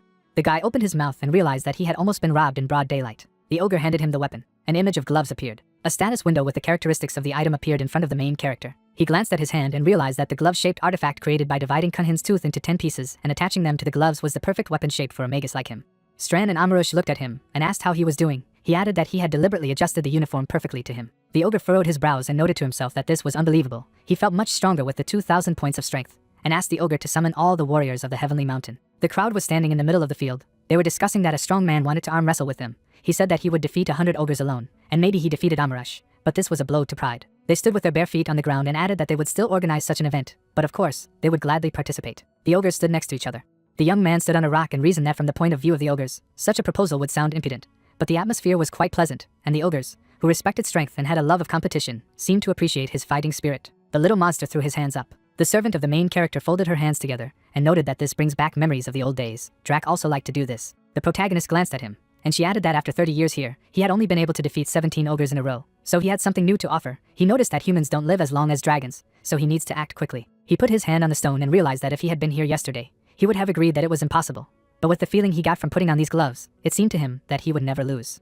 He held out his hand for the competition. The ogre looked at him and asked him to get ready. He opened his mouth wide and shouted that they were starting. Ruin instantly placed his opponent's hand on the table. He was standing in front of a crowd of his comrades. One of them asked if he was going to leave, and he said he had to go to Revedine. They all looked at him, one of them stating that he had given them great memories. He lifted his head up. He held out his hand to them, and they asked if he wanted to arm wrestling again, even after 100 victories over them. The ogre bared his teeth, and the ogre replied that he was not asking for it. Ruin shook his hand and explained that it was called a handshake. He looked at him, and added that it was a human way of greeting each other when he was glad to see someone, or when he crossed paths with a friend. It was another way of saying see each other again. The monster lowered its head to him. He waved after him. Clouds flew over the huge building. A man with white hair was sitting at the table and asked if there was any news. His subordinate replied that there was no news yet. He clasped his hands together and thought that there was still no news of the Scream Mage, and it had been long enough since the return of the two mages with serious wounds, and nothing was known about the Scream Mage who had gone after the ruin. He silently looked ahead and added that even the tracking team he had sent after had reported that they had not sensed any sign of human presence at the Celestial Mountain. He said that they had been deceived. The servant was standing opposite him. They both turned to the voice that he wanted to report that Ruin had recently arrived in Revedine. Another subordinate was standing in the doorway. The white-haired man stared ahead silently. An assistant was sitting on the shoulder of the main character. He ordered to immediately call him here. Clouds flew over the tall building. A man with white hair with boredom in his eyes leaned his head on his palm. The guy said that he failed the mission. As he said, there's a reason why no one succeeded. When he got to the Heavenly Mountain, he realized that this task was the highest of his capabilities. He lowered his head down and added that the barrier was so strong that it was impossible to pass through it. He noticed that he was not such a skillful liar. The young man raised his head at him in shock. He looked at him and asked him to be honest with him. After all, he was the magus that Kunhan's Tooth had chosen, and the mission he had chosen concerned the search for the homeland of the ogres. He opened his mouth slightly and asked if it was too convenient a coincidence. Sweat appeared on the face of the main character. He asked what he was watching him. He looked at him and replied that he was just afraid that he would become a magus opposing the tower. The protagonist lowered his head slightly and said that everyone who goes against the will of the king of mages becomes enemies of the tower. He sat at the table and confirmed that it was the majority, and asked him to stop talking and get to the point, and asked what he had seen on the Heavenly Mountain, if the first ogres were still wonderful. His eyes widened. A drop of sweat slid down the guy's cheek. He walked away from the building. Ruin closed his eyes and noted that it had passed. The white-haired man folded his hands on the table and said that he didn't need an obvious lie, especially since he could look into his memories if he wanted. The latter wondered why he would not do this. He threw an uncomprehending look at him. He looked down and clarified that the great Magus King wouldn't stoop to such a thing, and noticed that especially against an ordinary disciple like him. The latter opened his eyes wide and asked him what he dared to challenge him, and added that besides, the word ordinary seemed too modest. The man closed his eyes and said that his official first mission had failed, so let him go back to the academy. There was a bookcase against the wall. The guy furrowed his brows and thought that he was playing on the king's pride, and fortunately it worked. Although he wouldn't have resorted to extreme methods like magic, if the dirty king was even a little reckless, he would have been caught red-handed. However, just the thought of it is already terrifying. He closed his eyes, and realized that this was not the end. The X-Area artifact had chosen him, and they both knew what the Lord of the Throne meant. Although it had not been voiced aloud, the Magus King would continue to watch him closely. An image of a tooth appeared. The Magus King raised his right hand. The main character was walking down the street and said that he did not know. So far he just wanted to get out of here as soon as possible. Black smoke poured out of the locomotive's chimney. A banner with the main character fluttered in the wind. A crowd of schoolchildren threw him up and shouted that they were congratulating him on his victory at the great festival. A box fell on the table. Jason leaned his hands on his hips and said that these were letters to him, because, as expected, the winner of the main tournament of the year is incredibly popular. There were letters in the box. He noticed that there were a lot of them. His friend added that these were only from the recent ones. He turned to the cabinet and noted that the ones that had come earlier were stored here. All the letters fell out of the closet. Ruin opened his mouth in shock. He sat down on the bed with a letter in his hand and specified that there were letters even from princes. And read it. One of the letters said that he had been agitated by rumors that he had rejected the crown prince of the empire's offer, that he was a true patriot, and that letters had fallen out of the closet, who added that it was even written on the road, although they had not met in person. Jason looked at him arrogantly and said that what a formality, expensive, is used not for those who are already close, but with whom they want to get close. He wondered how much he knew about it. He lay down on the bed and asked if he planned to do something during the holidays.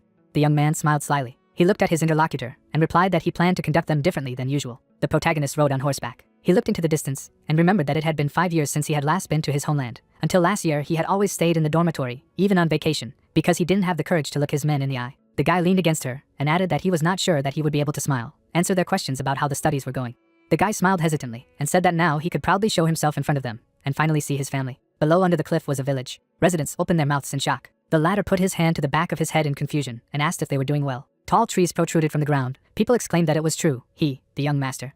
They surrounded him and noted that how long had he been gone. They had been waiting for news about him for so long. He apologized for his long absence. They asked how he was doing in the academy, if the words that were said about him were true. She smugly put her hands on her hips and noted that there had never been a single letter in all the time, and then it appeared. He put a hand to his forehead and noticed that it was waving so much, he barely recognized it. The guy smiled and added that she remained just as cute. Clouds flew over it. The young man asked his father to call the rest of the family, because they had a lot to talk about.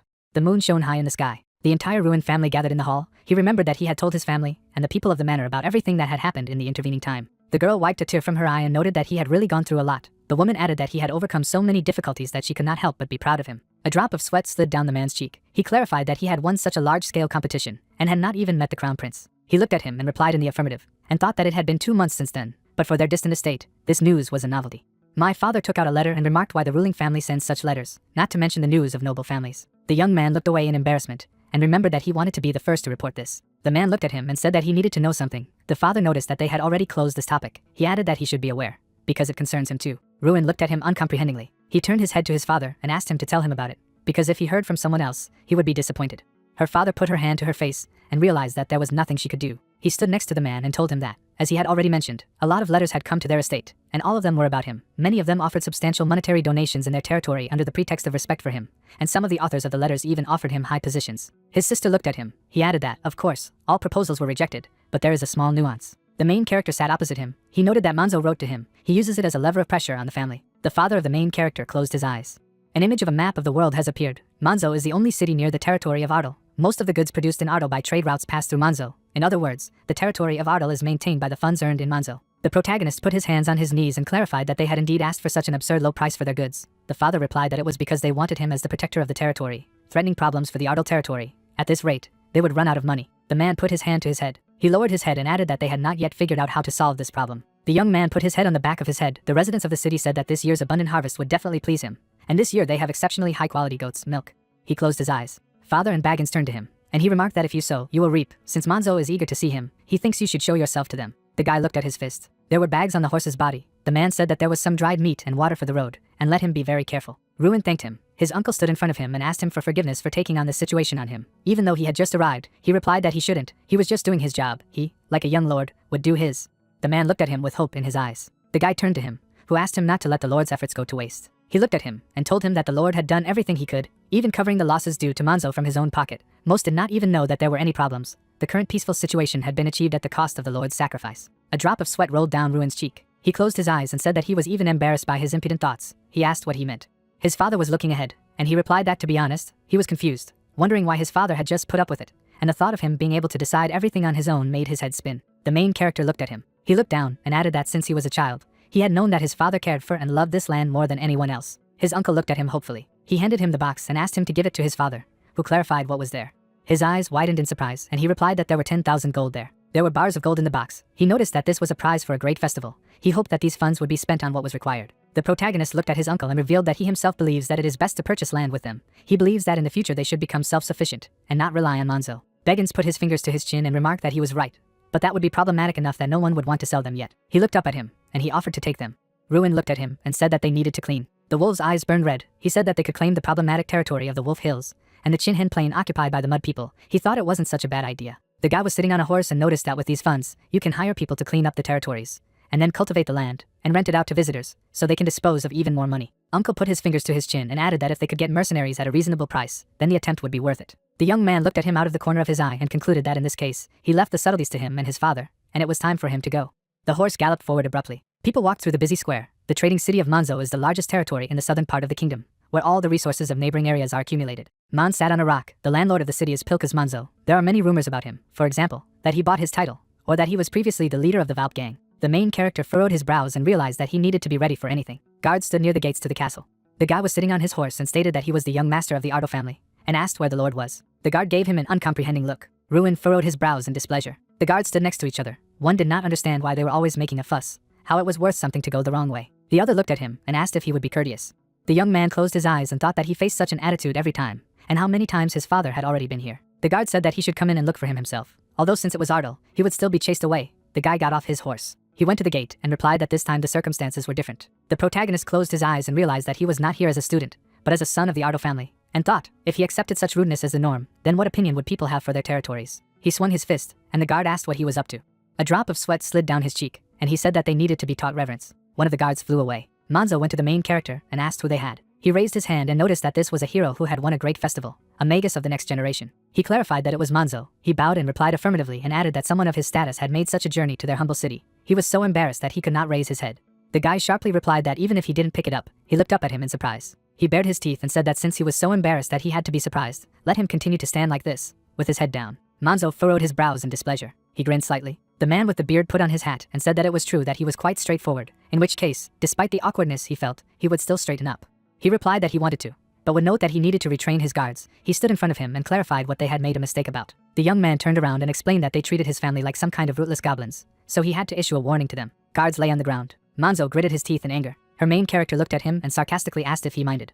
The latter looked at him and asked him not to hesitate to treat them the same way he treated his subordinates, and wondered how he dared to touch his people. The guy rubbed his fist. He kicked the guard to the side with all his strength. He slipped a few meters on the tile. The young man clapped his hands and remarked that this was enough, and that man also needed lessons in good manners. He looked at the Lord and asked that he was no longer going to keep him outside. Manzo's eyes widened, and Manzo asked to invite him to his place. The wolf opened its mouth wide. Manzo smiled broadly and asked if it wasn't beautiful, and said that he collected these works of art as a hobby. Ruin looked at him and noticed that just looking at them made him uncomfortable.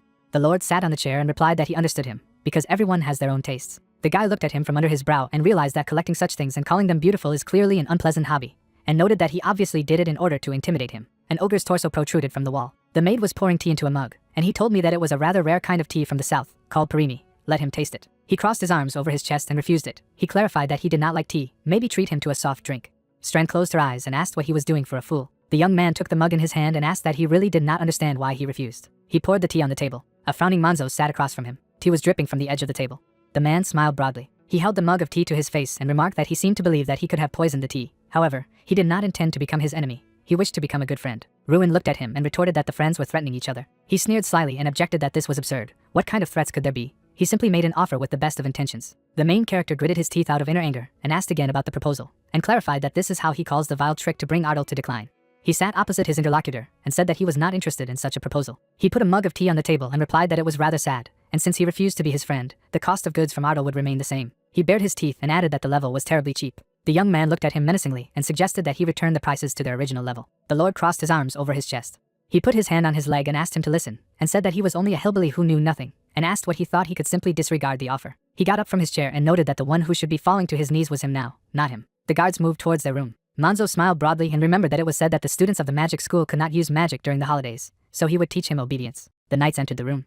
Ruin raised his fist and realized that he hadn't planned to let it go. The man in the hat pointed his finger at him and ordered them to kill him. He would make a scarecrow out of his corpse for the gallery. Strand sat on his shoulder. He asked that he wanted to make a trophy out of him, and exclaimed that he was crazier than he could have imagined. She added that he was still a fruit. Manzo crossed his arms over his chest, thinking that it was right that he did not expect a fruitful conversation. He was just a pompous pig trapped in wealth. The guard pointed a spear at him. He put his fingers together. The guy looked at him and asked him to catch a crack. The armored guard flew in the opposite direction. All the other opponents also rushed at him. The young man grabbed his forearm and asked him to listen to what he had to say, the status windows informing him that a unique skill had been activated, and that the spirit of Kunhan would appear above his head. He twisted his face and exclaimed what kind of smoke he had done. The information board said that the affected area increased to the length of Kunhan's arm. The protagonist's hair rose up. The ogre spirit materialized in the fire. He said that his life was in danger even during the holidays, and he could use magic. The Lord raised his head in shock. The guards stood around him. One of them twisted his face and stated that if they stayed, they would die. The status window reported that some opponents, stunned by Kunhan's aura, were consumed with the deepest terror. They rushed in different directions. The protagonist clenched his hand into a fist and noted that escaping would not help them. He looked ahead in front of him. The roof of the building exploded. Residents of the city rushed in different directions. Manzo stretched out his hand and exclaimed that this was his collection, which he had collected all his life, and his portrait for 2,000 gold pieces. The guy asked that he still had time to worry about his collection. He desperately spread his hands in different directions. Ruin approached him from behind him and told him that it was time to take care of himself. Flames enveloped the entire room. The protagonist rested his hands on his hips and ordered him to bring the cost of goods from Ardal to normal, and to compensate tenfold for the losses incurred through his fault, and added that this was his offer, and asked if he would accept it. He fell to his knees and asked how much money it was. He grabbed him by the collar and ordered him to carry everything quickly. The guy rode a horse and noted that it was almost over, and asked how much his father would be surprised when he told him that he had solved the problem. He rode his horse down the avenue and recalled that in this way he sorted out the sales problem, and headed back to Ardal. His eyes widened at the voice he heard. A girl with white hair stood in front of him. He remembered that a rather unexpected guest was waiting for him. The girl folded her hands together. He clarified that it was Lady Irene. About 2 months ago, the guests were standing in the banquet hall. Ruin put his hands on the back of his head and said that he was sick of all this. At first it was interesting, but now he only wanted to return home. Irene approached him from behind and clarified that he was talking about the small and beautiful Ardal region. She leaned her hands on her hips and remarked that she was glad that the banquet ended without incident. She was really afraid that something terrible would happen because of someone who asked her for forgiveness, but he could not do anything. The guy looked down and added that they not only belittled the students, but also spoke ill of his name. The girl looked at him and asked if it was really so beautiful. He raised his hand to his chest and replied that of course this place was beautiful. It brought peace. She should visit it someday. She replied that he should not deny it later. He put his hand on the back of his head and promised that he would not. The young man looked at her embarrassedly and realized that he didn't think he would actually come. His father wiped tears from his eyes. His sister looked at him menacingly and asked if he wanted to explain himself. He did not understand what had come over her. She sat opposite him and began to question him meticulously. On the wall hung a landscape of the forest. The guy clarified that the ruin really volunteered to show the area to Lady Irene. He replied that when he offered to do it to him, she immediately volunteered. Her father was sitting at the table and asked if it wasn't cute, because she didn't want to lose her brother, whom she hadn't seen for 6 years. He opened his mouth and clarified that she was really not his girlfriend. He could be honest with him. He replied negatively. The father sadly noted that it was sad. The guy was sitting on a chair and did not understand why this news disappointed him. He turned his head back, and his father suggested that he put aside his personal matters and discuss something else. Baggins came into the room with a box. He placed it on the table. Her father held out her ruin and said that he could not accept this money. The latter looked at him in bewilderment and asked him again. The man replied that it was his money, Ardal's, who was sitting opposite him and asked if he was not one of the Ardals. Father, close your eyes and told me that it was. No one would deny that he was the heart of this territory. But didn't he have other things to do outside of it? The main character looked at him silently. He put his head down, thinking that he knew it was because he was worried about him, and he knew that he was a profoundly righteous and moral man, and he respected those qualities. But he was hurt that he was discussing governance without him. Ruin squeezed his eyes shut. He put his hands on his knees and said that he wanted to use these funds for the benefit of Ardal, just as he did. My father opened his mouth slightly from what he heard. His uncle put his hand on the back of his head and said that he thought that the young master should know about how he had been supporting Ardal all this time at his own expense. The man folded his hands and asked that in the future he discuss everything with him first, rather than make such hasty decisions. Baggins replied that he would mean. He raised his right hand and told him that whatever his intentions were, he could not accept his money. He was not yet ready to put the responsibility for the estate on his shoulders. He held out a bag of money and noted that he still had 3,600 gold pieces, which was their legitimate money, but receiving it in the current circumstances was akin to discovering a long-forgotten stash. Ruin approached his uncle and asked how to understand this. He gave 3 times more. He replied that he refused to accept the rest. He was so categorical that even the topic of subjugation of new lands could not be raised. Drops of sweat flowed down their cheeks. The guy clarified why his father was so adamant. He explained that it was so. He had already given up trying to understand him. The protagonist opened his eyes wide at him. His uncle put his hands behind his back and noticed that such was their lord. He stared silently at the wall. The guy looked down and agreed with him. His father put his fingers to his chin. The young man peeked out from behind the door. Ruin and Irene were holding hands. They noticed the main character. He spread his hands in different directions and asked if she liked the tour of the estate. The sister looked at the girl and said that she would go, and wished her good luck. She waved her hand and asked him to get along with her brother, because she was a good person. Embarrassedly, she turned her eyes away and did not understand why she was saying such strange things. Ruin looked at her with embarrassment in his eyes and invited her to take a walk. The girl put her hands together and said that she was a very nice girl. She would like to have the same younger sister. He was glad that they got along. She turned her head on him and clarified that he was definitely not bothered by anything, and noted that he seemed to be deep in his thoughts. He asked why it was so noticeable. He stood in front of her and explained that as the heir to the family, he would like to do something for his territory, but nothing came to mind. The guy looked down and thought that if you count the cash prize for the great festival, and the money he received from Manzo, it would be 40,000 gold coins, and his father said that he could use them as he wished.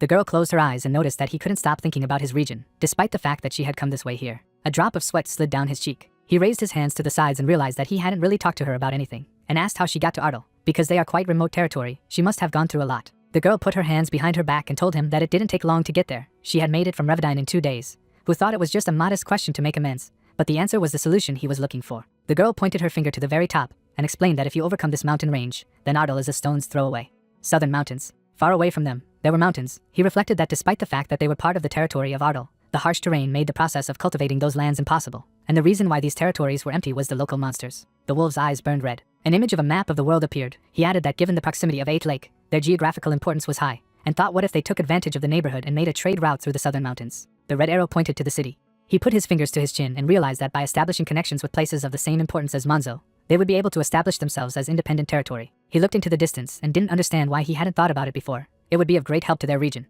The guy grabbed the girl's hands and thanked her for finding a solution. She looked at him embarrassedly. He waved his hand to her and noted that they would see each other again. The young man ran away from her. She closed her eyes and noticed that he was a rather entertaining person. A drop of sweat slipped down my father's cheek, and he replied that it was impossible. Ruin looked at him dumbfounded and asked him to explain. He sat across from him at the table and told him that he had already tried, but all 8 of 8 Lake's merchant guilds refused, and 8 Lake asked why they refused. A drop of sweat slid down the guy's cheek. He explained that from their point of view, Ardal would not make a profit. His uncle held out his hand in front of him and told him that even my lord knew that this was a great opportunity for their estate. He put his hands on his knees and resolutely declared that many things had already changed. They were small but evolving, and he reflected that just because the merchant guilds had failed once did not mean that one should discard an opportunity that could bring so much hope. He pointed his finger at himself and asked that who knows, maybe the offer from the winner of the great festival will be met differently. His father looked at him in shock. He exhaled and said that it was so. After all, he had solved the issue with the lord, and asked what were the reasons to stop him. He sat opposite him and gave the go-ahead for him to go. The guy opened the door. Irene went to him and asked him that he was going to 8 Lake, and noted that he was now in the same boat with her. He looked at her dumbfounded and clarified that she wanted to say that she had crossed the border of Ardal without permission. A bead of sweat slid down his cheek. He noticed that crossing the border through the abandoned lands alone, and asked if she had always been so brave, if she hadn't thought how dangerous it could be. She folded her arms over her chest and replied that she did not think that this was comparable to his actions. She closed her eyes and reminded him that at one time he broke into someone else's dormitory, and without taking into account any risks, he used non-standard methods in competitions. Moreover, he won at every stage. Ruin stared at her. She looked at him and asked if she were to compare it with him, whether her act would seem like a petty prank. The guy breathed a sigh of relief. He put it next to her and said that he planned to go further. She said that she would follow him. She had already become an illegal migrant, so the rest would be easier. Together they climbed up to the top. He recalled that in this way they went straight to 8 Lake, deciding to cross the southern mountains, and thereby reconnoitering the situation. A sphere of magic materialized in the girl's hand. He added that due to the too uneven terrain, even with a compass, it was problematic to navigate. It was decided to find the right place with the help of search magic tuned to humanoid creatures. He opened his mouth in surprise and thought that there was a rule against students using magic during the holidays, and Irene had already broken it when she arrived in Ardal. They ran together. He clarified that it was not forbidden for students to use magic outside the walls of the educational institution. She offered him to use a compass. They were surrounded by a pack of wolves. He noted that, however, the search magic first tracked down the humanoid monsters, causing them to unknowingly fall into the werewolf's lair and put themselves in danger. The main character jumped on the monster. Fragments of stone flew in different directions. The defeated werewolf stuck out his tongue. He added that after learning that werewolves depend on their leader, they were able to defeat the main one and avoid it. An image of the status window appeared. The monster's body glowed golden. He noted that this was how he received an unknown task. A drop of sweat slid down his cheek. Fire burned in his hand. He remembered that they had used the magic trail next, and rushed back to their destination, and fortunately, they did not encounter any more monsters along the way. The girl held on to the strap of her backpack and noticed that this time, they had come to the right place.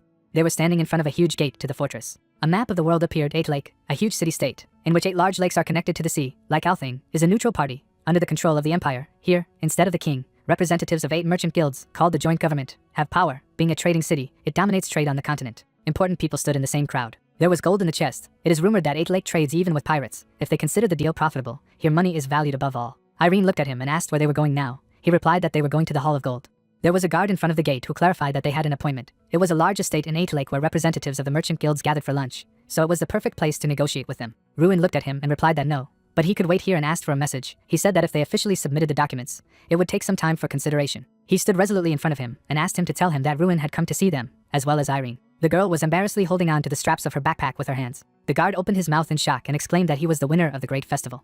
The young man folded his hands on his chest. He asked for forgiveness for not recognizing him. There was a chandelier hanging on the ceiling. Here he noted that fortunately, they were able to get into the Hall of Gold. There was a golden statue in the hall. Irene walked next to the young man and noticed that the atmosphere fully corresponds to the name. He agreed with her, and added that it was impossible to compare with Ardal. The guard pointed to the door with his hands and invited them in. A drop of sweat slid down the guy's cheek. He mentally asked himself not to worry. He was here for a fair deal, not a petition. He threw open the doors and said that he was glad to see them. Those present turned their gaze to him. In the distance, a guy in a robe was sitting. They were all sitting at a round table. The black-haired man clasped his hands together. Ruin and Irene sat down at the table. They discussed that what they thought was just a rumor was true, that they had seen him in Altain, and that he was the winner. The bearded man put his hands on the table and wondered what had brought the venerable magus of the next generation to their distance. He looked at them and thought that the status of the winner of the great festival even here had weight, and he was worried that coming without an invitation would backfire on him. But it seemed that the conversation would still take place. The blonde-haired guy put his hand on the table and stated that whatever the matter was, it was good if it would benefit their guild. The other asked him not to jump to conclusions, although he was also curious. The main character looked at everyone with his gaze, and I will inform you that he has arrived to discuss the issue of trade between Ardal and 8 Lake. Those present closed their eyes and thought. The guy leaned his head on his arm. She sat strangely on his shoulder and noticed that it seemed that he had cooled their ardor. The man turned to the other and said that Ardal sounded familiar, and asked if he did not know where he was, who replied that in the south of the small kingdom of Radian. The girl put her head on her hand and noticed that it was so. In a state in the countryside selling fish and sweet potatoes, it seemed that the lord of those lands had already come to them, and clarified how all the negotiations ended. Someone replied that they refused unanimously. The guy put his hands on the table. She asked why this happened. He replied that because it was not profitable for them, it was a one-sided proposal. The young man silently spread his hands in different directions. The man with the beard put his hands together and said that in this case, he thinks there is nothing to discuss. Ruin lowered his head and realized that they were merchants to the core. As soon as they heard something contrary to their interests, they immediately changed. He crossed his arms over his chest and mused that he was both the next generation magus and the young Master Ardal. But in their eyes, he was only the future Lord Ardal, a poor young gentleman from the countryside trying to steal their money. His hand reached for the gold coins. The guy looked at them and realized that their dualistic approach was terribly obvious, and clarified that they had made the same decision. He opened his bag and said that it was sad to see such a reaction before he had even had a chance to voice his proposal. Coins fell on the table. He noted that there were 30,000 gold coins. The man with the beard opened his mouth slightly in surprise. The guy not in the robe looked at the money in shock. The red-haired guy opened his mouth wide in surprise. The main character looked at them and asked that they were now more motivated to continue the conversation. The end of the first season. An image of the world map of 8 Lake appeared. a huge city-state in which 8 large lakes are connected to the sea. Instead of the king, representatives of 8 trade guilds, called the joint government, have power. A group of important people stood next to each other. The red arrow pointed to the city in the arena and recalled that he had come here to establish trade relations with Ardal. Having overcome the southern mountains, he had to face a number of problems along the way, but in case of successful negotiations, it would be worth it. The werewolves surrounded Irene and Ruin. The young man looked at them and asked that now they were more motivated to continue the conversation.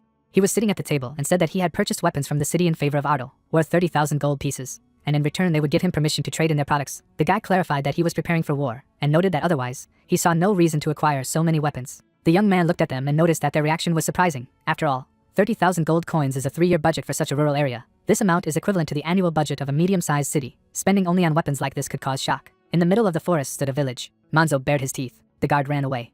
The knights rushed to attack. They flew in different directions. He added that after what happened in Manzo territory, he realized something. Power naturally attracts wealth, which in turn generates peace. The protagonist furrowed his brows and realized that since he needed a weapon to gain power, then he would invest his funds here. He looked at his interlocutors and noted that he knew that each of the representatives specialized in something different, and clarified who was responsible for the weapons. A short girl was sitting at the table. Someone replied that these were the affairs of the first representative: weapons, iron ore, representatives of flora and fauna, even ships. Their family provided an extensive list of goods. A drop of sweat slid down the young man's cheek, and he noticed that she was younger than him. She slightly furrowed her brows. He added that the look was devoid of childish naivety. An incredibly strong presence emanated from her. What kind of life she had lived. She sat across from him, wondering what he planned to do with the weapons he had received, and said that she understood the inappropriateness of her curiosity. But as a supplier, she couldn't help but feel uneasy. He explained that first of all, he planned to organize a large-scale monster hunt near Ardal territory, and getting the weapons was only the first step. He looked at her resolutely, and added that they planned to build a trade route connecting Ardal and 8 Lake, and it would run through the southern mountains. Everyone looked at the main character.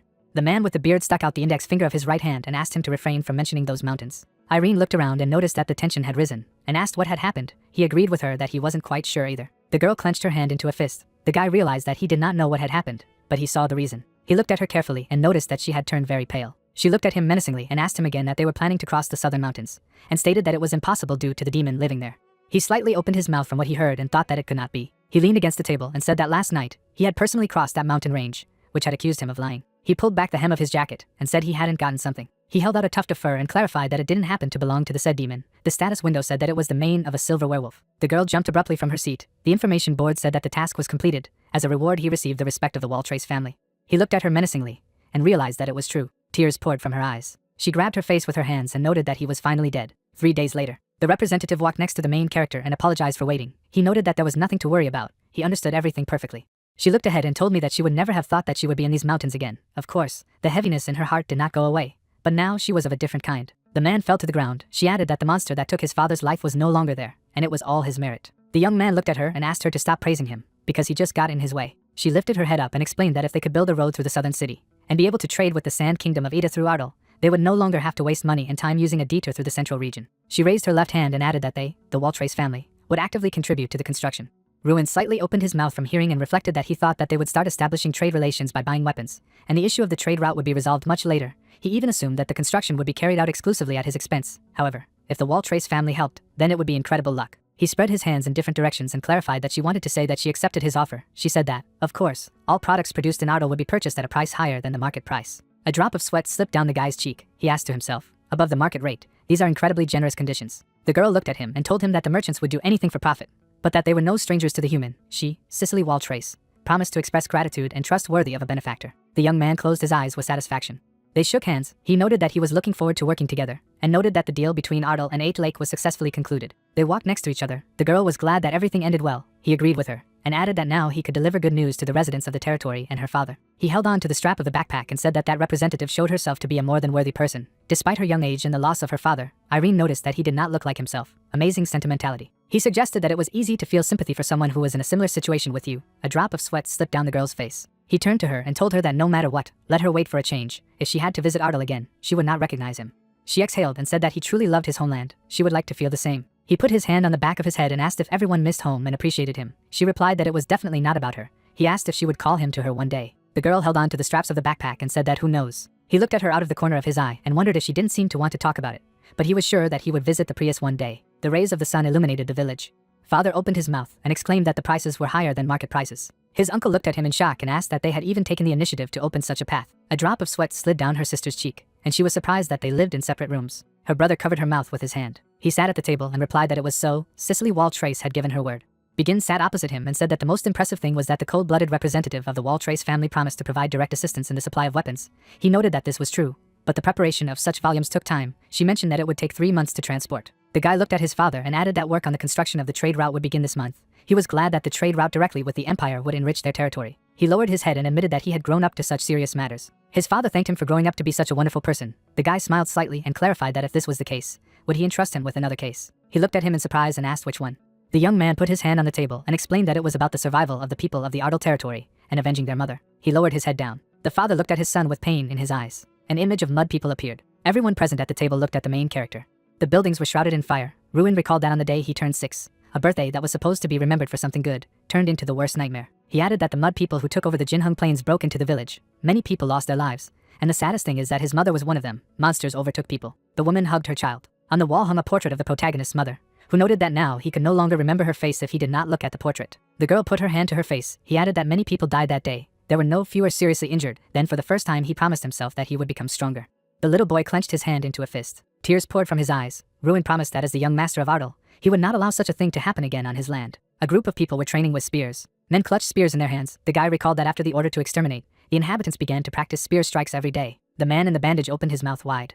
Irene walked beside him and noticed that the atmosphere in the village had changed. He replied that he was glad of it. They were all trying so hard. She looked to the side and said that this technique was quite unusual and asked who was teaching it. The man in the red suit put his hands behind his back. He explained that he was a local warlord. In the past he had even received the nickname Flash and fought on the front lines for the kingdom. He was the greatest Sir Ardal, Bolvar Payton. The man smiled with his eyes closed. The young man averted his eyes to the side and reasoned that if it wasn't for him, the invasion of the mud people would have caused much more damage to them. The way he cut 5 monsters at once with one blow is still fresh in his memory. He looked ahead and added that he used a fishing rod more often than a spear now. She asked about Bolvar. Not far from them, he stood and noted, "This is Mr. Ruin." He walked up to them. The guy said that they hadn't seen each other for a long time, and said that he planned to greet him when the training was over. He replied that it was okay, they were almost done. The old man took his hands and noted that well, he had arranged it. First he had won a great festival, now he was hunting.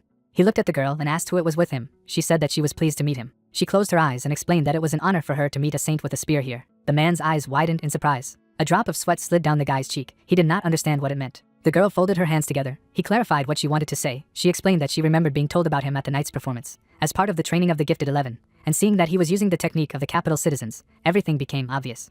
She lowered her head slightly and added that she was the only spear knight of the Radiant Kingdom to suddenly retire, and who had disappeared from sight at the age of 30. Bolvar smiled slightly and noted that he no longer thought that anyone would remember those incomprehensible stories. The girl closed her eyes and replied that they were so impressive that she had read them to the hilt, and the tale of how he had broken through 10 high-ranking magi in the Fern Confederation was truly legendary. The man put his hands behind his back. He closed his eyes and expressed his respect that she found the stories about him so impressive. However, he was just an ordinary old man now. Ruin looked at him and asked why he was hiding it from him. He replied that he wasn't hiding anything, he just didn't ask. He pulled his eyes aside and said that even so, there was still disappointment from hearing the stories of his exploits from someone else. All this time he was in complete ignorance. His eyes widened at what he heard. He said that he knew more about him than anyone else, because stories are only part of who he is. He is someone who loves to fish and lives in a house at the bottom of the hill. Went for walks and played with them when they were little and now enjoy how they have grown up. The man threw the fishing rod into the river. Bolvar was holding the hands of 2 children. He put his hands behind his back and asked that it was not enough to understand who he was. The main character closed his eyes and agreed, and added that for a moment he did not think about whether he really knew him better than others. He thanked him for his understanding. The old man stood beside him and noted that he would be helping the young lady with the sword today, and asked if he would like to join. He replied that for observation, with pleasure. He smiled and said that no, he would like to arrange a sparring. The guy opened his mouth wide in surprise. Clouds flew high in the sky. The Ruin blocked the attack with his sword. Irene kept her hands behind her back and noted that it was amazing. Already at 12 she had such incredible skills. He looked ahead and thought that he agreed with her. He was also impressed. Perfect balance, consistent movements, all proof of a deep understanding of the basics. The girl was holding a sword in her hands. The old man was holding a sword in his hands, and noticed that he only used his left hand against her, and did not use his main specialty in battle. Instead he brandished a wooden sword. He put the weapon on his shoulder and said that that was all for today, and turned to Ruin that if he had seen how much the young lady's skills had already progressed, even he could not compare with her in possession of the ball. He looked at her and agreed that his sister was indeed a truly outstanding person. The old man looked at him and asked what he understood, that it was his turn. He grabbed his sword and thought that at about 9 he and Sir Bolvar had also had wooden sword matches, because even a mage needed to understand sword techniques in order to fight knights on equal terms. He made eye contact and added that since he had been honing his martial art all along, it was now his turn to show what he was capable of. The Ruin lay on the ground. The Pain held the sword in his hand and noticed that his movements had improved in 7 years. He was more than happy. He noted that it did not make him feel any better at all. He put his hand on his knee and asked how good his skills were compared to who he was now. He replied that he had long since retired, so he couldn't answer with confidence. The young man looked down and wondered if there wasn't a suitable example to compare with. He raised his head and revealed that he knew of one knight who was said to be the only 6-star knight in Radiana, and remembered that he had helped him with martial arts before participating in the great festival. He was incredibly strong. The old man raised his head and said that 20 years ago, when he left the order, he was a 7-star. The guy sat in front of the status window and wondered that he was a 7-star 20 years ago. It made him the strongest knight in the kingdom. Why did someone like him end up in Ardal? An image of the status window appeared. The status window hung in front of the protagonist, who thought that this was a sudden task, and in relation to Bolvar, with a time limit. A drop of sweat slid down his cheek. He wasn't sure if he could handle it, as his current sword skills left much to be desired. Irene looked at him and stated that he had a unique opportunity in the form of a 7-star knight's lessons. She smiled and added that he was the only knight of the kingdom to have participated in the tournament. Such an experience was quite difficult to get even for money. The guy smiled and realized that this was an incredible chance to gain experience. Due to the fear of defeat, he almost missed such a great opportunity. The old man was holding a sword on his shoulder and said that he liked the look on his face. He raised his sword and agreed, for he was quite angry now. He held the sword in front of him and stated that he was looking forward to the next sparring, and thought that there were 3 days left until the completion of the task, during which time he would definitely succeed. An image of the status window appeared. Ruin recalled that during the sparring with Sir Bolvar, a new task appeared. He fought with him every night until successful completion. The guy gritted his teeth from the tension. The old man struck his body with his sword. He added that at first he wondered if it made sense, but continued because there must have been a reason for the appearance of this task. The man waved his weapon. The guy rushed to attack him. Drops of sweat dripped down his face. The old man clutched the hilt of his sword in his hands and noticed that he had done a great job. Tree leaves were flying in the air. He asked if he was tired. He replied that no, he could continue. Bolvar stood opposite him and noted that there was no need to overexert himself. It was dawn soon. He looked away and realized that he had spent enough time with him, but the critical blow, he still hadn't landed it. An image of the status window appeared. The young man gritted his teeth and thought that after several sleepless nights, it was impossible to deal a critical blow to the 7-star knight from the very beginning, and now there was very little time left. He clenched his hand into a fist. The girl asked what was happening. He did not sleep all night. The sister raised her hands and asked him to stop. He fought enough. The uncle said that he went purely just in case. Why is he trying so hard? She stood not far from him and added that even he had a limit. Let him rest at least today. He stood with his back to her and said that half an hour. He needed only half an hour. His loved ones watched him. He thrust his sword in and thought that he was well aware that it was unlikely to achieve the unattainable in half an hour.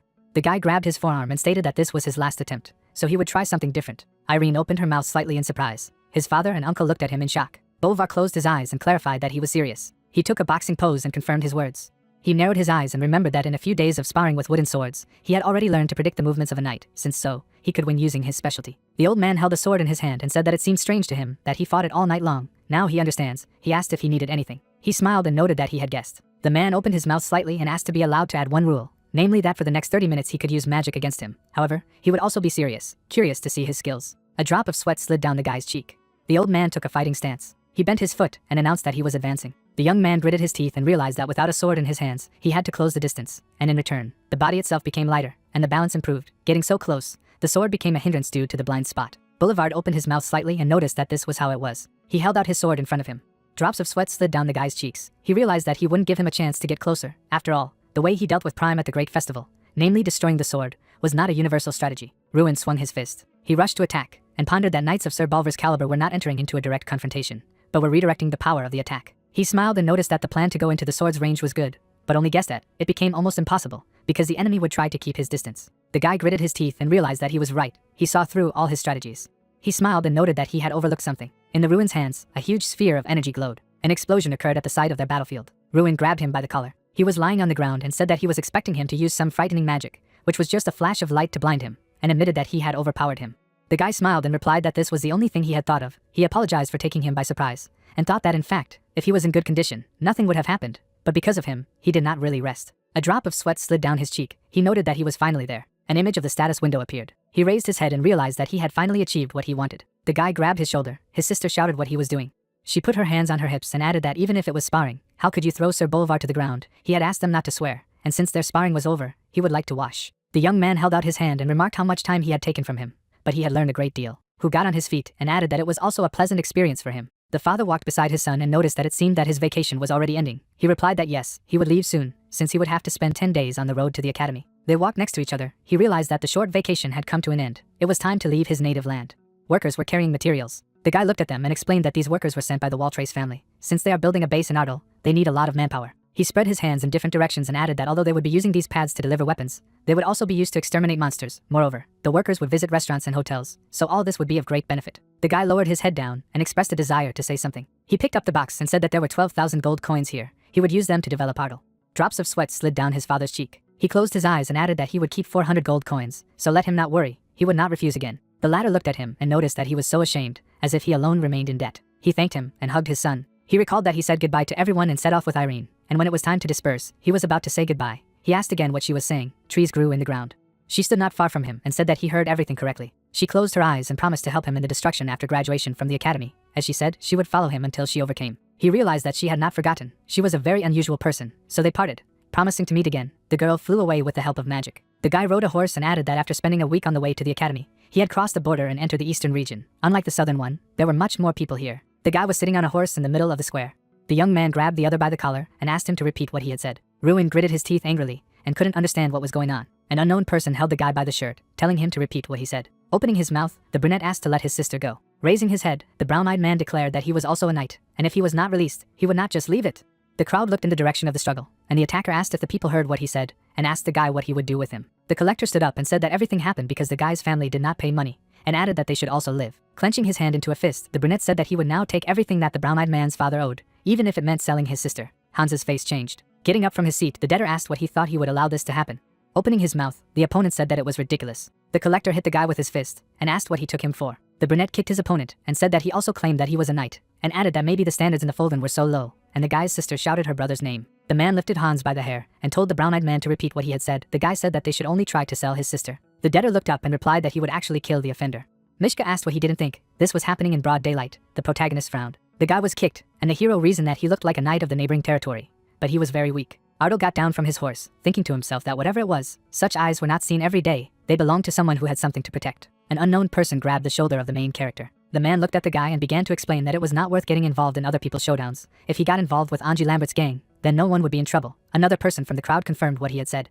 Opening his mouth, the brunette wondered what people were doing here. The stranger asked what Ardo was talking about, and he replied that the watchers were not trying to stop what was happening, were not trying to help Hansu. Gritting his teeth, the protagonist said that he should be ashamed, and added that they were all no different from the offender. The hero headed towards the fight, and in his mind he thought that such eyes are the one who can become stronger, and continued that he was curious about the value of that guy. The brunette walked forward, and a man from the crowd shouted that it was his right, but they were worried about him. The collector looked away.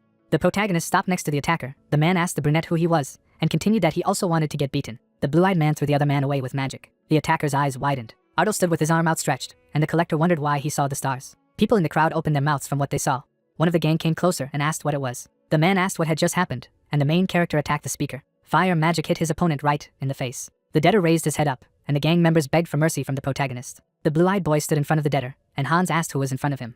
Standing with his back to the interlocutor, he replied that he was Ardo. The brunette turned around and added that was his name. The house was lit by moonlight, and the hero reasoned that the guy introduced himself as Hans and invited him to his place. His story turned out to be typical. Brother and sister are head over heels in debt because of their father's drunkard, and added that the guy with the sword just wanted to protect his sister from being sold into slavery. Opening his mouth, the main character asked what kind of gang Angie Lambert was and what kind of place it was, and continued that the name was stupid, and the actions were disgusting. The guy replied that although it sounds like this, they are extremely cruel. Frowning, the brown-eyed man explained that if someone infuriated them, they tied him to a tree and killed him, and the leader personally killed 4 of them, so no one touched them.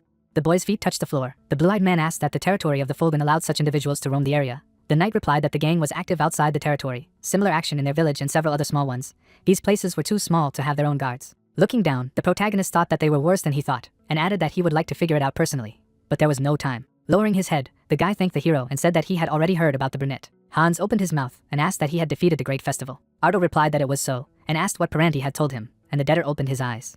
The guy got up from the table and clarified that as he understood it. The protagonist replied that he had heard from the bandit that the brown-eyed knight was Foldren, and if he knew sir, then he was definitely mentioned. Folding his hand into a fist, the wounded man replied that everything was correct. Their captain had told a lot about the hero, that a strong mage studied at the academy, but of course, not stronger than himself. Adrel reflected that he had defeated Paranti in arm wrestling. Smiling, the young man stated that he wanted to become stronger as soon as possible, like a captain. Blue Eyes looked ahead and thought to himself that it was good to have such a landmark. The guy kept his fist in the chest area, and the protagonist wondered that Hans was too weak, whether he would be able to graduate from the academy at all. The debtor lowered his head and admitted that, to tell the truth, he was the last in the academy, so they mocked him and said that with such skills he stayed at the academy at all. The cobwebs stretched across the ceiling, and the knight continued that everyone criticizes, but not the captain. He says that the guy has a talent that others don't. Hans smiled and said that Pyrant claims that if he continues, he will shine one day. The protagonist opened his eyes. Ardo thought that they had similar stories, because Heidel and the head of the academy believed in him to the last, while Paranti believed in the brown-eyed man. The 3 men looked ahead, and the hero said that hard work never hurts. Putting a spoonful of food in his mouth, the blue-eyed man said that even if he moved the slowest of all, perseverance would bear fruit, and thought that it was like in his case. The guy said that he forgot to warn that his sister's cooking skills were very specific. The brunette's face changed, and he said to himself that why say it now? The interlocutors turned to the noise from the street. Unknown people shouted for the guys to get out. The man with the beard said that it was necessary to settle everything with this nobleman earlier. The other replied that they would now simply finish off that family. The brunette frowned and explained that they did not finish them off, but would sell them. The man kicked down the door and shouted that the tenants should not hide, but go out. The collector's face changed, and he asked where everyone had gone. The protagonist stood in the center of the room. The bandit asked who this guy was. The blue-eyed man put on gloves and said that he was thinking about what to do, thanked the interlocutor, and added that he made it easier for him. A pillar of magic threw the intruder into the street. The participants in the raid were shocked. One of the men said that this was the same nobleman, and asked what he had forgotten here, opening his mouth. The main character told Hans to protect his sister. The guy clarified what he was going to do. The brunette smiled. Clenching his hand into a fist, Otto replied that he would pay for the food. Several bandits crowd around the protagonist. They say that they are not afraid of the hero, since there are 20 of them. They rush to the guy screaming. The hero's hand lit up. He said that the bandits should attack at once. Otto leans down. He thinks that in sparring with Sir Bolvar he has gained a new skill, the Steel Destroyer. Otto breaks the blade. He mentally says that the moment he comes into contact with his fist, the first one breaks in the blink of an eye. A blue aura follows the main guy's hand. The bandit picks up the shard of the sword, saying that it was his sword. The eye of the guy in the shirt sparkled blue. He declares that in a different situation, the bandits would get off with a light punishment, but it is obvious who is the villain here. The mage deals numerous blows to a crowd of enemies. One of them sat down on the ground. He called his mother. The protagonist stands over two men, who say that the hero should spare them. They have committed a mortal sin. The rays of the lonely moon fell on Otto's clothes. He realized that now the criminals had to understand that it was pointless to continue. The bandit looked in the direction of the dark-haired youth and called out to him. He is holding a girl hostage, threatening her with a knife. The robber said that if the guy moves, he will cut this woman's throat. The gang leader opened his mouth and told his idiots to stand up briskly. He added that they should tie up the nobleman. The hero turned back. Frozen in place, the protagonist asked that whoever was holding the woman was the leader of the mercenaries. He replied that the leader of the Anji gang.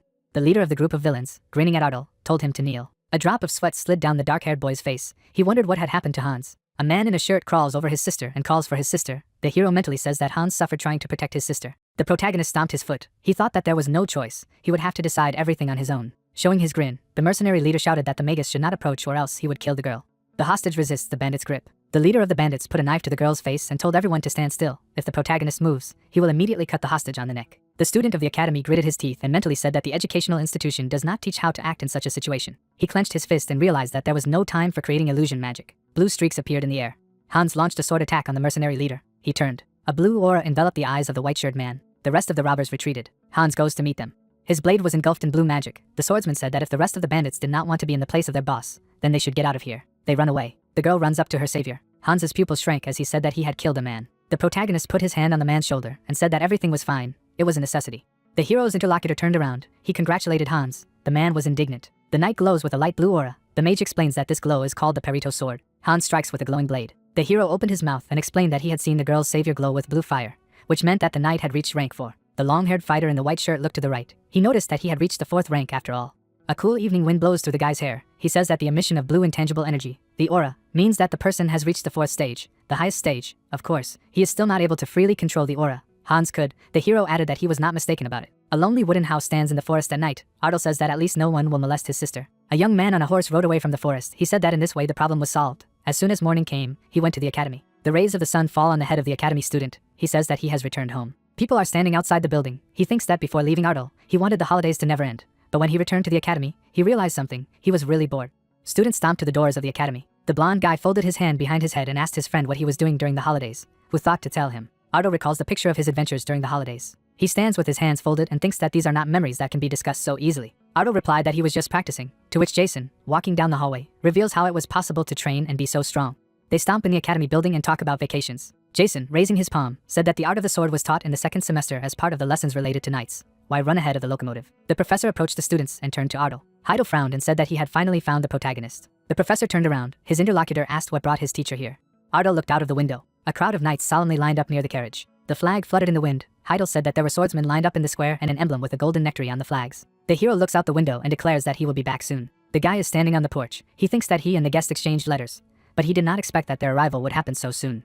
Otto looks at the carpet. Someone gets out of the carriage. 2 princes got out of the carriage. Radzina, opening his mouth, said that his brother would not even think of interfering with the main character, Krosteradian, the first prince. Foster looked to the side and said that his brother should not hope, because he would be talking to Otto, Fosteradian. The protagonist put his hand on his chest and stated that he was honored to meet their highnesses. He was the ruin of Otto. Waving their hands, the princes say that they have prepared a gift. The hero frowned and thought that the brothers' intentions were obvious. If he was the winner of the great festival, he would take the side of any of them. This would help him advance to the role of crown prince. The brothers turned to the hero and heard that the hero had an idea. They asked again what the idea was. Kroster opened his mouth. Fasa looked ahead. Otto grinned and said that the 3 of them would discuss everything. We were shown a map and told that the kingdom of Radian, on the territory of which his estate and academy are located, is currently known as the weakest state on the continent. Looking at the brothers, Ruin noted that despite this, there was still an internal rift in the kingdom, due to the confrontation between the monarchical faction of the first prince and the reformist faction of the second. He imagined how people were being controlled and thought that the mages of the kingdom were deprived of independence. being nothing more than pawns in the struggle for power. If you knew all this, the reason for their arrival became obvious. Screams were heard in the room. The puzzled protagonist sat in front of the brothers. They couldn't share a chair and begged each other to stop this circus, after which MC concluded that with such infantile rulers, it was no wonder that the country was in such a state. They looked at each other with a fierce look. Closing his eyes, the young man said that he had been confused by their sudden visit, but that their arrival was very opportune. They were taken aback by the words that he also had something to say to them. Frowning, the protagonist stated that he did not intend to choose any of them as his master. The stunned brothers got up from the table. They lowered their heads and said that it was expected, but still, like a punch in the gut, even the legendary strategist Jaggies refused the offer 3 times. Disappointed, Foster noted that he was also aware of the story. Jaggies, who had rejected the emperor 3 times, eventually sided with him, after which MC mentally asked if they really put themselves on a par with the first emperor. He looked at them and noted that even if they continued to offer, his answer would remain the same. He had to do something like ruin. He imagined a settlement and added that he was going to return to his homeland, the territory of Ardal. Looking at him, the guys asked if he would leave the kingdom even after graduation, to which they received the answer that of course, he could become the power of the kingdom. Smiling, the prince said that he was pleased to hear this. The embittered main character said that the situation in Ardal is far from good. He hopes that they will understand his desire not to leave his native lands.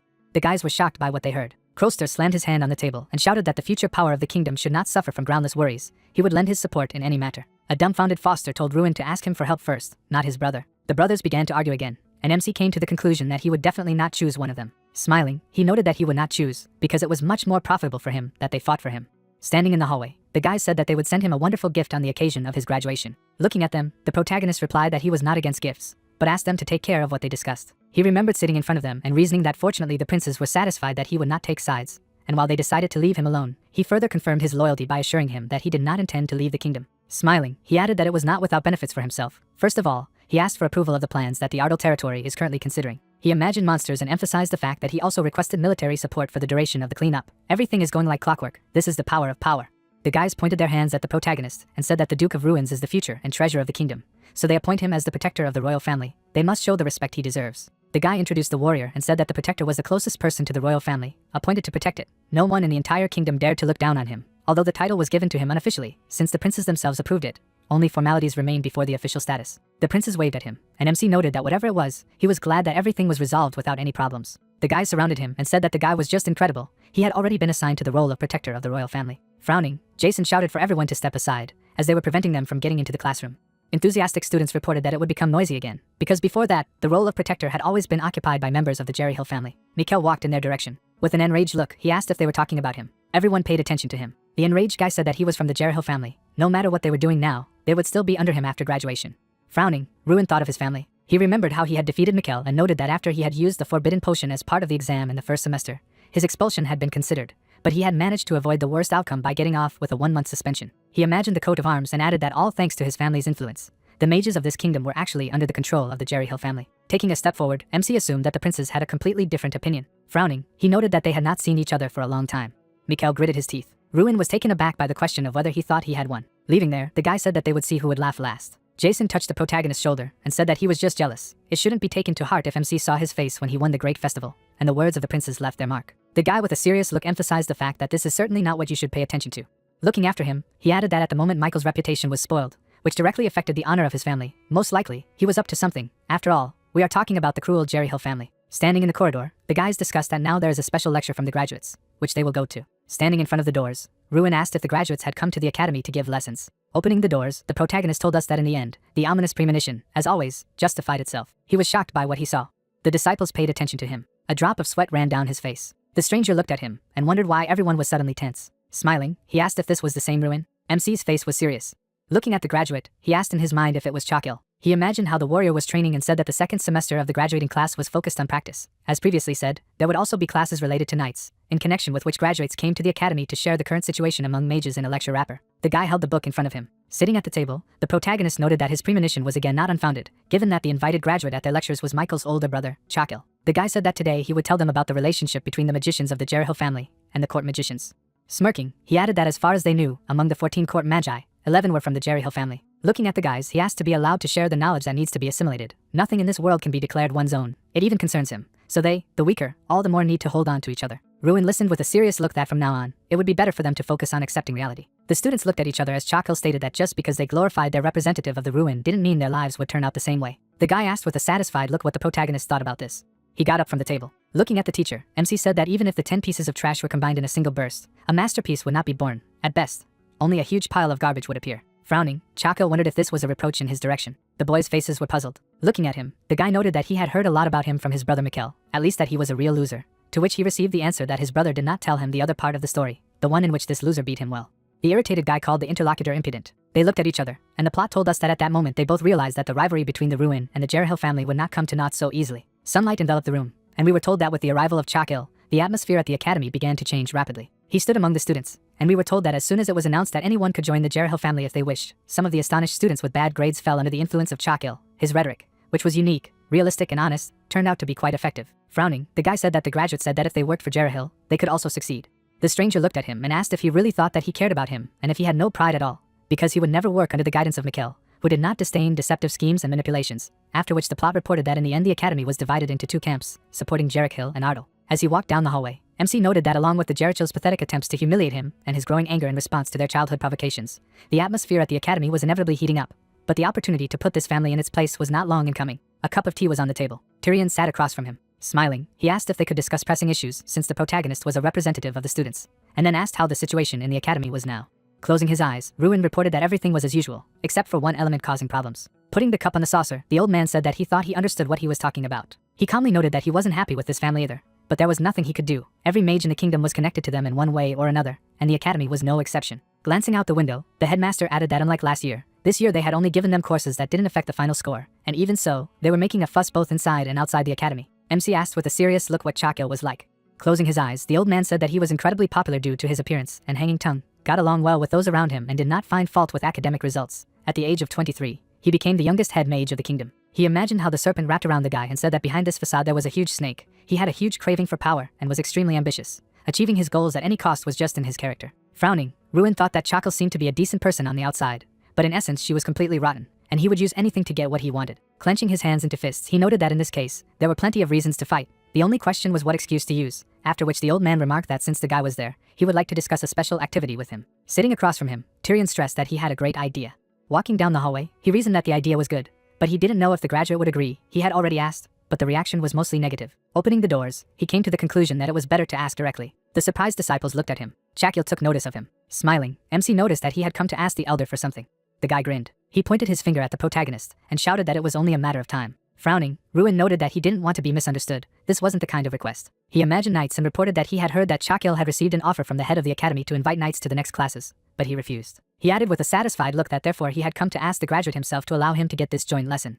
He was shocked by what he heard. The protagonist imagined standing in front of him and thought that as part of joint classes, graduates who came as lecturers could participate in the training like the rest of the students. In other words, this is an official opportunity for the two of them to fight on the same level. The guys looked at each other and asked if that meant they could finally see Chakil. Looking at Michael's brother, Ruin stressed that the bone had been rolled. Now the decision was his. The guy with a serious look asked why this was happening. Furrowing his brows, he noted that the graduates were already experienced magi with years of practice. There was no need for such an activity, and it would be a waste of time. Ruin said with a calm look that it was strange, because the elders came to them to teach them something. Chakil was surprised at these words. The upset MC said that in this case, the teacher refuses to study together, although this is an ideal chance to try out new knowledge and practice. The dumbfounded guy listened to him insist that Jerichil was a single group. Smirking, the protagonist wondered why his interlocutor was acting contrary to this, and if there was a reason that he was scared. The young man laughed and stated that even though Ruin had won the great festival, he was still a student with little experience. Closing his eyes, he noted that the protagonist could not do anything against real weapons, only continued to be stubborn. They did not need to conduct such classes. The students said with an enthusiastic look that they wanted to see his skills in action. Mikkel slammed his hand on the table and loudly asked what his brother was waiting for. He shouted with a satisfied look that this was the perfect opportunity to crush this guy in front of everyone. Smiling, Ruin listened that he would regret for a long time what he had suggested, because his brother was a truly powerful mage. Closing his eyes, the boy wondered if it was true that the Knights of Folden would come, since it was a joint occupation. Furrowing his brows, he noted that he had given up on doing it together so that the protagonist could continue to shine as a member of the class. But if he wanted to brush it off, he was taken aback by the request to do this. Holding out his hand, MC added that he wished to see his skills as a junior. The graduate shook his hand and offered to try. He was shocked as the protagonist squeezed his hand. Leaning over, Ruin whispered that he was leaving it to him. Grinning, he asked to prepare to be surprised.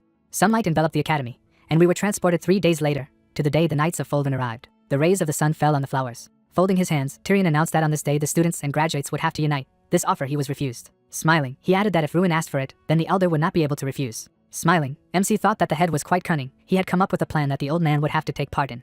The disciples pointed their fingers at the knights, shouting that they had arrived. The soldiers stood before them. Galter asked with a satisfied look how the ogre in the guise of a child was doing. Standing in front of him, Ruin replied that he was fine. Going further, the man noticed that now he needed to see the head of the academy, so the protagonist should look after his guys.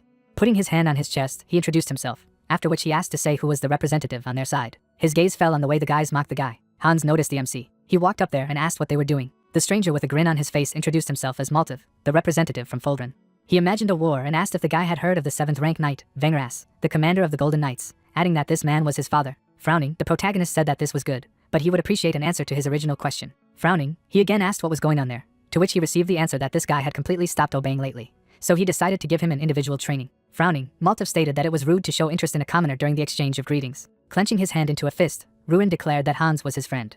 The representative of the knights with a satisfied look suggested that the commoners understood each other best. After all, the Ardo family was not particularly influential, and the representatives of the academy had chosen a person with such a bloodline. He suddenly became disgusted with talking to him. Frowning, MC clarified how he should understand this. Surprised, Maltiv called his brother. The dumbfounded protagonist thought that he had finally realized why the stranger was so hostile towards him. Raising his hand, Chaco clarified what the trainee knight was doing there.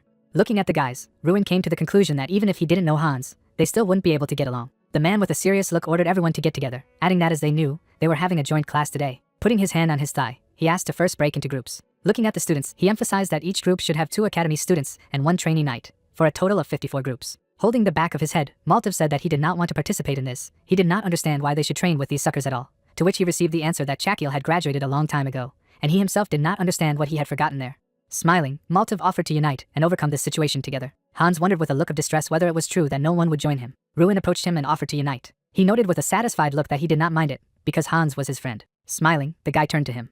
Jason walked in their direction and said that it was quite cruel. He said with an enthusiastic look that since they were united on the basis of friendship, then he should be included in the group, because since Hans was Ruin's friend, then so was him. He put his hand on the knight's shoulder and suggested that he communicate less formally. Standing in a circle, MC said that their goal was not just to get a good score. He shifted his gaze. Looking at the guys, he added that they had to deal with that annoying guy. Looking at the chandelier, the protagonist told us that once the formation of the groups was complete, it was time for a short break. Holding out his hands in front of him, Hans said that he did not need to be escorted to the first aid post, because he was all right. Looking down, he noted that he was really glad to meet him again, but it was probably better to pretend to be strangers. He noted with a sad look that Ruin himself saw that many people disliked him, so when there were no witnesses around. Frowning, MC stated that it wasn't as he said, Hans was his friend, so there was no need to worry. They followed Maltiv, after which the protagonist asked if he had bullied him on the training grounds, to which he received a positive response. Watching him, he read that it was a 4th-class knight with high potential, after which he thought that he could understand why Hansu was scared. He must be a very skilled warrior. He shifted his gaze. He remembered how his comrade was enveloped in energy, and emphasized that the moment Hans hacked down the bandit leader with one blow, a blue aura surrounded his body. Looking at him, Ruin read that he was a 3rd-class knight with very high potential, and then thought that although his status was still the 3rd rank, he already met the criteria of the 4th. Moreover, he had a very high potential. He had great opportunities for growth. Hans was taken aback by the words that the protagonist was thinking of dealing with Maltiv. He was puzzled by the question of whether he would remain a punching bag and where the stern look with which he had defended his sister had gone. The knight's representative turned. Frowning, he wondered if he could be overpowered by this useless commoner wasting air, and then ordered him to come over. Embittered, the guy said that he did not want to do this. Standing opposite, Maltiv asked if he felt special standing next to him. Drawing his blade, he asked if Hans had gone crazy from the beatings he had received. The guy prepared for battle, after which MC asked not to fight him. He stood quietly and said that his comrade was not like Maltiv, so it was not worth stooping to his level. As he walked on, Ruin added that his friend would fight him, but not today. He had to wait for the right opportunity to grind him to powder. He rushed at Maltiv. A blow flew into his face. The man threw him aside. The dumbfounded protagonist turned to him. Looking at the warrior, he wondered if it was Galter. Looking at his charge, the knight asked how to understand this. Sitting on the floor, the guy shouted that they were the first to start. He swears that he did nothing wrong. Frowning, Galter said that from that day on, Maltiv was no longer a representative of the knight's trainees. This role would be temporarily taken over by the deputy, and upon returning to the walls of the educational institution, disciplinary sanctions would be applied to him. The dumbfounded guy said that if he was deprived of his position, his father would not be silent. He was frightened when the teacher told him that this was so. He would not be silent until he heard that his son had drawn his sword in the academy and tried to stab someone with it. From such a Hungarian would even be speechless. Frowning, MC thought that the warrior was pompous, but trembled in fear at the mention of his father. He added with an enraged look that anyway. Watching the frightened Maltiv, he assumed that he had been noticed. The guys began to fight, and we were told that the first in the framework of joint training was close combat and defense training. The knight swung his sword, and the plot revealed that Sir Galter had taught how to neutralize the main weakness of mana, the time it took to create a spell. Heidel appeared in front of the students, and we were told that he had demonstrated how to predict the movements of the knights and leave their area of attack, each group training these techniques. The guys with an exhausted look began to agree on who would attack. Holding the back of his head, the guy said that he was terribly angry with this fool. He did not understand how to train, where there were plenty of people like Ruin, after which the graduate offered to sit it out for now, because they already knew all this. With a serious look, he wondered how he was supposed to train there. Watching the guys, Chakiel wondered if they expected him to reveal his skills in front of all these people. Hans tried to catch his breath and suggested a little rest. Throwing his sword over his shoulder, Ruin reported that he had just warmed up. The knight came to them and asked for a minute if MC wasn't very tired. Smiling, he added that he wanted to make sure of something. The protagonist listened with a serious look that it is impossible to master such skills on your own. This can only be achieved by training with a very good mentor. He imagined the old man and noted that Sir Galter was more attentive than he looked. Standing opposite, the man said that he wanted to ask for a favor. Drawing his blade, he noted that he wanted to conduct a duel. Smiling, the guy clarified in his thoughts what kind of sudden request it was. Looking at him, MC said that he wasn't even a knight, and he had only studied for a week, so he wouldn't be able to defeat him. Watching the man, he listened to the fact that he did not ask to defeat him. Galter said with a satisfied look that he wanted to teach those present there. The trainee knights were taken aback by the words that there was no one with sword skills better than the ruin. Frowning, the protagonist thought that he was under pressure from sudden attention, but this was a wonderful opportunity. Looking at his opponents, he concluded that if he performed well, he would get a chance to put some in their place, so the idea wasn't so bad. Getting into a fighting stance, he said that he was looking forward to learning something new from the man. Watching him, Galter noted that he had an impressive stance. He rushed into battle. The surprised guy said that the commander was too serious about sparring, because he was moving too fast. Ruin repelled his attack. With a serious face, he began to breathe heavily. The guy jumped back. Approaching again, the man said that even seeing his skills with his own eyes, he could hardly believe in them, after which he wondered where MC had learned this. Frowning, he guessed that his opponent couldn't reveal the tutor's name. Puzzled, the protagonist asked in his mind if he could voice the truth. With a calm look, he thought that nothing terrible would happen. The knights were shocked when they heard that he had been trained by Sir Bolvar. The disciples behind the man's back began to discuss that this was a legendary spearman. Galter glanced at the boy. Holding out his hand, he asked for more information about how MC met him, to which he received the answer that Bolvar had retired and had since taken up residence in Ardal, having known him since childhood. Embittered, Maltiv ordered not to lie. He went at him and told the guy not to dare to lie. Pointing at him, the guy cried out that it was all a lie, because his father had personally said that Bolvar was dead. Frowning, Ruin replied that he didn't need to prove anything, because he wasn't in the habit of calling the dead alive. Smiling, Maltiv noted that even if this was true, nothing would change. After all, his father was still the strongest in the kingdom. Looking at him, the protagonist thought that he understood what was going on. He imagined Vangeras and noted that he was the strongest knight in the kingdom. The protagonist introduced the old man and added that if the legendary Bolvar was alive, it could affect the existing order. Closing his eyes, he asked the interlocutor to think what he wanted. He added with a serious look that Maltiv could think anything about the strongest in the kingdom, because Bolvar did not care about any miserable regalia. The enraged guy asked if he called the regalia pathetic. He drew his sword and clarified how the guy dared to insult his father. The embittered guy noted that he was challenging him to a duel, after which he asked to bring a real sword right away. He was suddenly hit on the head. Standing next to him, Galter asked if he really wanted to fight Ruin. Looking away, he noted that the first match of tomorrow's group sessions will be a battle between the protagonist's group and the Maltiva group. Looking at each other, the guys noticed that they had no objections. Looking at the sky, the knight asked if they were ready. The groups stood opposite each other while the man said that, as it was said yesterday, the first match would be a battle between the two groups. Chakil turned to MC. Smiling, he asked if the guy had prepared well. With a satisfied look, he offered to just try hard in this match. He approached the Ruin with lightning speed. Jumping back, the main character wondered what that speed was and what was going on.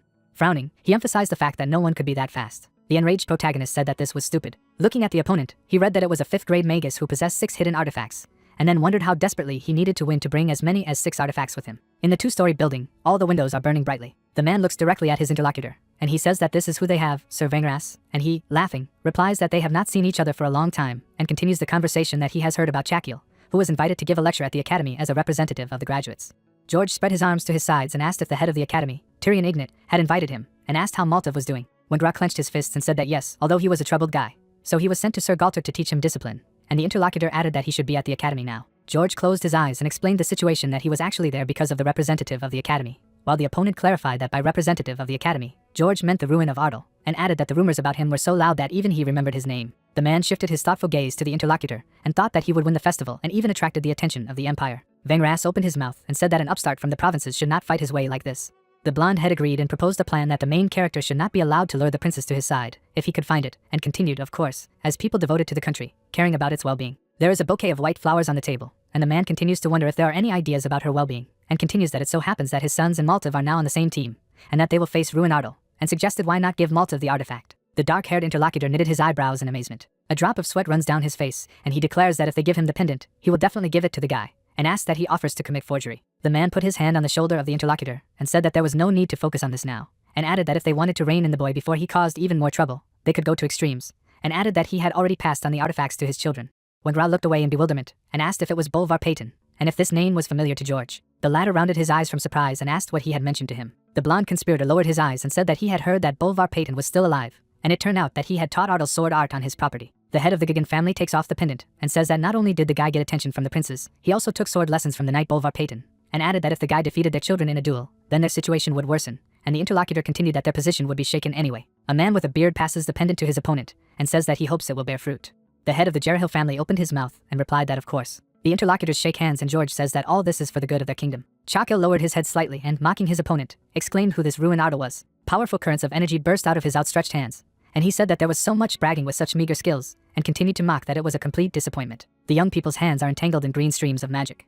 The player resolutely looked ahead and thought that he expected them to pull some trick, but he didn't think they would go down so low. A table appeared with information that Chakil Jerahil was a 5th class mage with high potential. The guy with long hair clenched his fist and asked the protagonist why he was standing, and added that Ardal should show his amazing strength, and that otherwise Maltiv would knock the whole soul out of him. The young man raised his sword, preparing to attack. Jason turned and shouted furiously for the protagonist to dodge quickly. The guy took a step forward. The blast wave throws the guys away. The protagonist looks ahead in amazement, and thinks that how can a wooden sword be so hard? The weapon glows with a golden glow, and the young man realizes that Maltiv Gigan has received an amulet of fortitude from Sir Vangras. The young man shifts his evil gaze to his opponent, and says that he missed, and that this blow could have killed him. The artifact has the shape of a pendant to wear, enchants the weapon, making it sharper and stronger. The young man stands in a stance, and the opponent says that this time Ardal will go to the forefathers. The young man shifts his angry gaze to the young man and thinks that he will be as strong as steel, and decides that in this case, he will use the skill of the Steel Destroyer. No matter what is made of steel armor, helmet, sword, spear will be destroyed in one blow. The protagonist deals a crushing blow to the enemy. Maltiv opens his eyes in amazement, and furiously says how he did it. Chako clenches his fists furiously. He looks at his defeated comrade. The young man looks ahead in bewilderment, and is indignant that this is even possible, despite the fact that they are carrying artifacts, and adds that they have completely failed to push him away. The main character raises his hand and says that he wanted to do with little blood as much as possible, but now it is clear that nothing will come of it. He angrily clenches a fiery beam of magic in his fist and declares that if it comes to this, he will take the matter seriously. A description of Ardal's skills appears on the screen, that the will of the leader is a unique skill, and until his strength is exhausted, the first chief of Mount Kunhan supports him. Professor Heidel looked ahead in amazement, and the guy said what the hell. Chakil looked up in amazement, and exclaimed that this could not be. A powerful monster looms over the guy, and he shouts that everyone should run to save themselves, that there is an ogre there. The young man backs away with horror on his face. He looks at the enemy in a panic, and he tells them to finish in the sense that even 6 artifacts are not enough for them to cope with him. Ardal stretches out his hand. A guy with long hair clenches his teeth with fury. His artifacts fell to the ground. He went downstairs, and the guys around him asked in disbelief that the elder Chakil used artifacts, and that it was real, and against the younger one. The young man indignantly asked how long he would hold out, and that the Jericho would not sit idly by. The protagonist turned an angry look at him and asked that the Jerahils would not allow him to live in peace, and that first Mikkel, then the eldest son Chakil, and who was next, and suggested that George Jerichil himself could be. In desperation, the young man rushed at his opponent and shouted what he had just said, and was indignant at how he dared to pronounce this name. Ardal hit his opponent in the head with a torrent of golden mana. He turned his aggressive gaze to the young man and said that he should make a lot of noise, and that he should lie down for now. The protagonist looked at Strana, and he asked if he was sure of this. The guy asked what about what. A huge fiery monster towers over the main character, and the nurse wonders if it is really normal to show him in front of everyone, and asks him to look at the head of the academy, that he is in complete shock. Tyrion stares at his student. The young man straightened his shoulders and said that he couldn't hide it forever, and the assistant agreed. He looked intently to the side. In front of him, the enemy lies on the ground. The young man leans over him and thinks that Chakil Jerahil has been defeated, and that apparently Mikkel fainted only when he saw the ogre. The main character shifts his gaze, and the professor thinks that the winner is determined. Paranti brings his hand to his mouth and, clearing his throat, is about to pronounce the name of the winner. A young man with 2 swords in his hands approaches the crowd and declares that the duel is not over yet. He grips his weapon tightly in his hands. The guy calls the opponent sitting on the ground to him and asks if his sword just broke, and suggests that he use another one, and asks him to raise the sword. Maltiv looks at Hans in amazement. He violently leans over to the guy and exclaims that the insignificant commoner has lost his mind, and how dare he. A drop of sweat runs down the young man's tense face, and he sees the sword Perito in Hans' hands. The young man confidently clutches a weapon in his hand. The knight holds the sword by the golden hilt. He has at least the 4th rank, and therefore has the control of the aura. A warrior in armor brandishes a weapon. A 4-star knight has blue mana. A 5-star knight has red mana. A 6-star knight has a color of aura close to purple. Then the color of the aura does not have a specific color and reflects the individual traits of the knight. The approximate level of a knight trainee is 3 stars. Maltiv is still sitting on the ground in bewilderment, and behind him, the guy says that it's impossible, and asks who the weakling Hans is, and adds that even he hasn't mastered the aura yet. The student resolutely looks forward. Even among those who have already officially become knights, there are those who have yet to reach the level of 4 stars. The protagonist watches the guys, and the country asks if he thinks to stop Hans, and that the duel is already over anyway. He looks at his friend with interest and replies that it is worth watching, and thinks about his friend, that at last he has returned his confident gaze. The guy looks at his opponent decisively. He stretches out his hand to the sword and says that he will not accept it. Mikkel rushes off and shouts that he will never accept that the most ordinary commoner has challenged him, and asks if he has mastered the aura. The guys cross their weapons in a furious duel.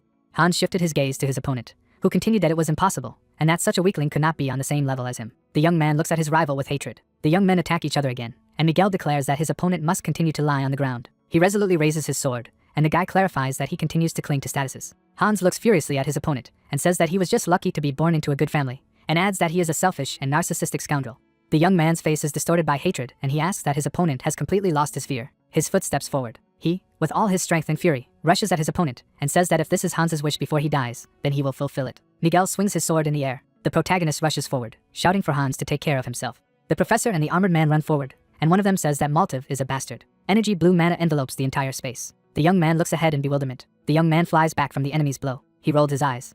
The young man resolutely looks at the defeated enemy. The guys bend over their comrade and demand that he pull himself together, and realize that he is unconscious. The winner straightened his shoulders, and the boys asked what it had just been, and that it had happened too quickly, that they hadn't even seen it, and went on to say that Hans had beaten Maltov. Ardal approaches his comrade and asks if he is all right. He looks at his friend anxiously and tells him to look at the sword. The guy turns his head and asks again about the sword. The weapon in his hand is enveloped in a red aura. The majestic palace shimmers with golden colors in the moonlight. Ardal walks down the corridor with the head of the academy, who says that he hoped and did not think at all that he would defeat the graduate. Tyrion looks at the apprentice, who asks him what he was hoping for. The protagonist looked at the Archmage resolutely and said that it was the Archmage who invited Chakil Jerryhill to the academy, and asked that the Archmage did not initially assume such an outcome, and the man said that it seemed that his plan was revealed. With paintings hanging on the walls of the academy, Tyrion continues to say that he wanted to take the chance to temper the Jerryhill family a bit, adding that he had instead poured wood into a burning desire for revenge. In the banquet hall, the men stand next to each other and talk, and the gray-haired mentor tells the guy that the rumors of the duel have already reached the capital, and that since the eldest son Jerryhill was defeated, the nobles are already discussing whether this could be a sign of the fall of the family. The man turned his head to the audience, and the head of the academy continued to tell Ardal that George Jericho would do everything to restore the honor of the family, which meant that he could soon be in danger. The teacher put his hands behind his back and continued to say that he, as the head of the academy, could not allow any of his students to get hurt, and that there was a solution, so they came here to the stairs leading to the basement of the academy. The teacher and the student look at the stairs leading down. The protagonist shifts his questioning gaze to the Archmage, who says that a few days ago King Ram woke up from a long sleep, and the first thing he said was that he could smell his kin. The guy resolutely looks forward, clenching his fists. The men stand in front of the steps, and the teacher says that they only have to go down, and adds that King Ram is waiting for a gift. The main character confidently stands in front of the entrance, and asks why the teacher is not interested in the ogre that suddenly appeared behind his back, and adds that there is no such magic in this world, and asks again that the teacher is not interested in it at all. The Archmage shifts his calm gaze to his interlocutor and replies that it doesn't matter if he appears in front of him with an ogre on his back or a goblin on his shoulders, he remains the same Ruin Ardal whom he trusts, and that this is the only thing that matters to him. The protagonist turned a respectful glance to Tyrion and thanked him for his trust. The young man stands in front of a closed door with magical symbols, and the teacher tells him to come down, and that King Ram longs to meet him. The guy resolutely opens the door. He steps confidently around the room. The player looks at the interlocutor, and he greets him that he has not seen the young destroyer for a long time, and he agrees that it has been a long time. A powerful monster sits on a throne. King Ram, sitting on the throne, turns to the main character, says that he still can't believe it, because he smells the smell of his family living on the heavenly mountain from the guy, and continues that he even smells his father Munkin, and asks what the young man could tell what happened. The protagonist, smiling, replied that, of course, he would tell everything. Ardal stands in the middle of the hall, and tells the interlocutor what happened on the heavenly mountain, and how he created the artifact with the help of the Tooth of Cunhan.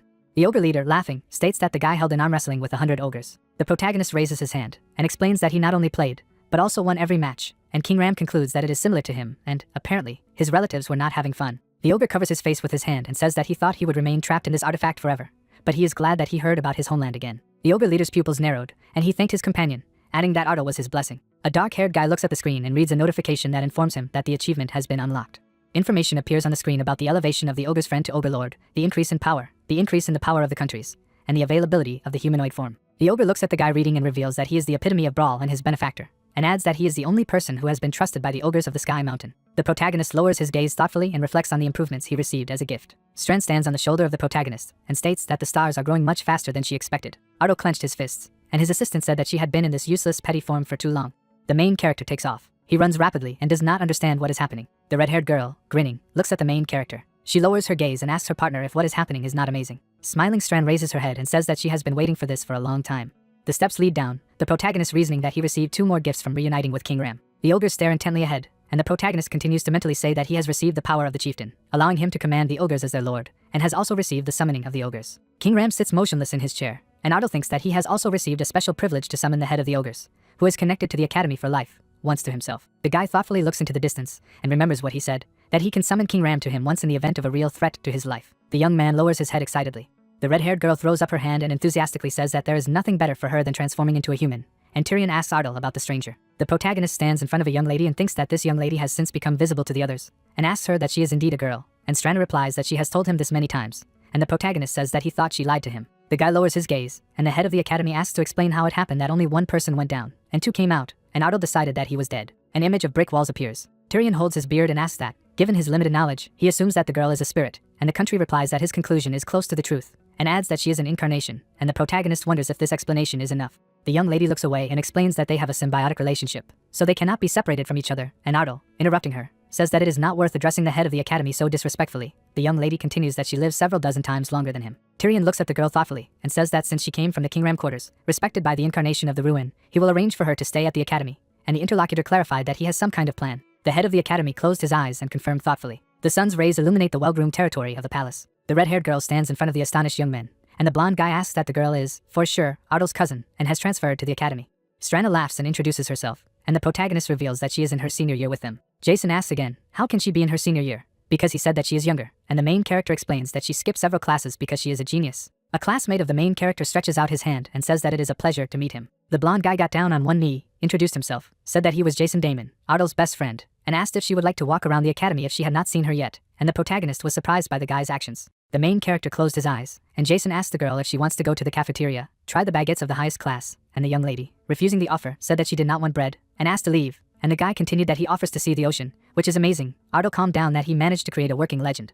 The main character puts his hand in his pocket. Hans closes his eyes, and the protagonist asks what today, after all, is the day of his departure, and the guy with brown hair tells him that he came to say goodbye. The protagonist stands in front of his comrade and expressing regret says that it is sad to part again, and adds that he will visit Fulden someday, and Hans replies that he will wait, because he is always welcome. The young man pulls his hand aside and asks if he can come to Ardell when he graduates, and the main character replies that he can come to visit whenever he wishes. The protagonist's companion holds a sword in his hands, and says that he wants to come not to visit, but to become a knight of Ardell.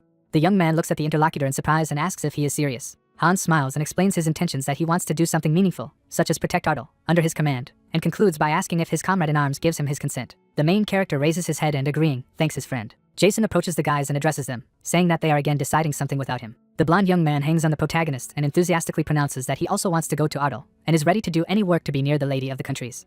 Ardell turns his head in surprise and says that he does not remember giving permission. The guys laugh, and Jason says that he was not ready to hear such a joke. The main character thought that his friends would move to Ardell after graduation, which is great. A text appeared on the screen, which reports that Ardell's future is becoming more and more exciting. Birds fly over the capital of Radian. The man with the mustache opened his mouth wide and shouted that it was all over, and indignantly asked Vengars if he knew how much money he had invested, but still Maltiv was defeated by some rookie knight.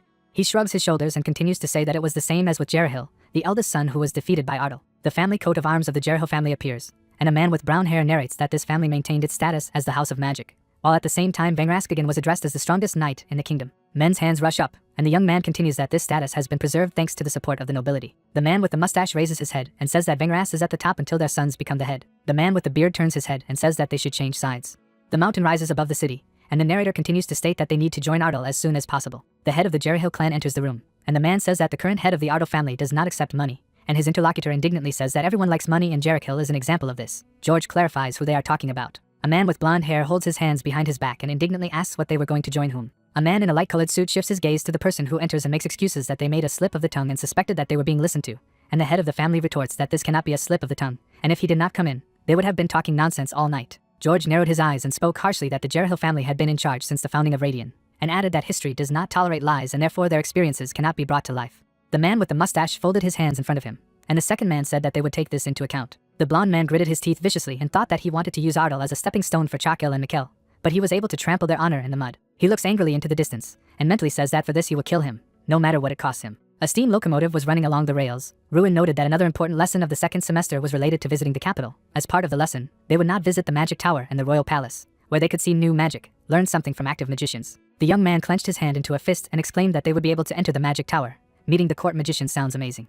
The young man closed his eyes and thought that, of course, the purpose of this activity was wonderful, but the head of the family, Jerahil, must have held a huge grudge against him. Strana clarified that it turned out that they would finally be able to meet him face to face. An image of George Jerichil appeared. The main character noted that now a visit to the capital is like a visit to the enemy's lair, where you will have to face the court magicians. There are plenty of opportunities to target him in such an environment. The girl looked at him and asked if this George was even strong. He replied that according to rumors, he was a 7th grade magus, just like the head of the academy. She noticed that if she had been here before, she would have held him with one finger. The protagonist folded his arms over his chest and realized that he did not know how strong the country used to be, but a 7th class mage should not be underestimated. The head of the academy was sitting in front of him. He thought that the information about the head that was on the same level was not visible to his eyes of the player. The status window said that the information was not available for viewing. He furrowed his brows and decided that he could not let his guard down in the capital. The speakers broadcast that the next stop was Radian. Clouds flew over the mountains. Schoolchildren walked along the platform of the station and admired the capital. Ruin raised his head and remarked that indeed a capital was a capital, and noted to himself that of course it was only a brilliant grandeur, which was unworthy of such a small kingdom. The man approached the company of the main character and turned to the head that they had not seen each other for a long time. Then I looked at him and clarified that I had forced him to appear here in person. George held his hands behind his back. A crowd of subordinates stood behind him. He wondered if this was a rude question, and said that when young talents arrived in the capital, who would one day lead the kingdom forward, he, as the protector of the country, should at least greet them. He came closer and added that this was not the only reason today. He wanted to look at how the children had grown up to understand how they were able to overcome his sons. The protagonist looked at him contemptuously. The latter stared at him and noted that he had become Ruin. Jerichil knitted his brows. The protagonist looked at him in disgust and noted that he felt like a snake was wrapping around his body. But something was wrong here, because as far as he knew, he was a grade 7 magus. but the status window told him that he was a grade 6 magus. The blonde magus stood in front of him. He couldn't understand how he was able to fool everyone. He opened his eyes wide and suggested that maybe it was all about the artifacts. George had rings on his fingers. He smiled and noted that he was a father and a son. Jerichel opened his mouth slightly and asked what was funny about it. He closed his eyes and replied that it was nothing, and said that he would go. The mage grabbed his hand and asked him where he was going. He hadn't finished the conversation yet. He pulled him closer and repeated his question, what was funny? The head of the academy looked at him menacingly and told him to stop. He was still a student. The latter gave him a contemptuous look and told him not to say anything. Perhaps he had power in the academy, but here in the capital, the care of the students lay with him. The old man stood in front of him and retorted that if it was somehow meant to justify threatening an innocent disciple, then he couldn't accept it, and in that case, he had to immediately return to the academy along with all the students. He opened his mouth and asked again that they were coming back, and said that it was true. Their noble head of the academy had always been like this. He looked at his interlocutor out of the corner of his eye and clarified what they thought. He didn't know that it was his idea to make a mockery of his son in front of the entire educational institution, luring him to an open lesson, and they were still upset that he was appointed as the defender and not him. What a pathetic jealousy. The head of the academy stood not far from him and shouted his name. Streams of energy burst out from under the feet of the head of the academy. The students covered their faces with their hands and did not understand what kind of wind it was. George grinned and asked what he wanted to do as he wished. The young man looked up at him and remarked that it was simply entertaining. He added that he was talking about his reason for laughing. It was interesting. After all, he had never seen someone wear so many rings before. The magician held his hand. He noted that Mikhail and Chakil, his elders, also love accessories. Apparently this is a common feature of the rich. A drop of sweat slipped down Jerichil's cheek. He stood in front of him and stated that there was no specific reason. It just so happened that they were wearing a lot of jewelry. George looked at him out of the corner of his eye and added that anyway, let the head leave his powers here. From now on he would conduct all the field trips. Ignat stood silently in front of him. He turned around and said that he had to go now. A group of schoolchildren stood in the square. The protagonist recalled that the trip to the capital was far from usual. George, who announced that he would be responsible for the entire schedule, disappeared without a trace as soon as they arrived at the palace. Instead, the tour was given to them by the senior magician. But despite the low information content of the tour, the atmosphere was not the worst. The man put his hand out to the side. Strana kept her hands in her pockets and was surprised that it was a magical tower. Ruin was walking beside her. She asked him how he felt it too, and he said yes, he noticed it right away. The man looked at them out of the corner of his eye. He realized that they did not even hide that they were staring at them. The moon shone high in the sky. The protagonist leaned against the window frame and asked Strana to look there. A man in a robe was standing in the street. A man with a mustache was standing in the middle of the street. She clarified that it was not the same person who had been watching them earlier. He confirmed that he had been there since they entered their home. She noticed that she thought that something strange was going on, that he was up to. The main character looked down and replied that this was an illusion. He felt subtle magic in the surrounding space. He created the situation around with the help of illusory magic. There was a huge building on the street. People walked along the avenue. He said that the landscape opening from the windows, even passers-by, everything is not real. In addition, he put a barrier to protect this place from the outside world. The girl put her hand on the back of her head and stated that she could not believe that she did not notice this. But despite this, she managed to return her human form to its former strength. The guy reflected that he expected something like this, but did not think that it would come to his soul so soon. He looked intently at the street. The man of the robes ran to the side. He looked out of the corner of his eye at the protagonist, who noted that he was running away, or trying to lure him out. He realized that if they fought in a confined space, like the building where he is now, he would have an advantage. But he knows that he can't let the students get hurt, so he will be forced to fight outside. The man turned his head back. He reasoned that a 6th grade magus was quite capable of creating illusions, but illusory magic of this magnitude was beyond the strength of one person of this level. There were at least 2 or even 3 opponents against him, maybe even more, and they were all 6th grade magi. He realized that his chances of winning were slim. An image of George Jerichil appeared. He cast a contemptuous look. The young man averted his eyes to the side and thought that perhaps he could take advantage of this. The girl looked at him and asked that he would go right away. He replied that yes, he would have to. He immediately walked to the exit and said that this evening would be long. A few hours earlier, George banged his fist on the table and asked what was it. He opened his mouth and added that he had personally called everyone to the meeting, and yet, it was everyone who showed up. The man with the mustache put out his hand and justified that it seemed that many people were deliberately avoiding the meeting. He said that today the ruin would be finished, but the others were still afraid and did not come. He was standing in front of a huge table and added that usually, the room was so full that people had to even stand due to lack of space. And today only 4 people came here. Jerichil gritted his teeth and realized that this bastard had ruined everything. He lowered his head down and said that okay, they would soon regret it, and clarified that the topic of today's meeting was clearly explained to everyone. The man replied. That is, the night guards of the capital are made up entirely of their people, so if there is a fuss, it won't be a problem. The mage put his hand on the armrest and asked what about the task he had assigned to the captain. The other man said that they had received confirmation last night that the assassins had arrived in Ardal. The bearded men present folded their arms over their chest and added that after midnight, they would infiltrate the manor and take Deline's head. George sat on a chair and noted that at least father and son would go out into the world that night. The man noticed that not only them, Delin also had a daughter. He glanced at his leader and said that Bolvar must disappear too, for there was only room for the sun in the sky. Bolvar strolled through the courtyards. He put his hands behind his back and noticed that it was suspiciously quiet. The young master's recent victory over Jerichil's eldest son had drawn the attention of the nobility to Ardal, and the Jerichil he knew would not give up so easily. The main character stretched out his hand in front of him. The latter closed his eyes and remembered the words of Deline, who had asked him to report immediately if he noticed anything, and thought that apparently the gentleman shared his fears. He had to remain on his guard. Bolvar noticed the man with the box. He looked at him and asked what he had finished for today. He replied that yes, he was just putting everything in its place and was going home. The man put his hands behind his back and asked if he had noticed anyone suspicious among the visitors today. He looked up and remembered that there were 5 merchants who, however, did not sell anything and did not see them leave. The old man closed his eyes and mused that assassins often disguised themselves as merchants, and now they had disappeared from sight once they had entered Ardal's territory. He opened his eyes wide and added that they also had swords with them. He should also be careful. Bolvar instantly took off. The man was holding a box in his hands and thought that it seemed that he was worrying in vain. Clouds flew high in the sky above the house. The assassins were standing in the bedroom. One assumed that the lord had already left, because he had never returned to the estate. The other objected that everything was calm in the city. No one noticed anything. He should come soon. He just had to wait a little longer. The guy looked to the side and agreed that there was still time.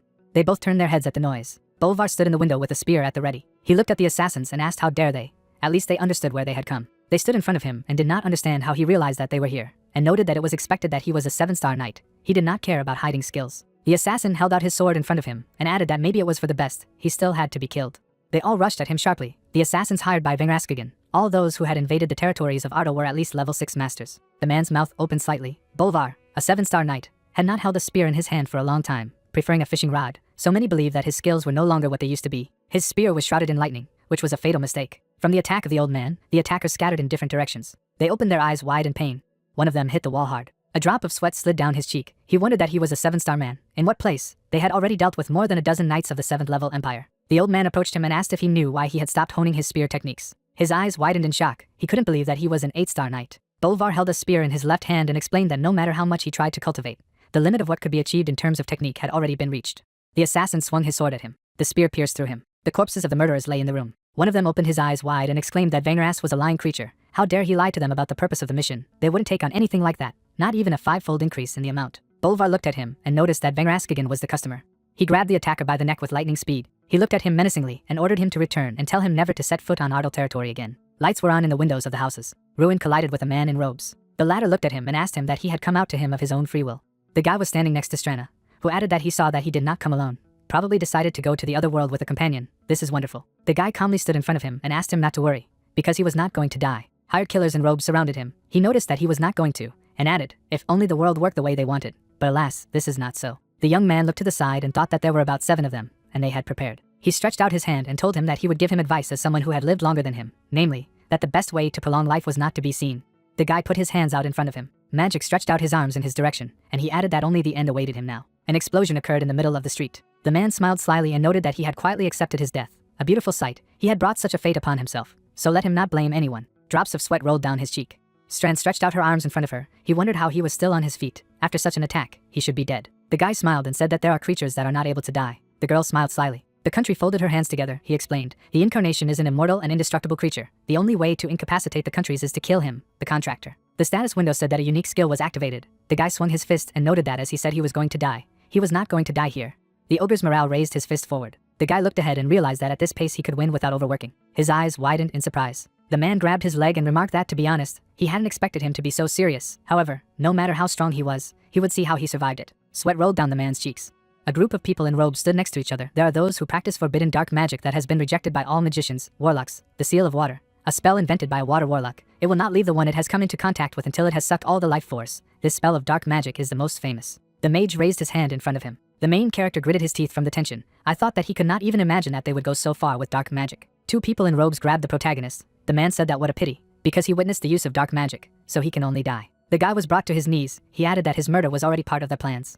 He looked at the young man and noticed that his friend who had tried to interfere was no longer a hindrance either, so everything had become easier. Ruin looked at his opponent angrily. He stood in front of him and asked him not to be sad, because he would not go on his last journey alone. He asked him again. The man explained that by this time, his father and younger sister would already be dead. A drop of sweat rolled down the young man's cheek. He raised his hand and remembered that of course he didn't know about it, otherwise he wouldn't be hanging around here. He looked at him and asked him to answer why he had gone against the senior advisor. Did he really think that he could win? On the face of a man in a robe, the hand of the main character appeared. He grabbed his hand and wondered. He was under the influence of the seal of water. His eyes widened. Ruin clenched his fist.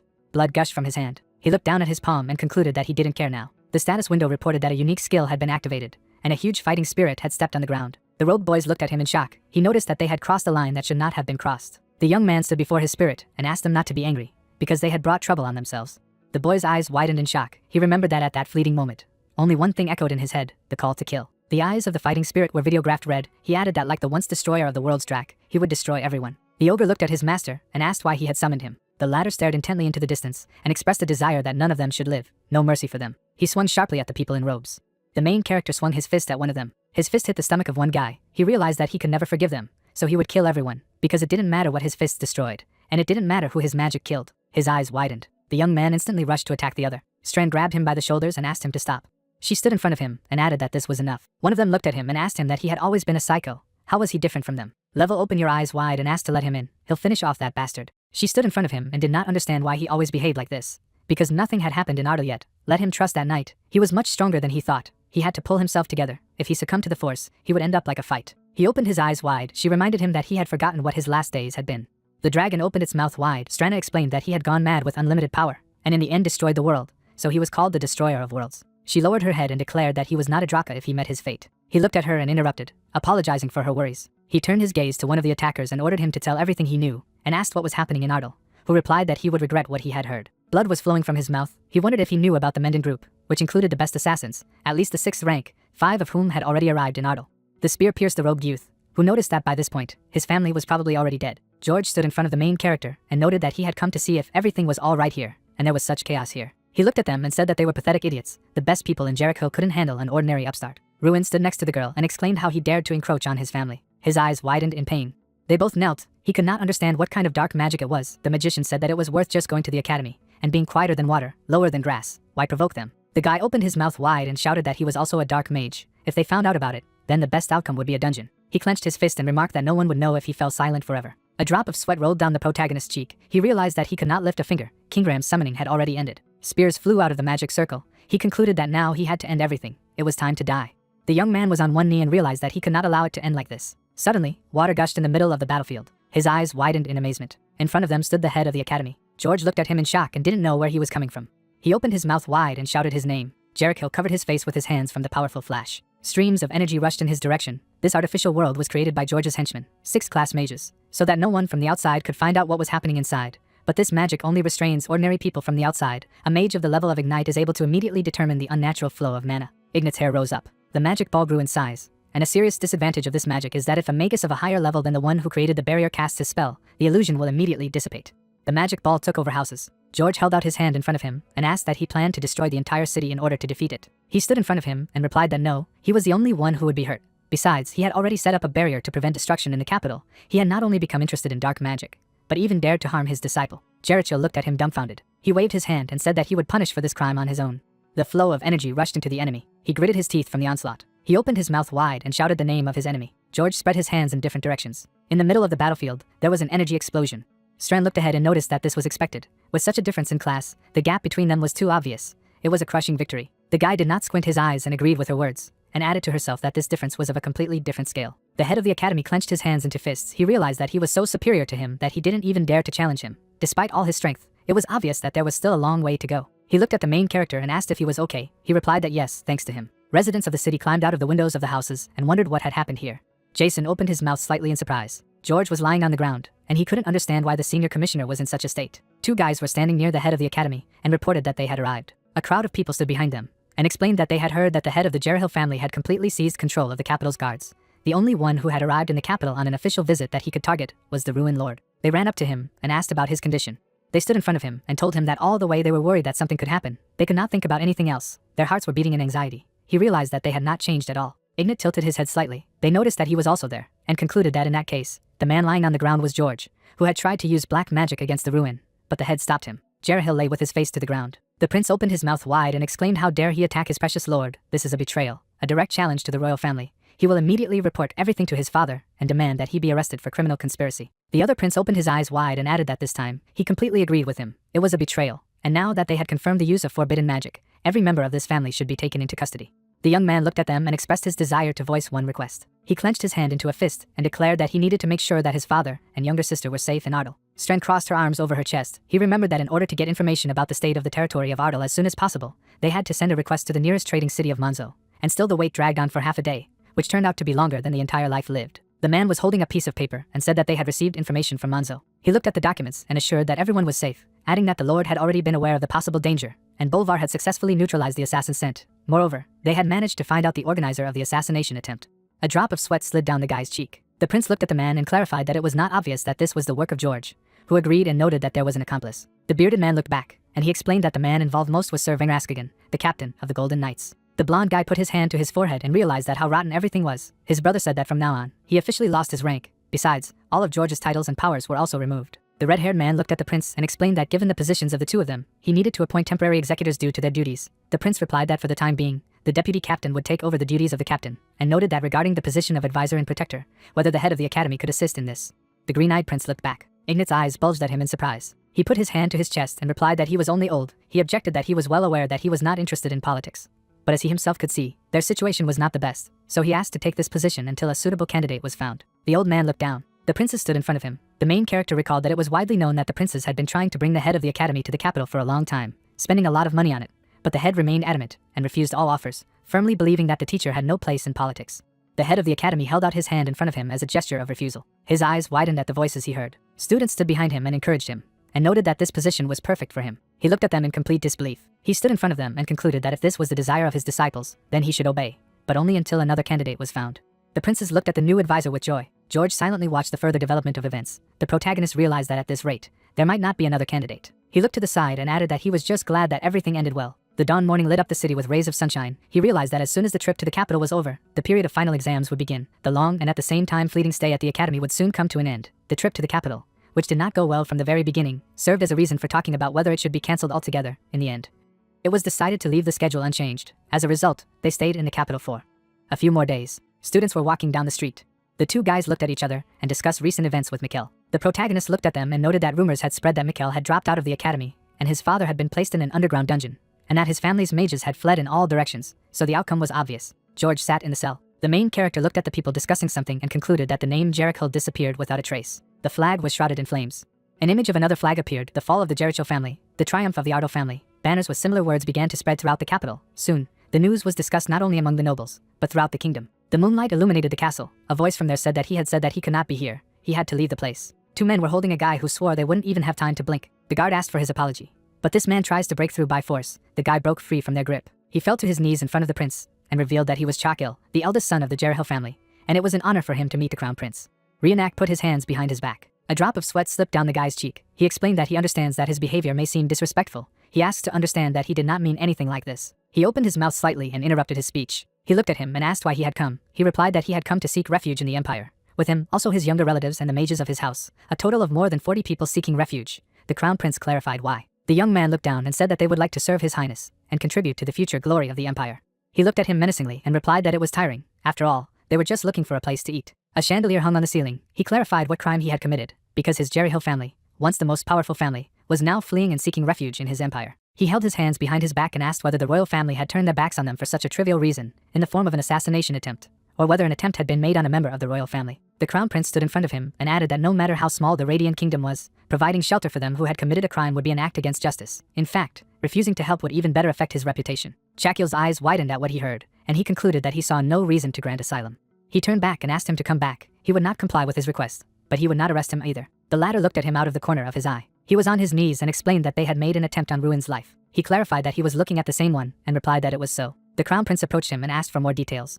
He smiled and offered him a cup of tea. The castle was covered with snow. The protagonist recalled that despite a series of events, there were no serious incidents after the trip to the capital. 3 months have passed since then. The new year has come. The inhabitants of the city walked along the snow-covered streets. He added that like snow that had fallen in winter, a huge number of nobles had accumulated in the academy, and the reason for this was simple: the final exam. A ball of lightning was forming in the hands of the young man. The guy put out his hand in front of him for a magical attack. The students smiled slyly. The graduates of the academy demonstrate their skills in front of the audience, which gives the mages the opportunity to get work from the nobles. Ruin and Jason were sitting on the bench. He realized that today was the exam day. He looked into the distance and realized that graduation was just around the corner. This exam was the end of their studies within the walls of the academy. The 6 years spent here seemed both long and fleeting. The blonde guy leaned his hand on the back of the bench. He added that this time was finally coming to an end. He looked at his comrade and asked if he was worried. He replied that he was not and asked if he had prepared well. He closed his eyes and replied why should he bother? He would go to Ardo for him anyway. The latter reminded him that he had not yet given a clear answer. He raised his hand and exclaimed that he was serious. The protagonist opened his sister's voice wide. She stood not far from him and asked how he was doing. He realized that although he knew that nothing had happened to her, it becomes much easier when you see it with your own eyes. He went up to her, asked her that they had all come for him, and added that nothing else had happened since that day. He lowered his eyes and apologized that he had put them in danger because of him. His father looked at him and replied that it was okay, let it not be a burden on him. In fact, he was proud that he did not follow their demands. He turned to Bolvar and thanked them both, who noted that he was only doing his duty. The girl was standing to his right and asked who this lady was. She pointed to the countries. She clarified that he had already got a new girlfriend, While Irene was not looking, the one who put out his hands and justified himself that she was just a friend and realized in his mind that the excuse about his cousin would not work with his family. His eyes widened at the voice he heard, and he noted to himself that fortunately, it wasn't just his family who had come to see him. His companion stood in front of him, who added to himself that Hans had also arrived, having completed his training and become a full knight. A guy with a short haircut raised his hand and asked how he was doing. He noticed that the people with whom he had become friends at the festival had also arrived. A drop of sweat rolled down the man's cheek. The prince's two brothers raised their hands in the air and informed Ruin that they had arrived. A drop of sweat slipped down his cheek. He realized that his most powerful connections had come to his exam. They exclaimed that he could imagine how many difficulties he had to overcome to find him. The student put his hand to his mouth and shouted that the exam was about to begin, so all graduates were asked to enter the arena. The main character looked at all his friends and noted that they would see each other again. His sister raised her hands in front of her and asked him to do his best. They were all rooting for him. He looked at them out of the corner of his eye and concluded that in the final exam, since everyone supported him, he would give his best. The guy threw a questioning glance to the side. He opened his eyes wide and couldn't understand what was happening. Two men were standing in front of him. He thought that he had definitely never met those two, but it felt like he had seen them. The young man turned to the countries and asked if they seemed suspicious to her, who replied that he knew them.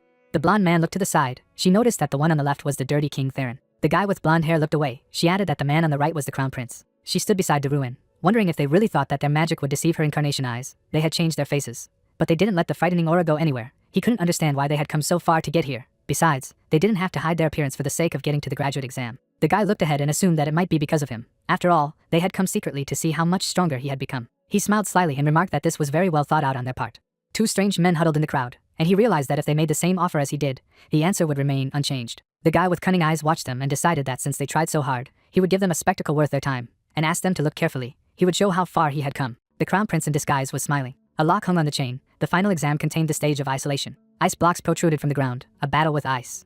There was a brick wall on the ground, and the destruction. The exam is a time test, in which the examinees must cope with the above tests as quickly as possible. There were doors on the runway. The first stage of the insulation test requires the student to get out of a room with a well-protected door. Jason put his finger to his chin and thought, there are many ways to get into the room. There was a lock hanging on the door bolt. For example, you can cancel the locking magic that was applied to the lock, or create a key using a magic stone. Several students ran along the lanes. The host exclaimed that all 7 magi left the rooms almost at the same time. No matter what, the method used did not matter. Only the final result, escaping from the locked room, mattered. A huge ice monster appeared before the examinees. At the next test, the exam becomes absurdly difficult. This stage requires you to destroy the ice monster in the glacial zone of the arena. The guy put his hands out in front of him and did not understand why the wall was so strong. At the last stage of the exam, it was necessary to use the most powerful magic available to destroy the wall. The finish ribbon fluttered in the air. As soon as all the tests were passed, the final exam would be considered successfully passed. Jason threw his hands up victoriously, the presenter concluding that Jason Damon was the first of the number 6 team to complete the exam 55 seconds before the end of the allotted time. 3 of the 10 members of the number 6 team completed the exam. Not far from the obstacle course, students were standing. Ruin crossed his arms over his chest and reflected that Jason, although he was acting impossible, was actually actively preparing. He narrowed his eyes and added that those 3 had passed. With each of the allotted 15 minutes having less than a minute, he could think of a way to complete the exam as quickly as possible. The host asked the students of team number 7 to enter the arena. The main character stood on the running lane and realized that now it was his turn. The host said that in team number 7 there was none other than Ruin, the pride of the academy. Mysterious guests sat in the stands. The host added that he heard that many honored guests came to watch his performance. The crown prince looked at the main character and wondered how much stronger he had become, and noticed that the godfather was also curious. A blonde man stood beside him and asked what he planned to do. He noted that he had come here to voice the final proposal. He confirmed that he would have no other opportunities. The main character was moving around the arena. He resolutely went to his victory. He added that with proper cultivation, his talent would be a huge advantage, but without proper supervision, it could cause disaster one day, and then he would deal with it with his own methods. The young man stood up to the room with a lock. The host exclaimed that the test of team number 7 was beginning.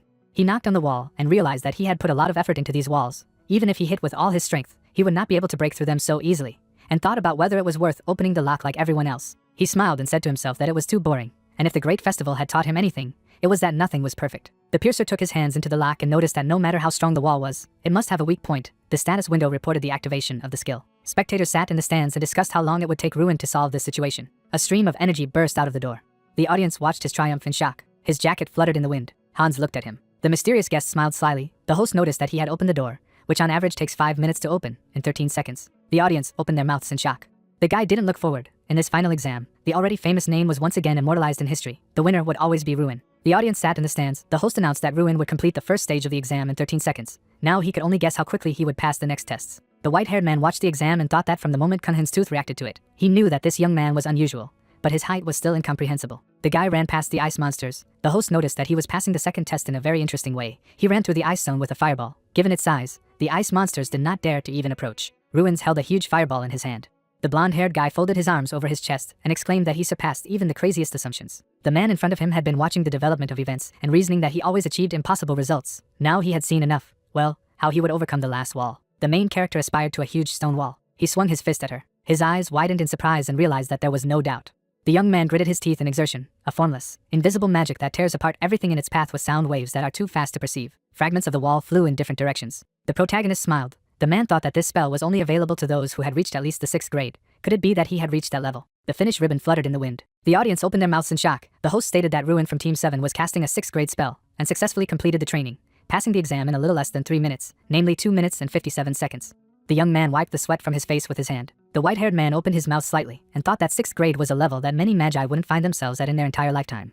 And yet Ruin had reached it at 16. The guy smiled broadly. He decided that this would not work. Before he became even stronger and became a threat to his position, he had to crush him, no matter what. The princes threw up their hands in the air and shouted that long live Ruin, their future kingdom. His comrades sat in the stands and sincerely rejoiced at his victory. He stood in the middle of the arena and realized that right now, each of them was congratulating him, because in the past, it was difficult to even imagine who would have thought that he would graduate with such a triumph. Behind the main character, students stood and discussed him. Jason put his hand on his neck and exclaimed. When he managed to become a 6th grade magus, he couldn't believe that his friend was already a high-level magus. He added that he certainly knows how to surprise, but for him to reach such a high level so quickly, it's hard to think. Several students ran up to the Ruin. His comrade stuck out the index finger of his right hand and said that on such a day something was simply necessary. He smiled and added that of course it was a party. 2 mugs of beer bumped against each other. The crowd of people raised their mugs up. The main character was standing away from everyone. Someone shouted that since they were now adults, they would drink until they lost their pulse. He smiled and realized that he was starting to get into it, because the graduation was tomorrow, and since this was probably the last time they got together, everyone probably wanted to get the most out of the meeting.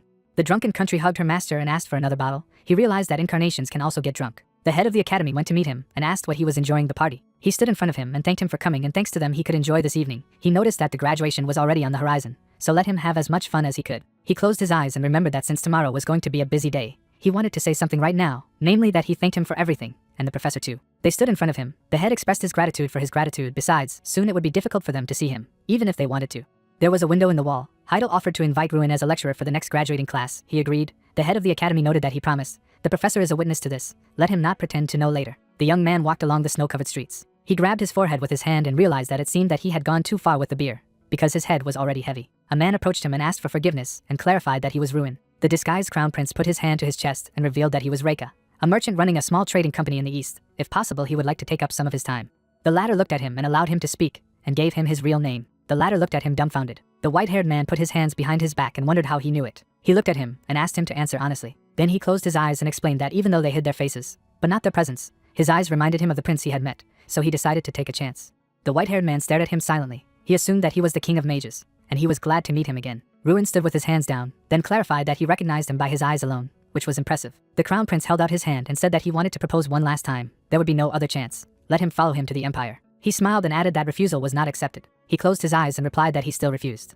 He stood in front of him and asked if he had heard his words. He warned that he was destroying what he could not get. He remarked that he was really capable of such a thing, but he did not think that he would do so. The man furrowed his brows and did not understand where such confidence came from. The young man explained, because the crown prince he knew would never stoop to sneaking under someone else's identity and ordering the murder of an ordinary disciple. The latter looked at him in shock. He opened his mouth slightly and asked that he called himself an ordinary disciple. Ruin looked at him and replied who else, since the graduation ceremony would not take place until tomorrow. He smiled slyly and noted that he did not know whether it was courage or intuition. He turned around and said that he would not retreat today, but let him be prepared for the fact that the next time they met, they would already be enemies. The main character looked after him with contempt. 2 men walked away from him. Cheerful Jason ran up to Ruin with a mug of beer in his hand and asked that he would not drink anymore. He had to be at the party. Everything was not the same without him. He turned his head on him and told him that he was already coming, and realized that at that moment, he had no idea that this alcoholic party would overtake him with a calamity that he could not have imagined. The main character resolutely poured beer into himself. His cheeks were red from the alcohol. The next day, the dawn morning lit up the snow-capped mountains.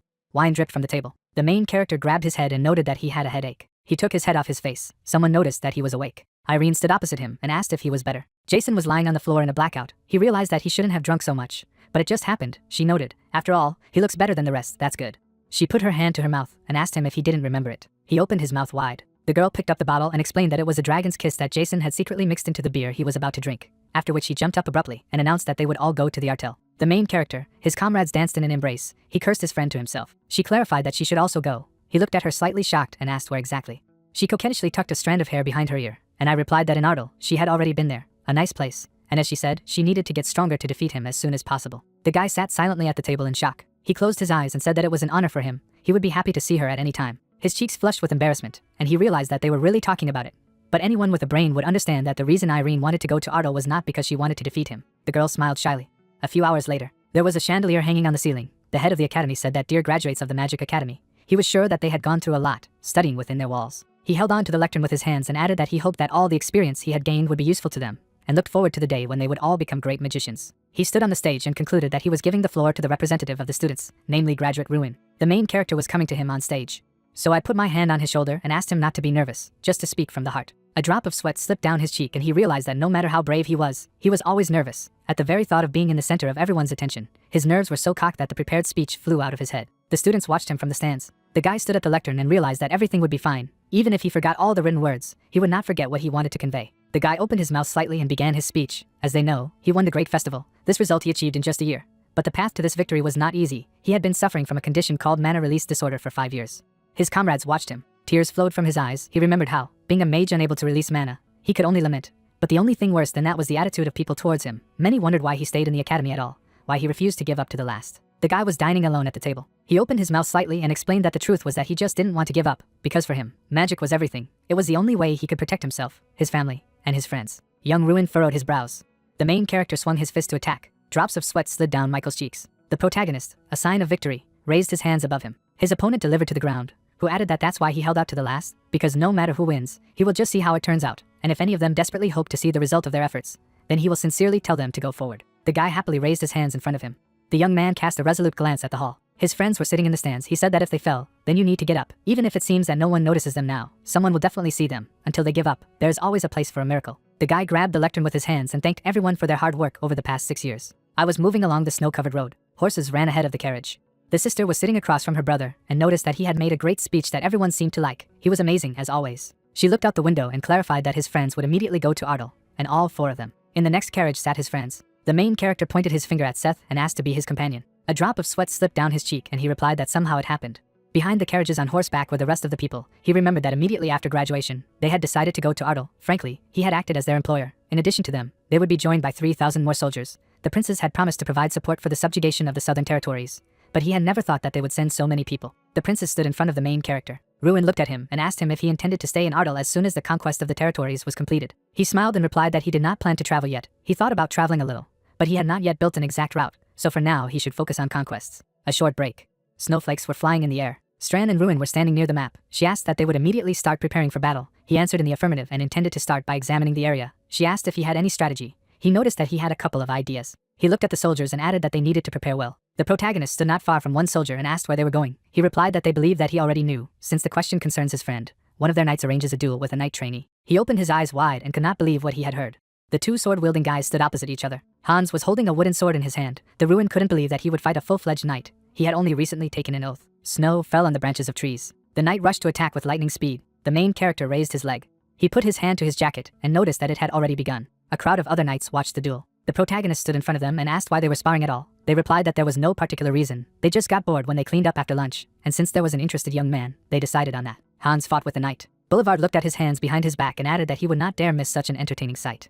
A drop of sweat slid down the guy's cheek. The knights stood in a row. He mused that since all the knights here were recognized by Boulevard, their reaction would surely be just as entertaining. The old man put his hands behind his back. The young man asked how he liked sparring. He noted that they were both quite skilled guys, and asked that the young knight was his friend. He replied that it was. His name was Hans. The guy was clutching the handle of the ball in his left hand. The guy looked at Boulevard, who noticed that he was obviously being squeezed a little, but it was impressive that he held up so well against the Golden Knight. The knight clutched the hilt of his sword in his right hand, and he said that he had overheard at dinner that he was considered the elite in the kingdom. The guy held the sword in front of him. He waved it abruptly. It added that of course, this kid still had a long way to go to reach the same level. Ruin furrowed his brows and realized that, as expected, he had seen his talent. He approached Boulevard. The guy was standing in front of him and asked if he could take him as an apprentice. Hans held the sword in front of him, and Hans realized that if he taught him even one move, it would benefit him, Hansu, and the entire territory of Ardal. He closed his eyes and noted that it did not depend on him. First he needed to ask if the young man wanted it. The protagonist's eyes widened in surprise. Someone smiled and added that unlike how he had taught him how to wield a sword, he was much harsher on knights. The old man closed one eye. The crowd of knights watched Hans and were perplexed by Balver's approach to training. The young man was pulling a huge load on his back. The mentor looked at him and asked if it was hard for him. He exclaimed. He ordered him to go faster. He clearly voiced to be ready. The knights looked at him in bewilderment.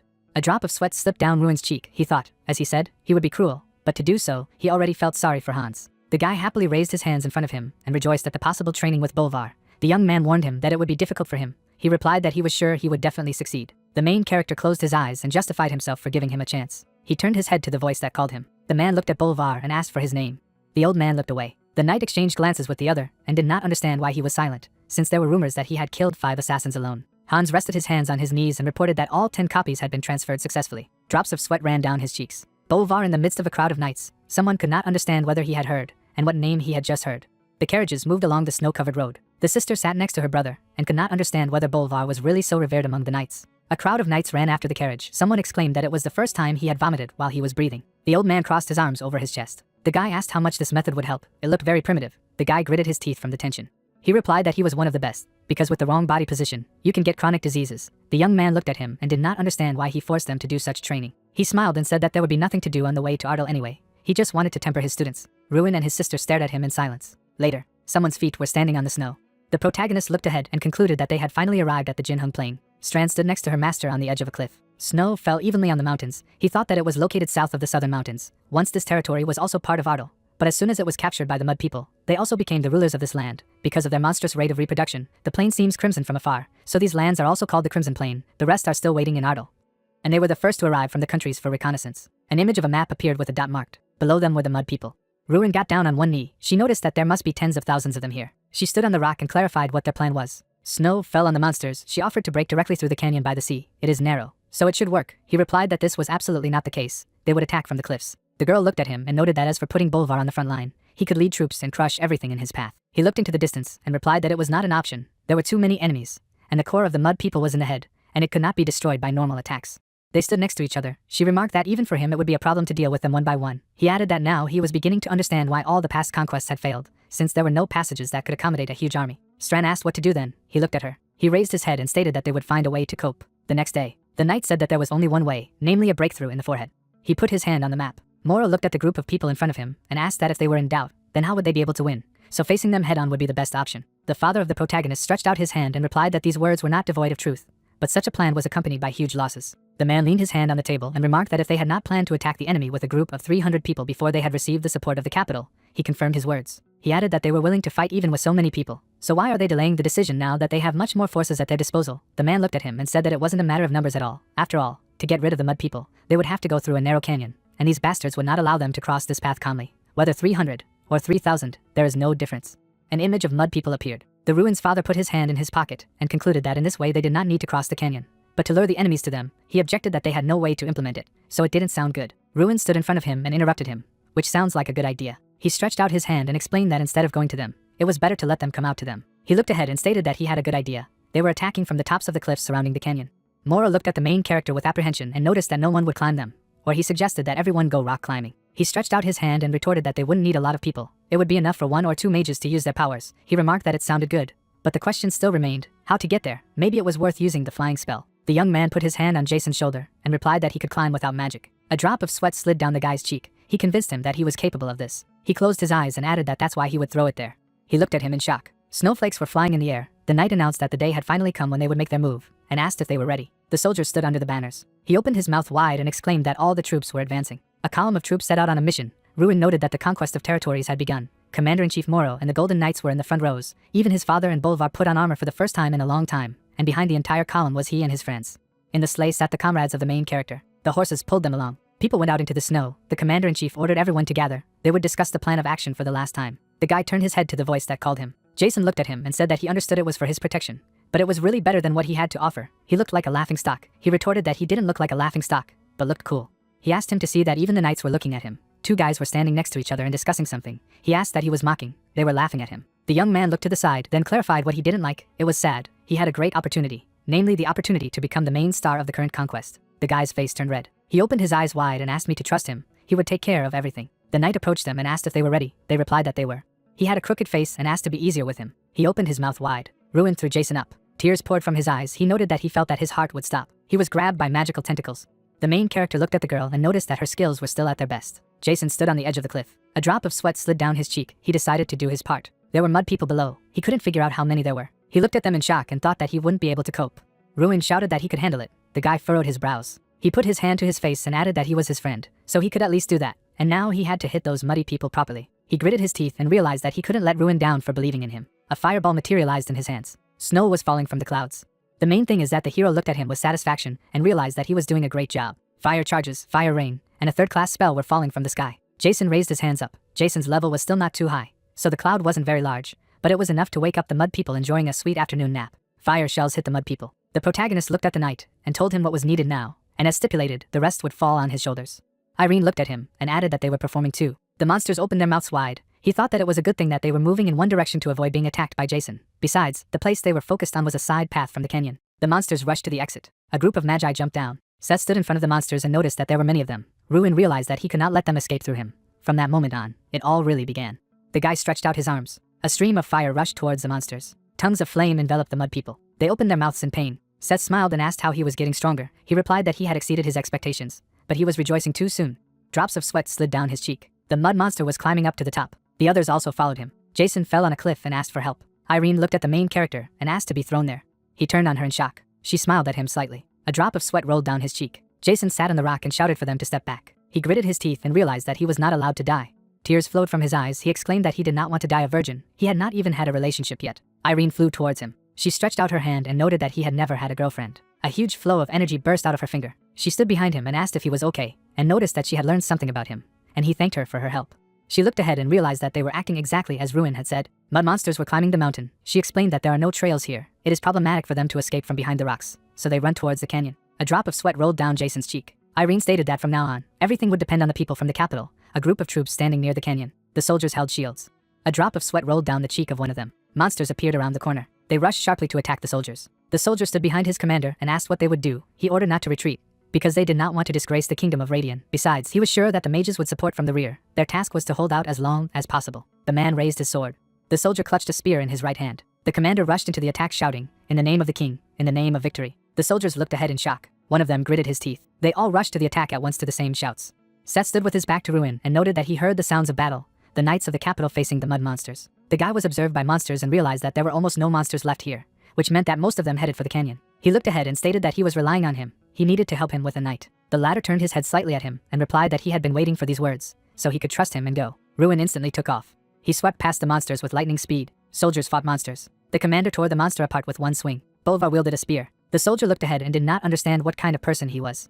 His eyes widened in surprise. They looked to the side and did not understand where the sounds of the explosion came from. Could it be the business of magicians? A drop of sweat slid down the warrior's cheek. He thought he couldn't say for sure what was going on there, but he was sure of one thing. Someone was destroying the monsters one by one. Ruin swung his fist to strike. Armed men stand in front of red slugs.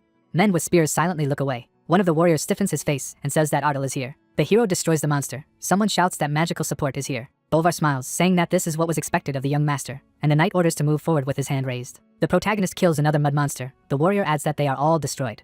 The guy frowns, thinking that these creatures, unlike him, may not remember. The village is burning. The young man says to himself that his land was destroyed 10 years ago. The villagers flee from the monster. Ardal thinks that they attacked his people. Maria's painting hangs on the wall. The hero tells himself that his mother died because of these monsters. He frowns.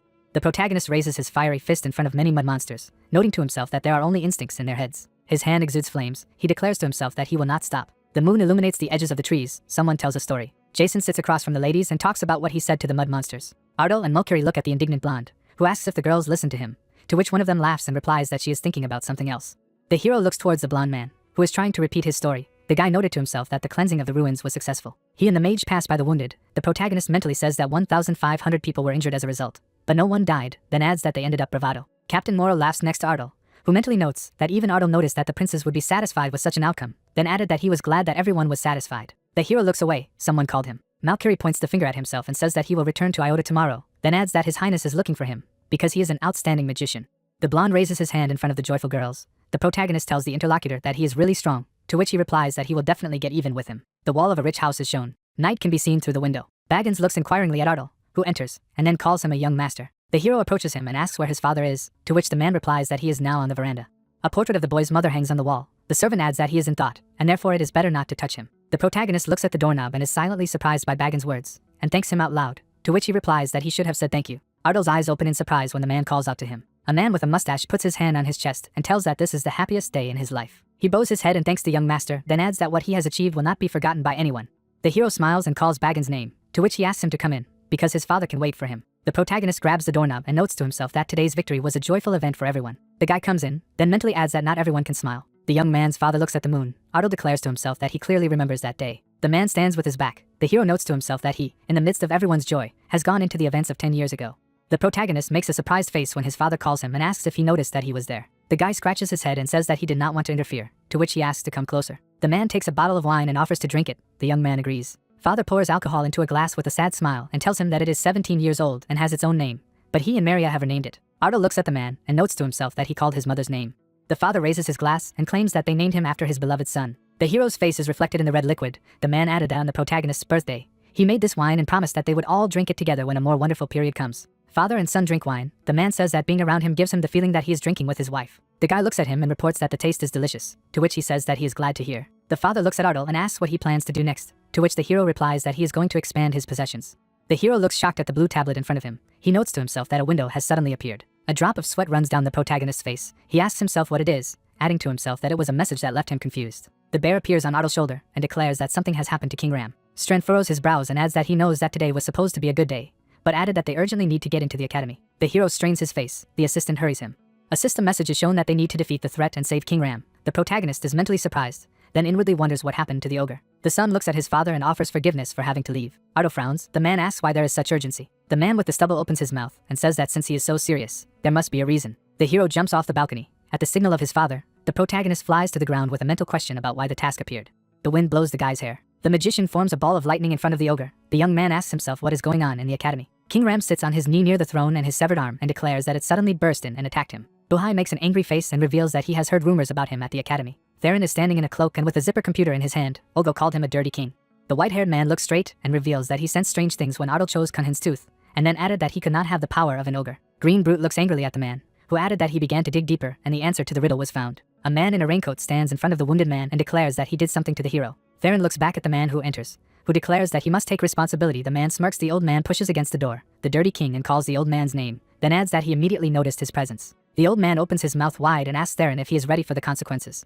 The man smiles in front of Ardal and the red silhouette and reveals that at this rate, the hero will become a threat to his position, then adds that if all the key elements of his development are erased, then the protagonist will not become a problem, and then destroy him. The guy enters the throne room and shouts King Ram's name. Ardal and Strana, in the girl's uniform, make surprised faces. The young man wonders aloud at the dirty king and the head of the academy, then asks what is happening. Theron smiles and laughs, then declares that he won't have to look for him himself. The white-haired man takes a step. A bloody aura appears around him. He wonders how Ardal could have realized that something was wrong and rushed here. The body of the dirty king turned red. He adds that it doesn't matter anymore, because he will die anyway. The head of the academy forms a green seal in front of him and asks the hero to leave as soon as possible, to which he tried to say something. The old man turns around and asks to listen to him, because the enemy is not someone the protagonist can handle. Tyrion flies into the wall. The guy looks at the head excitedly and calls him. The dirty king swings fire and declares that the young man will soon go to the other world. The ogre opens his mouth wide and shouts to the young destroyer. The stands with objects shine. Artifacts emit light. A white-haired man is struck by a bright ray. Theron's face is covered with cracks. He calls King Ram names. Shards of the man's face fly into a bright beam. He loudly asks how he dares. Ardal falls. He frowns and inwardly asks what is going on here and what the dirty king wanted to do. The hero looks in surprise at the ogre, who makes painful sounds. King Ram looks at his hand. The protagonist asks if he is okay, to which he replies that even with sacrificing all the artifacts of the underground level, he was only able to banish Theron. Green Brute sits near the throne and apologizes to the guy for putting him in danger, to which he asks not to say so, because he could not do anything. The young man turns to the head and asks if he is okay, to which he assures that everything is fine with him. The old man looks at Ardal and says that he felt Theron's energy only because he was there, but the hero was on his lands and could not notice him.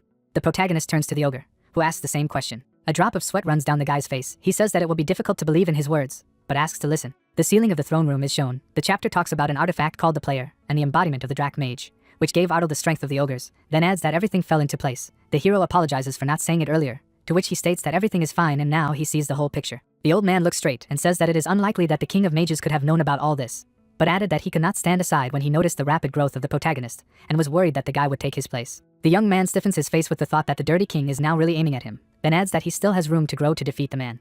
Ardal's eyes open in surprise at the system's message that the mission is complete, and that he can destroy King Ram's oath as a reward, as well as that this can lead to the acquisition of the great power. The ogre is kneeling before the mage. Hundreds of years ago, as a result of losing to the predecessor of the head of the academy, he was tied to the artifact for lifelong service. The protagonist looks at the Green Brute and asks what it means to destroy the oath, to which he wonders how the guy knows this in the first place. The ogre looks at the young man and reveals that this means that he has returned to his original form and been able to leave this place. The throne is revealed. The ogre asks if Ardali's artifact can do this, to which Ardal agrees and adds that this is a reward for what happened. King Ram kneels in front of the hero and says that in order to destroy the oath, you need the permission of the one who gave it. The head of the academy smiles and declares that the protagonists will and him too. The guy looks at the old man and thanks him. The body of the brute is covered with a blue haze. The young man offers to leave this place. The ogre's body emits a blue light. A notification pops up that the oath has been broken.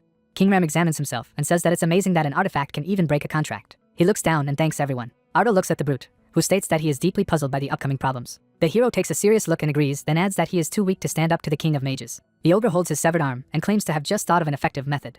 A passage appears behind the boogeyman with a zipper. He states that this place is not suitable for this. King Ram smiles and suggests that we go to the heavenly mountain. The protagonist makes a surprised face. The ogre calls him a young destroyer. People are running through the forest. The man opens his mouth and shouts about the emergency, then adds that the underground prison was attacked. Many people in dark cloaks stand near the breached wall. The soldiers loudly discuss the attacking mages and who escaped. George furrows his brows as one of the jailers reports that he was the one who escaped. The blonde looks at the hooded unknown man and declares that it is a great honor that this person rescued him. The crown prince smirks and replies that it's not about sympathy. Reenact looks out from under his cloak and declares that this is nothing more than entertainment for him. The ogre people communicated with each other. The main character called the names of two giants. They turned around. As the protagonist and Strana walked through the village, one of the ogres shouted that it was the great warrior, and he returned to the heavenly mountain and King Ram behind them. The two giants opened their mouths in shock. The head held his severed arm, and Amarash said that the brunette had finally returned. The ogre smiled, replying that he had returned to his homeland. Looking ahead, the gray-haired man said that since the two great warriors had come together, it was a great reason to have a feast. The interlocutors stood opposite each other, and the brunette asked what was wrong with the leader's arm. He explained that he would tell later, because it was a long story. The wounded man turned to the old man and apologized, saying that he needed help, opening his mouth. Harkon replied that let the giant speak. They would listen to him, so that he did not say. The ogre said that the request was for an elixir of ogre tendons, and Amaresh's eyes widened. Looking at the brunette, King Ram asked if he could cook him for the young destroyer. A liquid-filled coconut shell emits light, and the hero muses that the special elixir from the ogre tendons is the secret of the ogres of the Sky Mountain, rumored to be so important that it is served to young ogres as they are growing. Ardal's face changed. A guy was reflected in the liquid, and he asked the head if he really needed to drink it. The giant answered in the affirmative. Placing his hand on the stone, the wounded man wondered if the hero was saying that he needed strength to defeat the Magus King, and added that the ogre had reasons to share the elixir, so let the guy drink. The protagonist took the cup with his hands, thinking that since the interlocutor insists that there are reasons for this, the blue-eyed man brought the liquid to his mouth, saying to himself that it was not. The hero's eyes opened. Ardal put the elixir back, sticking out his tongue. The brunette thought it was disgusting. The giant asked that as a guy elixir. The main character replied that it was the worst thing he had ever tasted. The head laughed, asking that the brunette did not feel any change. Before he could ask what he was talking about, the hero looked at the system window. The protagonist's eyes opened. A system window appeared, where it was described that the hero had absorbed the elixir, and now the strength had increased by 100. The blue-eyed man thought that his strength had increased so much, only from the elixir. Kneeling, Ardal asked his interlocutor how this was possible, and added that in this way the ogres became stronger. The wounded man answered in the negative, explaining that for his people the action was a one-time action. Opening his mouth, the guy asked that in this case, if he took more, then his strength would grow. The green giant smiled. Looking ahead, King Ram asked his interlocutor why he thought Drach had been here for 100 years, and he himself replied that it was because of the elixir. Putting his hands on the table, the brunette asked what if he drank everything he had. The ogre replied that this was the last portion, and the new one needed ingredients, a drop of sweat dripping down the hero's face. The wounded man said that the hero should not worry about this. The blue-eyed man looked away. 4 ogres stood with sacks, and the leader said that when he told the great warrior that he needed help, everyone worked to gather the ingredients, heart tree fruit, muscle grass, spray morning glory, and more, and all the inhabitants wanted to personally bring everything the young destroyer needed. The guy opened his mouth, and thought to himself that everyone went to great lengths for him. Turning to the interlocutor, King Ram said that one ingredient was missing. It was the tendons of the ogre. They were difficult to get, which was understandable. The protagonist asked what they should do. The giant replied that the hero should not worry, because the king of magicians had already helped with these, and took the severed hand. The blue-eyed man asked what he was talking about. The head stretched out his hand forward, saying that let them use it. The hand would be enough for dozens of elixirs. Frowning, the guy said that this was wrong. Opening his mouth, King Ram said that the hero should not refuse, and added that this was his gratitude for being released from his oath. The brunette thanked for his generosity. The interlocutor let go of his hand and said that too much elixir would put a strain on the body, and added that the fight had taken 100 years. No one knew how long a warrior would need. The wounded man looked ahead. Ardal opened his mouth, asking what he should do to fight the king of mages, who perceives the hero as an enemy. The giant stood up and said that there was no need to worry about that either. Turning around, the man said that he had a plan. Clouds floated across the sky, and the wounded man reasoned that when the mage king was banished, the ogre asked if the protagonist remembered that the power of the artifacts was involved. The head lit his hand with flames, continuing to say that among the artifacts was magic related to time, and the right to use it should not have disappeared yet. King Ram attacked with magic in front of him, saying that the people were using it. From the action of magic, a cave opened. The hero stood in front of the entrance, and the ogre said that he used magic to slow down time inside the cave, and added that from now on, time passed more slowly inside than outside. Looking down, the head asked if the protagonist was ready, adding that he would have to spend a lot of time. Taking his hand on the briefcase, the young man replied that he was ready, saying that he was ready for such a turn. Approaching the cave, the blue-eyed man said that it was time for him to go. The brunette asked that the giant was sure. After all, it would take so long for Ardal. King Ram replied that it would be hard, and explained that an hour outside is equal to 10 years inside. The interlocutors walked back to the village. Strana said that even if the guy did not get old, it was still cruel, adding that he was an incarnation, so he did not care, and the hero was human. The interlocutor explained that the young man should cope without problems, and said that for now it was better to go do other things. Ardal's voice was heard, saying that where King Ram was going, the giant stopped. Everyone froze. The protagonist stood in front of the cave. The villagers asked in surprise that the destroyer had already drunk everything. The brunette opened his mouth. The guy exhaled. One of the ogres asked how much time he spent in grief. The hero replied that he did not know. After a week he stopped counting. The young man turned away and said that now he could do what he wanted. The wounded man asked what the brunette was talking about. Ardal is lying on the floor. The blue-eyed man stands on his elbows. The protagonist looked ahead. Turning around, the young man said that every day he was there, he promised that if he got out, he would do something. The brunette raised a burning fist. The main character said that there would be no stone left of the cave, and attacked the mountain. Those watching were shocked. The warrior said that it was much better. A system window appeared, saying that the strength index had reached 20,000. The brunette looked back, saying that he would destroy the dirty king. The castle was shown at sunset, when the man said that he would like to thank his highness once again. Reenact sat on the throne, answering that, as he had said, he shouldn't, he just needed a man to deal with the ruin. George and the boy looked at each other as he asked where the king of mages was. Wasn't he usually with him? The prince said that he didn't know himself. He left without saying a word. Reenact frowned as he introduced Theron, reasoning that let his godfather leave like this without warning an answer for it. The man was on one knee, listening to questions about what he could deal with the main character, and whether there was a plan, replied that of course he was. He closed his eyes, wondering if the empire was not mistaken, there would be a sword Grand Prix soon. The prince replied that yes, an event of the level of a great festival for magicians. George looked down, noting that he was absolutely right, and that he had heard that Ruin's little sister would be taking part in it from Ardal's territory. The girl held out her sword in front of her, as he added that since the young man cherished his sister very much, he would definitely attend the tournament. Reenact leaned on his arm, listening to the fact that there he and the warlocks would ambush him and eliminate him. They would have managed last time if Tyrion hadn't intervened, but this time everything would work out. The guy replied that he would believe this time. He looked at the man menacingly, saying that he should not disappoint him. Grand Prix of the Sword. The robed boy was waving his arms, and the knight was holding a sword in front of him, as it was said that just as there was a great festival for magicians, there was a sword Grand Prix for swordsmen. Warriors crossed weapons in battle. It was said that like a similar tournament for magicians, the Grand Prix of the Sword is designed to inspire knights from all over the continent to self-improvement. The girl entered the arena with a sword in her hands. The plot told that during the qualifying competitions held in each region, the Ruin was chosen as the representative of Ardal. She looked ahead, saying that it was exciting. The man tucked his hands behind his back, assuming that something had happened to Ruin, not thinking that he would be able to attend the tournament. His sister thought that it would be great if his brother could come. After all, he promised to support her. Suddenly, someone shouted from the side that the girl would cope. Irene was in the stands, supporting the hero's sister, said that they were all rooting for her, and she was obliged to win. The Ruin silently turned around as the audience recognized the cheerleader as Irene, marveling at her connections. The girl smiled, thanking everyone. The warrior raised her sword, knowing that she would definitely win. The referee raised his hand, warning the opponents to get ready. He waved his hand, announcing the start of the competition.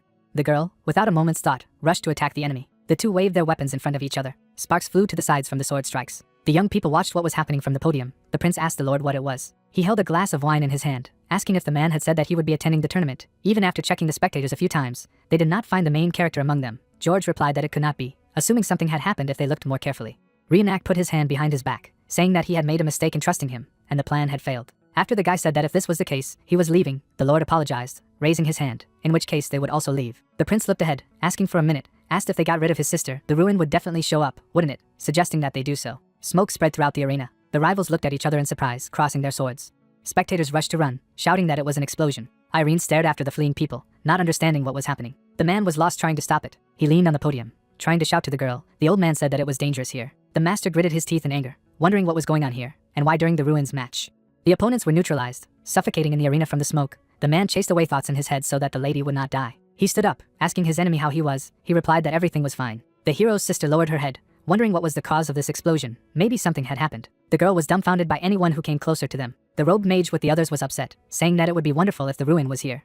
The guy next to him asked him if it would not be better to kill the young man's sister, and thereby make him suffer. Knowing his character, he would blame himself for what happened. The girl raised her sword, trying to defend herself, listened to the fact that this was correctly noted, clarified who they were and why they were talking about her murder. The guy smiled, asking in response if there was anything to explain to the future corpse. The mage's hands lit up with energy after one of them told them that they harbored a deep grudge against her brother. They put their hands forward, preparing to attack. Rena asked again, not understanding. The villain's eyes were full of madness as he exclaimed as he said goodbye. The guys directed energy into the girl. She watched in horror, not knowing what to do, because it was too late to escape. Ruin closed her eyes, begging for someone to save her. A powerful explosion occurred in the arena, raising clouds of dust. The master and Irene stared silently at the battlefield. The prince was very happy to celebrate this sight. George smiled mischievously, thinking that it was good. At least the guy's mood improved, noting the excellent work of his sons. His pupils narrowed when he noticed something amiss. Irene and the men watched in silence. The main character stretched out his palm in front of him, repelling the attack. The girl covered her ears in fear when the young man, apologizing, clarified whether he had been too late. She put her hands on her chest, starting to cry. Ruin turned his gaze to the side when his sister asked why he had just come, to which he replied that it was his fault.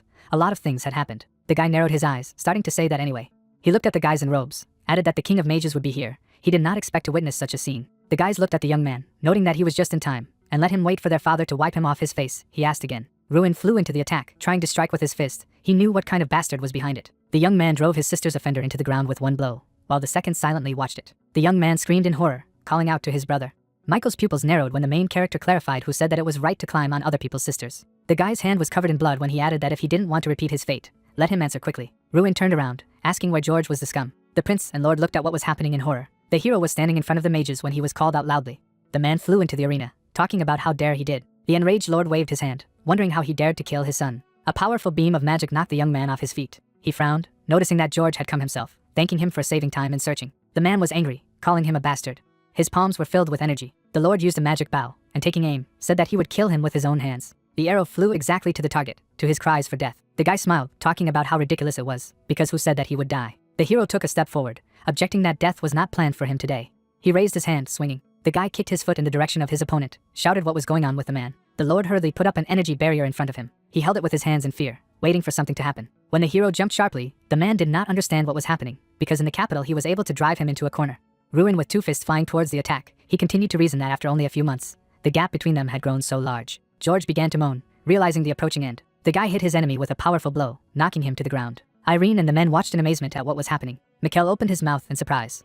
Rays of energy emanated from them in different directions. The lord's hands were shaking as the young man indicated that he would ask one question. He stood in front of the enemy, wondering how he had escaped from the underground dungeon of the capital, because the influence of their fallen family was clearly not enough. Ruin put his hand on his chest, when the man could not stand it, begging for mercy, promised to tell everything. The hero objected that he could not answer. The young man, waving his hand, said that there were still two applicants, either the king of mages or the crown prince.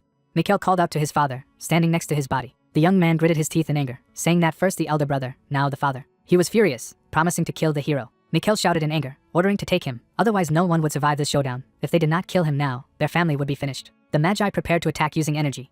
Their palms were illuminated with magic. The young man shouted that the ruin was already dead. The young man calmly looked in their direction, asking what they still didn't understand. The guy waved his hand at several mages, saying that scum like them were no longer a hindrance to him. The mages rushed to attack when it was said that a sphere of radiant light that blinds those who encounter it is a scorching flame that leaves only ashes from everyone. Ruin raised his palm above his head, summoning a class 8 magic, a meteor.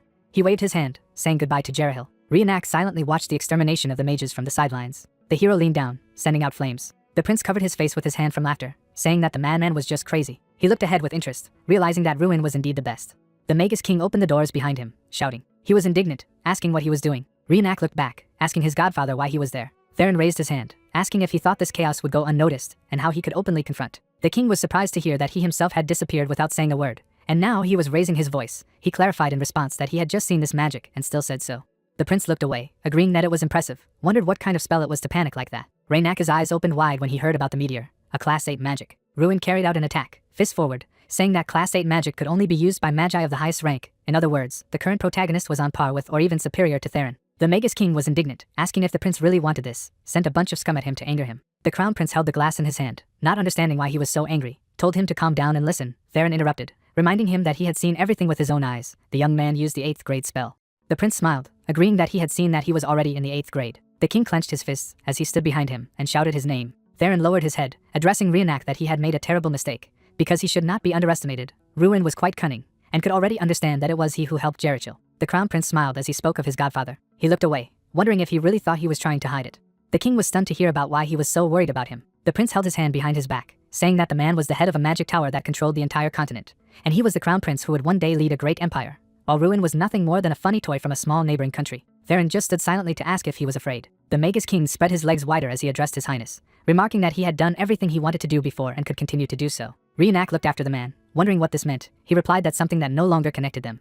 Theron was angry as he left, adding that he would personally visit His Majesty the Emperor. The rays of the sun fell on the castle on a bright day. There was talk that an 8th grade magician had appeared in a small country. The interlocutor had heard a lot. He, moreover, was only 17 years old. On the red carpet, the men stood opposite each other as they discussed that at such a young age they were already using a meteor, saying that the reason for their behavior was simple. The protagonist was shown activating the skill against magi, and it was said that Ruin of the Ardo family reached grade 8 at a very young age. Hence he reached new heights faster than the current Magus King Theron. The boy and the king stood back to back as the plot explained that this meant that a young man showing similar results might be aiming for the throne that the dirty king occupies. Or simply put, there was a growing opinion in society that the head of the magic tower should change. It was said that this wave of discussions reached the ears of the emperor. The man was looking forward, talking about how the next head of the Magus tower was next. The man sat on the throne, asking everyone what they thought about this. The titan stared menacingly in front of him, reasoning that a mage from a small country was threatening Theron's position. He would like to hear their point of view on this important matter. One of them raised his hand, saying that there were quite a few rank 8 knights on the continent, but only one grade 8 mage was the dirty king. The man looked up at the emperor, adding that now that a younger grade 8 magus had appeared, it might be more correct to give way to a more talented youth. Suddenly, the king of mages appeared, who objected that their words would not allow his highness to be persuaded. Theron stood in front of him. The titan sat on the throne, telling the Mage King that he didn't expect him to come in person, in which case, he was willing to listen to his opinion on the matter. The king raised his head to the emperor, asking if he really agreed with this. He narrowed his eyes as he said that Ruin, who had supposedly reached grade 8, had been far behind him a couple of days ago, wondering how he could have reached the stated level in such a short time. The emperor silently lowered his eyes. The Titan was surprised to hear that perhaps he had used forbidden powers, most likely some kind of black magic, otherwise how to explain his ridiculously rapid growth. There was a huge ogre behind the hero as the king went on to tell him that he had once even used an unknown force associated with ogres, and most recently wiped out the once respected Jericho family, George, and his sons. The mages stood silently by the body of the head of the family. Theron stretched out his hand with a menacing look, saying that if someone like him became the head of the Mage Tower, the empire would descend into chaos. The men were surprised to ask about black magic. The king suggested that if he used it, then his height became quite understandable. The emperor bowed his head, remarked that everything was correct. As he had said, something clearly did not add up. Theron stood before the men and the head of the empire when he believed that this was not only a matter of the magic tower, but also the stability of the empire. Perhaps even the army would have to be mobilized. Theron smiled, thinking about what was almost ready, because even the Ruin could not cope with the military force of the empire. The young guy looked in front of him, saying that he should not do this, asking his father to refrain from it. The Mage King turned back when he saw Rionak. He frowned when Theron realized that it was the Crown Prince. The prince put his hands behind his back when the emperor remarked that he had the audacity to show himself here. He was calm, telling his father that he did not understand what he meant. The Titan got angry, asking what he thought. He wouldn't know the Sword Grand Prix was a prestigious tournament with a long history, and the prince dared to destroy everything, driven by emotions. He was not allowed to behave so carelessly. Rionak closed his eyes, saying that it was all over, asking him again that his father remembered it only to reprimand him in public. The emperor closed his eyes, noting that since he perceived it that way, there was still some sense of shame in him. The Titan opened his eyes, asking the question, in any case, in what sense to abstain. The Crown Prince immediately replied that he had decided to kill him with his own hands. Rionak had a stern look on his face when he said that if the young man was to die, he would be his murderer. The emperor smirked when he heard that he was also desperate for his death. He opened his eyes wide, asking again. The Titan coughed as the guy turned to his majesty, asking if he was okay. The Magus King and the prince listened silently to the man that he had reached his limit. Theron was surprised, listening. If he said so, let him do everything as best he could. Thought about the fact that he was ending the meeting so spontaneously, just from one word from the Crown Prince. Rionak looked at his back, calling out to his godfather. The young man looked menacingly at the king, wondering that he had pulled even his father, who needed a rest, to catch a single person. Did he really care about anything else? The man stared at his godfather in silence. Rionak's legs were shown as he explained that his father's illness was progressing day by day, even the best healers shrugging their shoulders. Theron gritted his teeth as he heard that he had to understand that any day now the power would be in the hands of the Crown Prince. He turned around, saying that it was time for him to do so. The Magus King stood silently with his back, wondering when things had turned out this way. Theron clenched his fists, reasoning that he was supposed to be the wings on the future emperor's back, but the Ruin appeared. The young man stood with his back to the side, looking to the side, when the king added that all his groundwork for the future had gone to ashes. The man was shocked, looking in front of him. He understood that he would never be able to forgive him for this. The young man approached the king. Doom tucked his hands behind his back, listening attentively to the head of the tower. Theron lowered his head, asking about how if he could defeat the Ruin during the great festival, if he helped him, the present would change. The warrior narrowed his eyes, saying nothing. The man looked down, agreeing that there was no point in talking about it now. A large chandelier was shown when the king said that soon the head of the Mage Tower would change. No matter how much the Crown Prince resisted, this would not stop the main character. Doom stood in front of the king, who asked why he didn't leave, to which he replied, because for him, the head of the Mage Tower can only be a dirty king. If the Ruin is the root of all problems, then he will pull it out with his own hands. The king looked down, claiming that with his current strength, this was impossible. The warrior was stunned when Theron added that this time would be different. The Magus King burst into pink magic, noticing that he was going to support him this time. A drop of sweat rolled down Doom's face. He noticed that his eyes had turned black. He called out to the dirty king. Theron put his hand on the warrior's face, assuring him not to worry. He began to conjure, holding his head, saying that he had always wanted to become his apprentice. The man was shrouded in dark magic when he wondered if this was what he had always dreamed of. Lilac energy spread from the window of the building. Theron asked Doom to smile. Ardal stands in the middle of the arena in flames. He silently looks ahead and says to himself that it wasn't enough to attack the Ruin, but also ordinary people. The Crown Prince and the Dirty King are next to each other. The hero wonders which of them is to blame for this. The protagonist opens his mouth and says that it is not so important.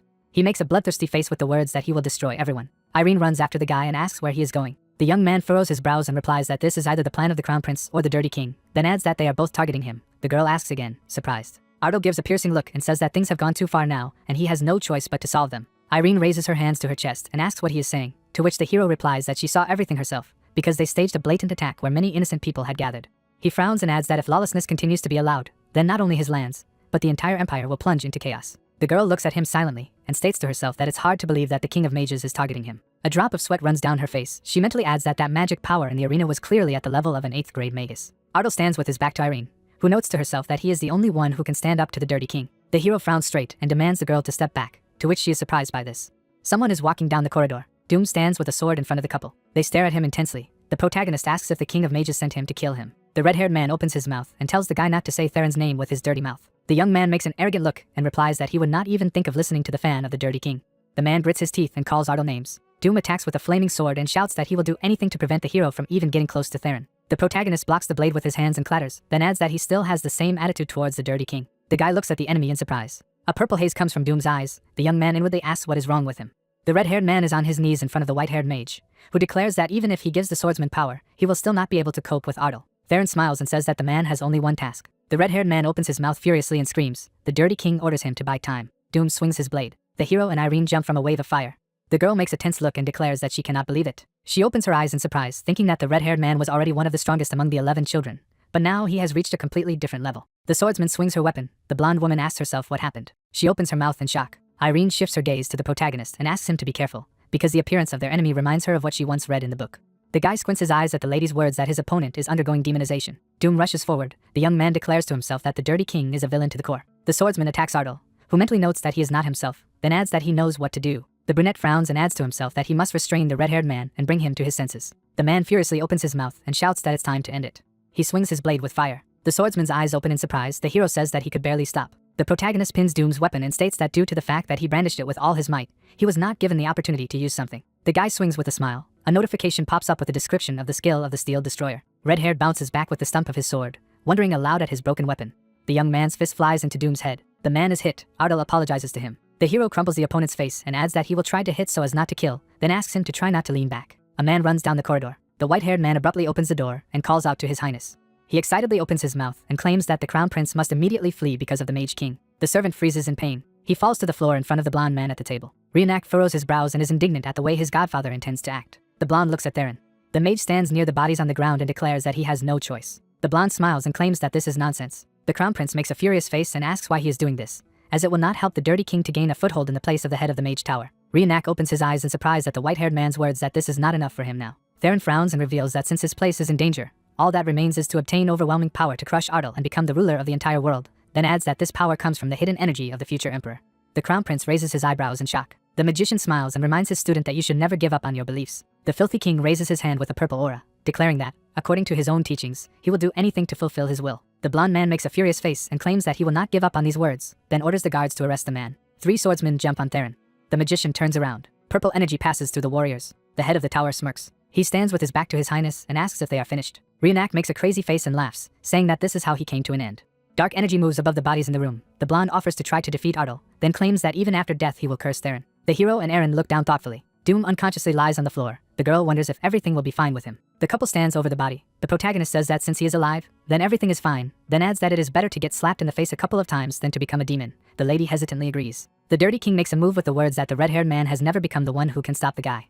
The couple above the body look at the white-haired man, who praises the swordsman for doing a great job. Theron clenches his fist and reveals that the swordsman has bought time, as he was ordered. Ardal furiously opens his mouth and says that the Dirty King has finally shown himself, then vows that he will destroy him. He opens his eyes in surprise and says to himself that something is wrong. The white-haired man exudes a blue aura. The hero notes to himself that he is much stronger than the one he met before.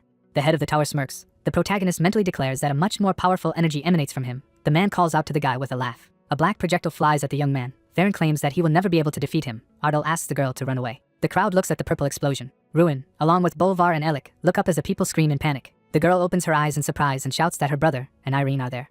Ardal crashes out of the arena with the white-haired woman and Doom. The hero opens his mouth wide and shouts that it is dangerous here and everyone should run away. The sister looks up in surprise. The protagonist puts the unconscious on the ground. The Dirty King hovers in front of a guy who asks what he's up to, because there are a lot of innocent citizens here, to which he replies that they've passed the line to make it meaningful.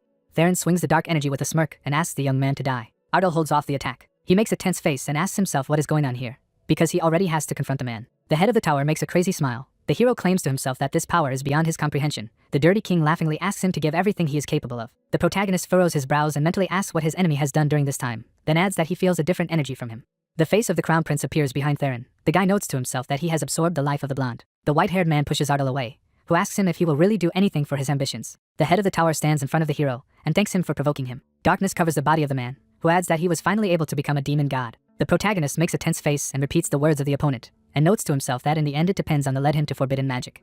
The guy grits his teeth and says to himself that this energy is so overwhelming that it is difficult to say how many more people have been sacrificed. The young man stands in front of the city with the thought that such people should not exist. He opens his mouth, thinking that if Theron is allowed to do whatever he wants, the world will plunge into chaos and turn to the Dirty King. The man makes a surprised face. Ardal frowns and declares that he will not allow him to do whatever he wants. The white-haired man smiles madly. A window pops up with the last task to save the world. Erin opens her eyes when she is called. She looks at Rena and asks what happened, to which Rina replies that her brother asked her for something. The hero's sister lowers her eyes and adds that she was asked to bring everyone in and flee the capital. Alec and Bolvar help the people, and Rina declares that they are not strong enough. The Dirt King and the protagonist go on the attack. His sister asks what they should do. The girl cries and adds that her brother is fighting alone. Irene takes the girl by the shoulders. The white-haired woman looks in the direction of the roar. She sees a crowd of strange people. Many people have black eyes. Irene states that they are demons. The pair look back at them, the blonde woman mentally noting that Doom is not the only one who has been demonized and Theron's goal was to destroy everything in the first place. She yells at Rina to run away. Bolvar stands behind her with a spear and orders everyone to step back. The old man closes his eyes and says that it looks like this place will become his grave. The trio stands in front of a crowd of people. Irene declares that she will fight as well, to which Bolvar replies that the young master will be upset, to which the girl replies that she has already made up her mind. The demons go on the attack. An elderly man and a white-haired woman are preparing for an attack. She declares that she will be very sorry if they cannot save the townspeople. A wall of fire appears in front of the trio. They make surprised faces. Someone declares that they are late. Tyrion opens his mouth and apologizes. There are many people behind the old man. He adds that he did not expect that the general gathering would take so long. The two crowds attack each other. The head of the academy claims that they will fight the enemy. Mulkiri and Jason fight two possessed. Two swordsmen are on the defensive. Hans frowns and states that they need to sort it out as soon as possible to help Ardal. He notices an explosion nearby. The hero tries to get up from the ground in front of the flying Theron. The protagonist grits his teeth thinking that he is no match for the enemy, then adds that so much effort has gone down the drain, because he must protect everyone. He opens his eyes because of the laughter of the Dirty King, who claims that this is the right end for such an nonentity. The head of the tower smiles and adds that his desperate efforts were pointless. The Dirty King creates a huge fireball and declares that he will wipe the guy off the face of the earth. The man swings with a crazy grin and says goodbye to the young man. The white-haired man launches a flaming projectile. Irene and Rina look at Ardal excitedly, and her sister calls for her brother. The hero looks up in shock, thinking that this is the end. He opens his eyes in surprise when the voice in his head asks to protect his loved ones. A black dragon appears behind the protagonist. The creature says that he could not do it, but the guy should succeed. Strand looks up tensely and notes out loud an unusual energy. A flash of light appears. A bright beam is directed towards Theron. White-haired makes an indignant face and asks how the guy was able to block the demon god's attack, to which the demon god replies that he couldn't before. The young man smirks, saying that it would be somehow unfair if only Theron became a deity. Ardal appears in front of the Dirt King with a huge silhouette behind. The hooded creature's eyes glow red. The hero smirks and offers to fight for real. The head of the tower flies in front of the protagonist and silently asks what it is. He strains his gaze with a mental question of what is going on here. Ardal hovers with a huge silhouette behind, the white-haired man mentally noting that this energy feels like the descent of a real god. The hero and the creature behind him swing their fists at the same time. They lunge towards the man. The protagonist declares that now it is his turn. Theron puts his shield before the blow, thinking that he must somehow block it. A fist crashes into the white-haired man's face. It crashes into the ground. The head of the academy and the country look up in surprise. The old man asks if this is really Ardal's powers. The girl makes a startled look and says to herself that the hero was able to summon the incarnation of Drac, then asks what is going on here. The guy flies with a silhouette behind. The long-haired woman notes to herself that the young man can become the new god of destruction. The young man looks up in surprise when Theron declares that he is using dirty tricks again. A red sphere appears in front of Ardal. The Dirty King says that he will not allow it. The man's hand rests on the ground. The white-haired man's face is covered in cracks. He claims that he will not allow anyone to get in his way. The man gets back on his feet. His palm is covered in dark energy. He offers to see how long this impudent attitude will last. A lot of ball lightning appears around the head of the mage tower. He declares that only destruction awaits Ardal in the end. The man goes on the attack. Even Theron, being a demon god, did not realize something. A hooded creature covering his palm with a golden glow, Draka, summoned by Ardal, was once hailed as the god of destruction. The hero repeats the actions of the deity. The protagonist and the silhouette behind their back bring their palms horizontally. Fighting them is akin to suicide. The guy folds his hands covered in golden light. Theron stares at a bright beam of light. He opens his mouth in shock and mentally declares that this is ridiculous. The man opens his eyelids in surprise at the young man's words that it is his turn again. Ardal and Drac rush to attack the white-haired man. They strike Theron. The deity hits the head of the tower in the side. Fist Drac is covered in golden energy. The Dirty King flies away from the attack. Ardal's comrades watch the battle in shock. The hero raises his eyebrows in surprise because of the white-haired man's voice. The man rushes up. He forms a purple lightning bolt in his hands and declares that even if he resorts to everything he is capable of, he will not be able to win. Violet rays emanate from Theron's palm. He makes an angry face and declares that in this case, he will drag Ardal and this world with him and destroy everything with his most powerful attack. The hero looks at the enemy in shock and asks what he is talking about. The head of the magic tower launches a huge purple wave at the protagonist. The protagonist looks up in surprise and reveals that Theron remained insane until the very end, trying to destroy the whole world out of jealousy. Drac looks up, saying that he will have to stop this attack as well. The guy opens his mouth and claims that he needs to give his best. The entity swings its fist. The young man repeats Drac's movements and invites him to attack together. They strike towards the dark energy of the head of the magic tower. Ardal opens his mouth furiously and screams. Theron makes an angry face and loudly declares that the hero is nothing in front of the demon god, then claims that it will erase him from the drain of earth, like the rest of the people. The protagonist's comrades look up excitedly. The guy makes a piercing look and disagrees with the man's words and adds that he is not capable of anything. The fight launches a golden beam at the white-haired man. Theron frowns with a mental question about whether everything will really end like this. He grits his teeth and curses. The Dirty King makes a furious face and curses Ardal. The deity looks at a bright flash in the sky. The silhouette of Drac disappears behind the hero. The sister runs to her brother and calls him. The protagonist looks at Ruin, who asks if he is okay, to which the boy replies that everything is fine. The young man suddenly freezes. He painfully clutches his head and wonders to himself what kind of headache it is. Ardal opens his mouth wide and screams. He falls to his knees. The hero lowers his head. The sister calls for her brother. Ruin and Eren look at him excitedly, the swordswoman saying that they will help now. The protagonist makes a furious face and loudly demands not to approach them. The comrades look at the guy in shock, who asks them not to approach for anything. The country makes a very excited face with the thought that this has already happened many years ago. A huge black dragon rages. The girl adds to herself that the same thing happened when Drac went mad with power and woke up as a god of destruction. Ardal's hands rest on the ground. The country mentally says that this could happen due to gaining too much power in a short time. The hero grits his teeth. The girl mentally asks how she can stop it. She makes a doomed face with the thought that if nothing is done, then the protagonist will also wake up, like the god of destruction. Someone asks to stop. Stren opens his eyes in amazement. She and Ardal are in a gray space. Yellow-eyed looks around, the voice declaring that they have not seen her for a long time. Drops of sweat run down the hero's face. An unknown person wonders whether it is worth addressing him as a young god of destruction. The black dragon stands in front of the couple and claims that it is not so important, because no matter what he calls it, nothing will change. A huge black monster towers over the guy and reveals that he has summoned the young man to help. The creature's eyes glow red, and Ardal is surprised to call it Draka. Ardal froze in surprise and thought what was to be expected from a dragon known as a perfect being and at the same time as the destroyer of the world, Drac. A dark-skinned dragon appeared in front of the protagonist, who thinks that only by being nearby he feels his energy and power. Draka's eyes lit up. The hero asked him where they were now. The interlocutor replied that he had borrowed his inner peace from him for a while. If he left Ardal, something terrible would happen. The dragon leaned forward a little and said that right now they were one step away from going crazy with strength. The protagonist frowned. The interlocutor replied that he must pull the guy into this world by any means. Strain approached them and asked what she should do. Opening her mouth, the girl said that she didn't want Ardal to go through everything that Draka had. She added that someone would lose themselves again. The eye of the countries opened wide. The dragon replied that this was why he was here. A circle of purple magic engulfed the guy and the monster. The second said that the artifact of the player connects him and Ardal.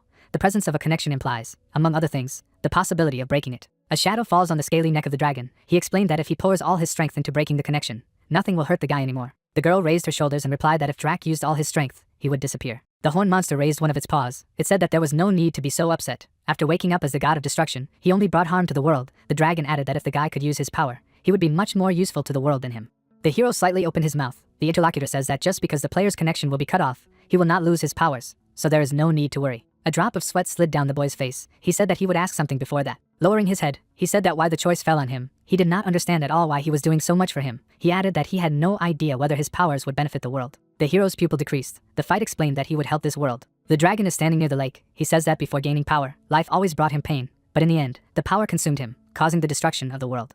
The dragon's eyes lit up. He recalls the scenes with Ardal's fights and adds that the hero is different. When the guy did not have the strength, he always used power correctly. Unlike him, he will lead the world on the right path. In the white space, white flakes began to fall from the ceiling. The monster said that time was coming to an end. It was nice to see the young man. Turning to the girl, the dragon replied that it was a pleasure to see the countries as well. His eyes sparkled with a scarlet light. He said that for the past and the present, he thanked her. The hair of countries is developing. She gritted her teeth and said that Drac was a lizard-headed bastard. A white light emanates from the god of destruction. Clouds are floating in the sky. Ruin wakes up on the stone floor. People crowded in front of him. They approached him and said that he frightened them. Suddenly the hero lost consciousness. The red-haired girl turned away. Ardal replied that he apologized for making everyone worry. He smiled slightly and said that when he asked for help, they all responded. The old man, opening his mouth, said that in spite of everything, they rushed to help, which showed how good a man Ardal was. The man stamped his foot on the ground. The blonde guy clenched his fist. The emperor came to them. Ardal froze in place in surprise. The emperor replied that he had come to him. Raising his eyebrows, Ardal thought that the emperor intended to blame him for defeating his closest ally, the king of mages. There was a possibility that the emperor was out of his mind. He had just lost his son. A man in royal robes, with his mouth half open, turned to the protagonist. The emperor bowed and said that he wanted to ask him for forgiveness personally. A bearded person of royal blood, he explained that he was to blame for the chaos in the empire. He could not see a threat from Theron and on the contrary gave more power. His son appeared against the background of a gray wall. Ardal's interlocutor replied that his biggest mistake was not to keep an eye on the air. Two guards stand behind their ruler, who says that he saw him battle against the king of mages. The emperor opened his mouth in surprise. He thought that he was convinced that if Ardal's man was fighting for peace, he would move in a better direction. The king of mages appeared in the sky, the protagonist in a fighting stance in front of him. The blonde man bowed and said that he would ask directly. The tower emits yellow lightning. The king invites Ardal to become the head of the magic tower. Transparent clouds float in the night sky. There is a house in the forest, from which you can hear conversations about Ardal.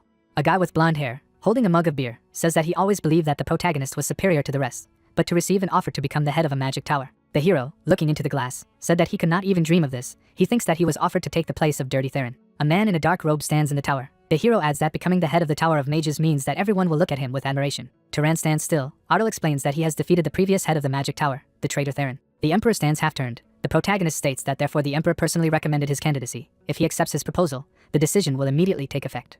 The dark-haired guy sits idly by. He mentally said that the rebellion of the mage king Theron Artemis and the death of the crown prince stirred up the world as the new head of the tower. He had a lot to do, but he had barely graduated from the academy. The hero looked away. Irene, putting her elbow on the table, said that what she was thinking about so much, there was no face on it. The girl and the guy are sitting at the table. They say that the sudden responsibility of such a scale is depressing. The guy added that this is a great opportunity, but he cannot get rid of the worries. Irene, opening her mouth, said that why doesn't Otto go somewhere where he can relax?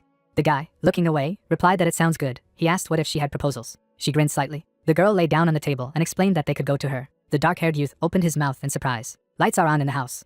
Clouds float in the daytime sky. The bear hung from Otto's shoulder and said that he had not met anyone yet, whether events were developing too quickly. The hero follows Irene. Strana says that he goes to the girl's house, alone. A crowd of friends stands together. Strand comments that the protagonist's friends helped very well. They retreated so that only Irene and a dark-haired guy could go on the trip. Looking at the shoulder, the young man asked why the bear remained. He replied that he was its one and only embodiment.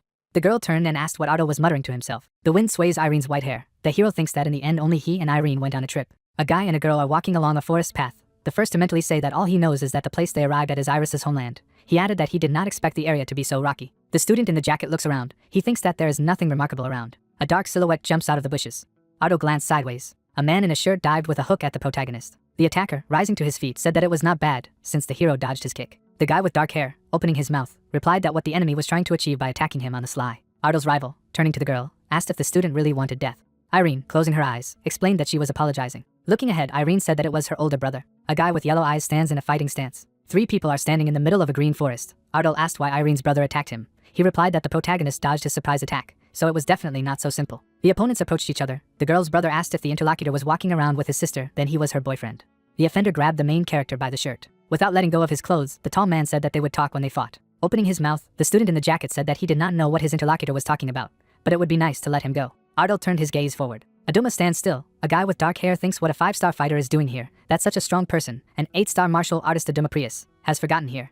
Irene's brother, opening his mouth, asked why the hero was silent. Sister Aduma folded her hands and told her brother to stop. The martial artist lightly hit the protagonist in the shoulder. His sister said that even for his brother, he allowed himself too much. Aduma opened his mouth and blurted out that his sister was really taking the side of the guy. There was nothing special about this Otto. She, turning towards a family member, said that she was saving him.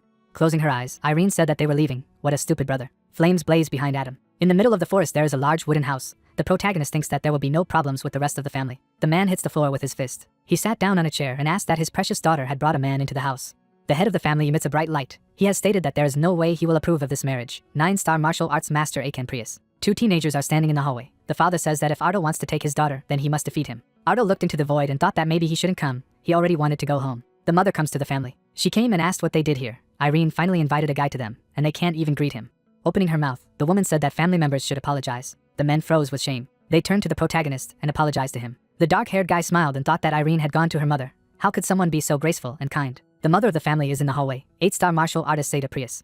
The student in the jacket froze in place. The academy stands in the middle of the lanterns. Otto reflects that the family of the great Lord Prius. They once owned vast territories and were surrounded by a halo of brilliant glory. Construction is underway on the edge of the forest. The protagonist explains that their fame has faded along with the decrease in the number of descendants. Several heirs have wandered the world and settled in this remote territory. Brother and father of the Prius family show techniques. The hero says that they lived in seclusion, surrounded by mountains, devoting themselves to endless training and meditation. Irene holds out her hand, and Otto reveals that, however, Lady Irene, who has discovered a talent for magic, has followed the path of a mage and set her sights on restoring the glory of the family. Seda put a bowl of soup on the table. Irene, Seda and the protagonist are sitting at the table. The mother said that the men in this family are always like this. Brother and father are sitting near the house. Seda explains that the rest of the family is hopelessly prone to emotions and acts without thinking, but she assures that they are not bad people. A woman in a gray cape, sitting at the table and saying that the actions of her men come from love for her daughter. She hopes for understanding. Otto, opening his mouth, replied that he understood everything, and Seda said that Irene's precious daughter had brought a man into the house.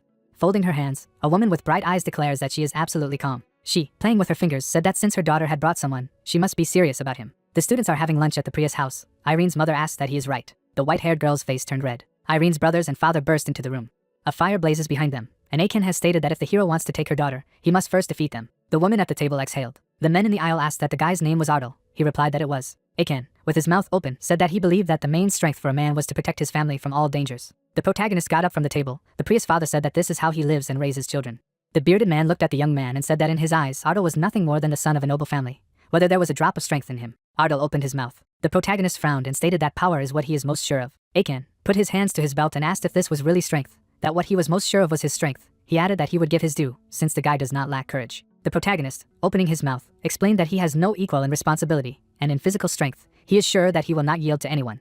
Irene's brother stands behind Prius's father, and doubts the hero's words. He must have deceived their innocent girl. Aduma clenched his teeth and said that why didn't Otto prove what he had said? They were just going to train the entire male part of the family. Clenching his fists, the main character replied that it would not be easy, but it sounded good. Looking in the direction of the girl, the guy in the jacket said that he would go to warm up. Looking away, he explained that her family only knew the language of training, so it would be much easier to get along with them.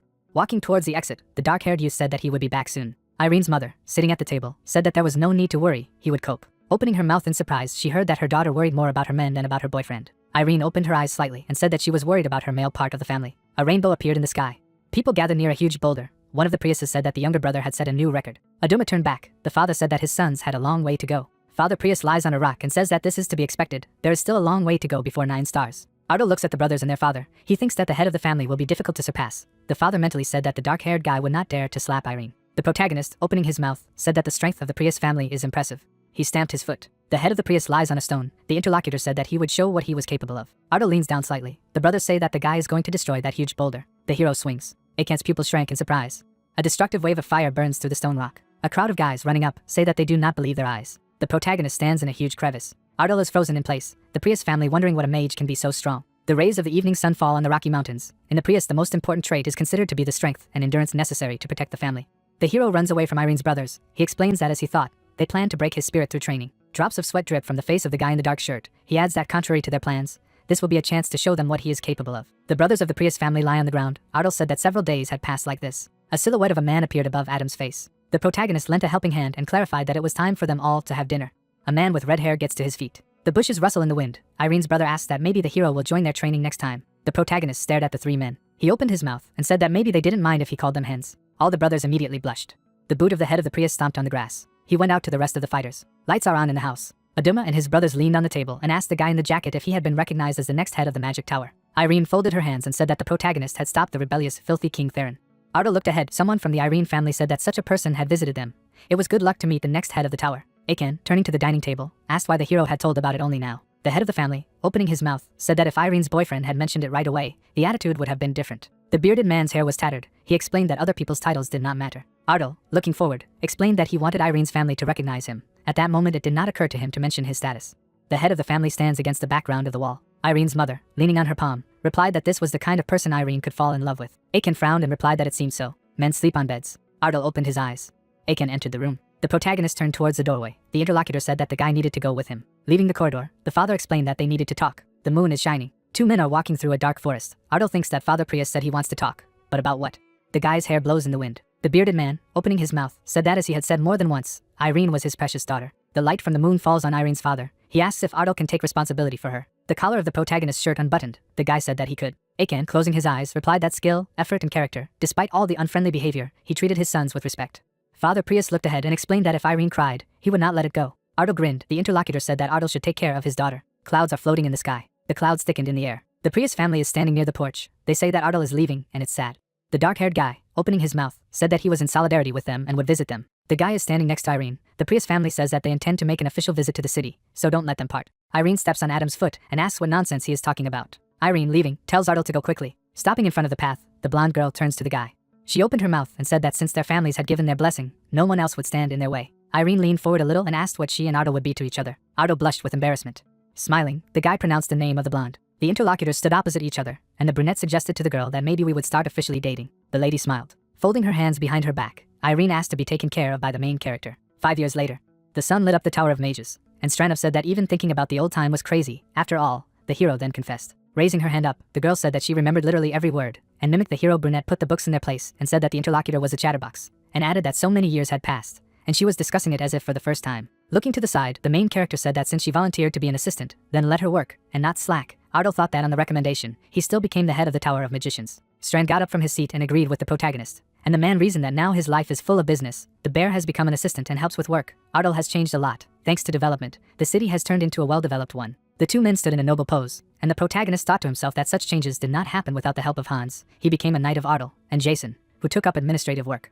The brunette in the suit looked forward. The main character continued that, of course, most of the tasks were completed by the father. A girl came into the room and said the words in Ardal's direction, brother. Turning to the side, the blue-eyed man said who had come. The man asked if the winner of the Sword Grand Prix had come to see them. Ruin stood in the middle of the room and said that with her skill, it couldn't be otherwise. The blue-eyed man reasoned that his sister continued to strive for the dream of becoming a sword master. So a few years ago she took part in the Sword Grand Prix and won. At the moment she is with the already healthy emperor. The blonde on horseback is looking at the girl. The brunette came closer to the interlocutor and asked what brought her here. Ruin replied that she had come to check if the head of the tower was doing everything right. Brown-eyed said that she still wanted to know how the training was going. Opening her mouth, the guy asked in surprise what kind of preparation. The girl's expression changed, and she said that he should not say that he did not know. Smiling, the protagonist said that, of course, he was aware. The man looked ahead and said that his sister should not worry, because everything was ready, and no one would complain.